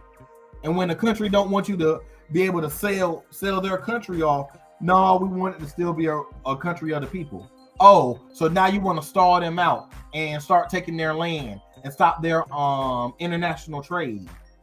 Yeah, fuck with their economics and do all types of and try to use things like media and shit like that to spread division amongst its people. Why? Because we don't want none of this horse shit. You know what I'm saying? To use a biblical reference, we don't want your golden calf. Because we know if we take your golden calf, that golden calf is Baal. Once Baal comes in, then Lilith comes in. Once Lilith comes in, then Moloch comes in. And if you don't know the stages of possession, I'll walk you through it. Okay? The three principal demons that enter societies before society falls. Baal, or the golden calf, is an indulgence of civic life and a secular living where slowly but surely the church is muted and then removed completely from the affairs of the state. Yep, or separation of state. You know what I'm saying? And then once the spirit of Baal captures over the state, then the spirit of Lilith is clear to enter in. You know what I'm saying? Once Lilith brings her ass in, we see a loosening of morality and sexuality and understand, and you know what I'm saying, and gender roles and societal roles, to where there becomes a confusion because everyone's indulging in self. You know what I'm saying? And under Baal, it's a golden calf. We're just rushing. We're capitalists. We got money, so we think we're doing good. We're not thinking about how, you know what? We don't talk about God no more. We don't live godly no more. We don't even fucking godly ways no more. But fuck it though, we getting money. And then once we get to that point, here comes Moloch. And what does Moloch, the old owl, does? Moloch, he's going to come get your children. Yup. And then that's when perverted. And once Moloch has your children, once the 3 principal demons come, then guess what? Now your nation or your tribe or village is open to all the princes of hell. And then when God and his angels look towards your nation, you are a lawless nation, so you no longer have his favor, and thus no longer are under his protection, and thus now you are under the reign of the princes of hell. That's how demons rule this planet. They trick humans because nobody understands the 1, 2, 3. Baal, Lilith, Moloch. And that's the simple thing is people understand that demons only give it's a routine. No, demons got laws. They're still angels. A demon can't do what he wants to do. A demon has a very specific laws. He has very specific rules. He can't even be redeemed like we can. That's why they draw us out so far till we can no longer have that connection with God, so we can even get back to on the right page. Because until misery loves company, unless we do certain sins, unless we do certain unthinkable stuff, we always have a chance to redeem ourselves. They don't. They're already damned. So that's why they hate us. But they hate us for different reasons. Well, I mean, God did make us in his image. Remember Samael, Lucifer, and all the different archangels. These were pure beings. Lucifer was pretty much cosmic fire and light, which music exuded from his body. Like he was perfect in every way. And then God made something out of clay, took a piece of himself, threw it in his clay, and forced all the choirs of heaven to bow before it. You think a proud bitch like Lucifer would bow before clay? You feel me? And then think about how proud Lucifer is. Think about how mad he is, because Lucifer, although proud, he's not stupid. So he knows everything he's doing, even though he's trying to rebel and everything. He's only doing what God wants him to and allowed him to. Because remember, his role is still Ha-Shaitan, the accuser. Remember in the book of Job, he still can walk to heaven at any time because he's still just doing his job. So all this bitching and moaning because he fell from grace. And guess what, bitch? You do what I told you to do anyway. Yeah, that's got to burn his heart. That's why I say the devil reasons this man. God thinks of eternity. We got to think long term, man. So you turn around and you rebel, and then now you don't get the blessings, and you still got to do all the work. All the work, everything I made you to do, you're gonna do it anyway. That's why I always tell people. That's why everybody get mad at me, think I'm all on some satanic shit. But it's like, no, stop blaming the devil. And the devil doing his job. And when I be talking about Illuminati, why are you mad at these motherfuckers? They at least picked a side, motherfucker. While you just still tittering on the fence, trying to figure out what you want to do. You talk this righteous shit, but you serve the beast if you watch how you live. You know what I'm saying? You know what I'm saying? Type shit. Like some of these motherfuckers get on my nerves. See, you know what I'm saying? I know how I act seems weird to certain people, but I know what I'm doing. Some of these motherfuckers, y'all, they just be doing shit and espousing shit. You know what I'm saying? I respect the motherfucker who at least know what he doing. Be a dirty motherfucker if you're gonna be a dirty motherfucker. I respect you more than a motherfucker who claims he's doing good, but all you out here is doing dirt. Exactly. That takes away. You know what I'm saying? We got enough of wolf sheep's clothing. I want to see the shepherds. I want to see the wolves. I'm sick of these motherfucking vice versa, fake ass real niggas and real ass fake niggas, and that's what's confusing the people. Yep, they're wolves in sheep clothing and calling it Balenciaga. Right, type bullshit. Yeah, like motherfuckers don't even understand. Like, you know what I'm saying? Like some of this shit's very blatant. Like, you know what I'm saying? And it's so blatant that when you talk about it, everyone's like, oh, you tripping, you bugging. Like me, because I was raised in the old ways, I knew about Orishas. I was raised in witchcraft shit. When I was fucking around with music, that shit never bothered me. And like I always tell people, sometimes it ain't witchcraft. Sometimes it ain't Illuminati or gay mafia. Sometimes it's just rich niggas who was weird. But don't get it twisted. That shit's there too. But if you know what you're doing, you fine. It's all these goofy motherfuckers who think they know what they're doing and get themselves caught up because they want to be in the crowd. Yep, they want to fit in. And they gonna fit you in, all right. They definitely gonna fit you in. Yeah, they're gonna fit it right in your asshole. They're gonna fit it right in your asshole. Your soul or your hole, it's not both. You go. What did I say the one time? You gonna find yourself sucking dick for Satan.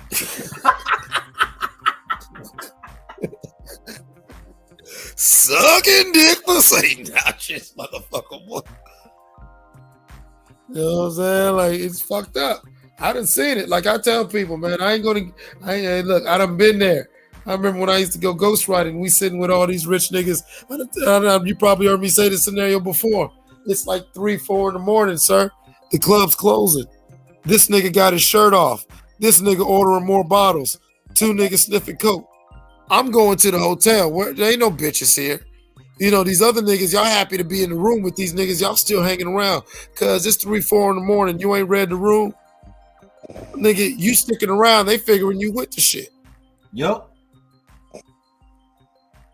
I left the room. I ain't wanna go home. You feel me? Ain't no bitches there. It's already 4 in the morning. Why is this nigga got his shirt off just dancing? What the fuck? I'll just leave. There ain't no food. There's no women. We ain't got nothing else to talk about. I'm going home.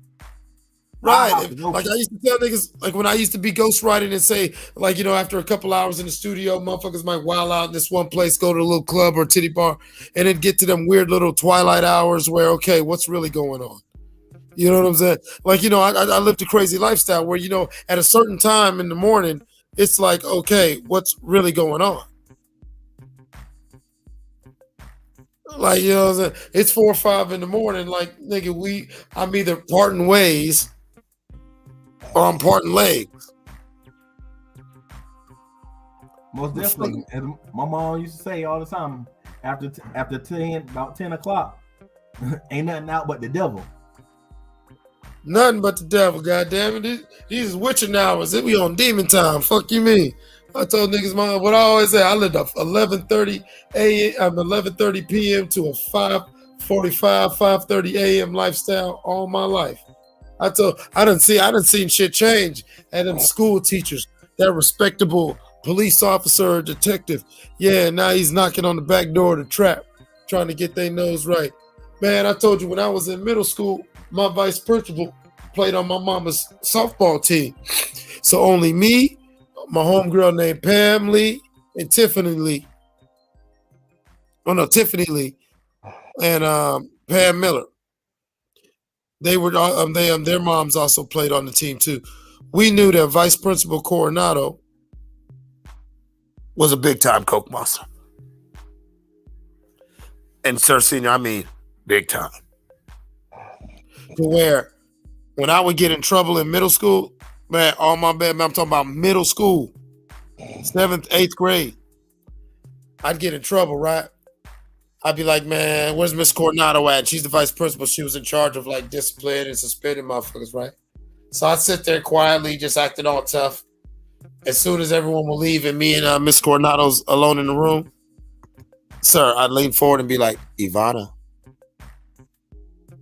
this can't happen. She'd be like, Michael, wait, Ivana, this can't happen. I said, I'll tell you what, Ivana, and I'd reach in my shoe, pull something out, throw it on the table. She'd be like, you can't have that on school. I'd be like, Ivana, I'm going to go home and stay home for about 3 to 5 days. You tell them whatever you want to, but I'm not suspended. I'll come back in about 3 to 5 days and we'll just move on and try to act like this never happened. Michael, you're not gonna get so much trouble. Ivana, this can't happen. I don't want my mom to find out, whatever. Here you go. I'll talk to you later. Oh my God, this is the last time, Michael, I swear to God. And it never failed. She'd always grab her bag of Coke and just whatever I got in trouble, it would just go away. And she would just get her Coke. And every time was the last time. I swear to God. The last time since the last time. Man, 7th through 8th grade, man. Listen, man. And I was in Arizona. I don't want to get her in trouble. I wouldn't say the school's name, but yeah, I'm trying to tell you, my boy. Listen, I would literally get away with some of the biggest bullshit on my middle school. Some shit that a grown man wouldn't even try because I knew worst case scenario, just keep me a couple little goodie bags tucked in the sock and just toss a couple of them to me. Hey, this can't happen, Yvonne. Like, for real. Like, I just be sitting there all quiet. Where's Miss Coronado? Where's Miss Coronado? As soon as everyone will leave, all that Miss Coronado shit right out the window. Hey, Ivana.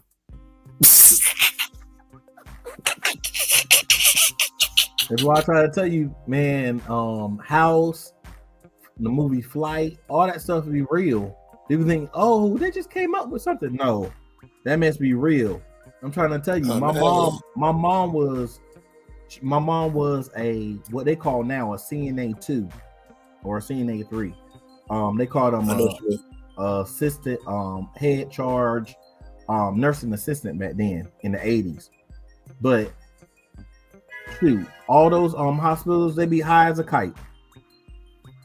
They be taking those pills, popping the pills. The ones who pop the pills is worse than the cokeheads. Man, who you telling, man? I never liked the pill head. The thing I never liked about pill heads was like being a military brat. Like you said, I met a lot of people in the medical field or whatever, and they look down on niggas who smoke weed or whatever, but they're running around pilt the fuck out the whole damn time. Uppers, and downers, because of the lifestyle I live. Uppers, downers, right? Yeah. Because, why you got uppers, downers, and mids, and then sleep? Because that's how they balance out their day. And like from a young age, you would watch this motherfucker. And then you got medicine to keep you awake. You got medicine for everything.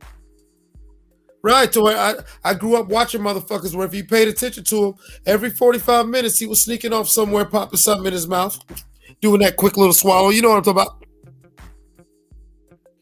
You know what I'm saying? He'd be like, yo, man, what's Eclipse doing? Nah, man, I'm chilling. Like, niggas, oh, no, I'm good. He'd be like, he'd be looking at him like, I know he just swallowed something real quick. They always got an old piece of bubble gum. Nah, for real, man. I had a couple white friends. No, I had a couple white friends, good friends of mine who eventually overdosed and everything like that. And it was fucked up because me and my one dude, we were the only ones with the street acumen to peep it. Like this nigga's on because he'll be little shit like that where near around the time when he killed himself, he didn't want to be around us because we call him on his bullshit. Like I do stupid shit when I was around him. Like it's motherfucker hot as fuck in the middle of the summer and this nigga wearing a hoodie. I would just I'd roll his sleeves up. I'd walk up to him instead of shaking his hand, I'd roll his sleeves up. You know what I'm saying? He'd be like, man, I'm trying to get clean, man. I'd be like, yeah, I know you on that junkie shit, nigga. I know you shooting up. Or you'd always see him like we'd be sitting there talking, or you know what I'm saying, we'd be riding in the car and you'd see him like try to turn his back and you know what I'm saying, you see his neck do that quick little jerk, like he try to, you know what I'm saying, pop him something real quick, or you know what I'm saying, get him a little. You know what I'm saying? I had a couple friends who had bad habits where we'd be sitting around and I'm talking about, I had friends who were slick with it too. Like you gotta know them because it'd be like, yeah, man, you know what I'm saying, blah blah. This nigga just sniffed some coke. Like you wouldn't even like, you'd be asking yourself, did I just see what I just saw? Yeah, nigga went and treated his nose one time. Wonder why later on that night he was tripping, shooting up the club. Shit. Lady Chan snoring, Mark snoring. I love y'all. Yeah, you have to message him so he can cut the live off. Yeah, I'm about to do that now. I'm about to tell him right now, cut the screen. Let me tell him. Oh man, I gotta call this thing because yeah, he ain't. You know, good and damn well he is not.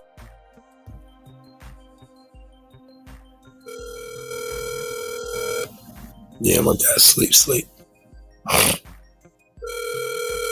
Big sleep.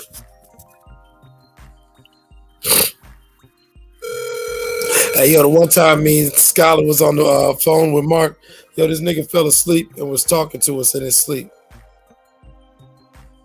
Like we hear Mark snore talking about, well, yeah, that's crazy, bro. Nigga was in his sleep doing his show, man. That shit was funny as fuck, man.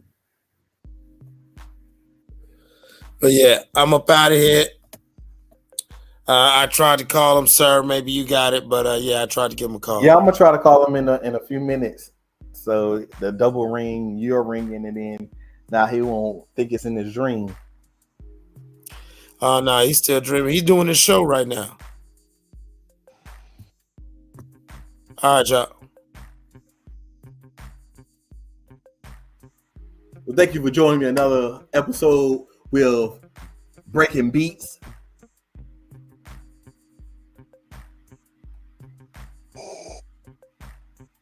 We got Lady Shan, Dumbbell Seasoning, Mark Nash. Clips just signed off. And I'm about to sign off myself. As always, be blessed, be safe, be certain. Cook up.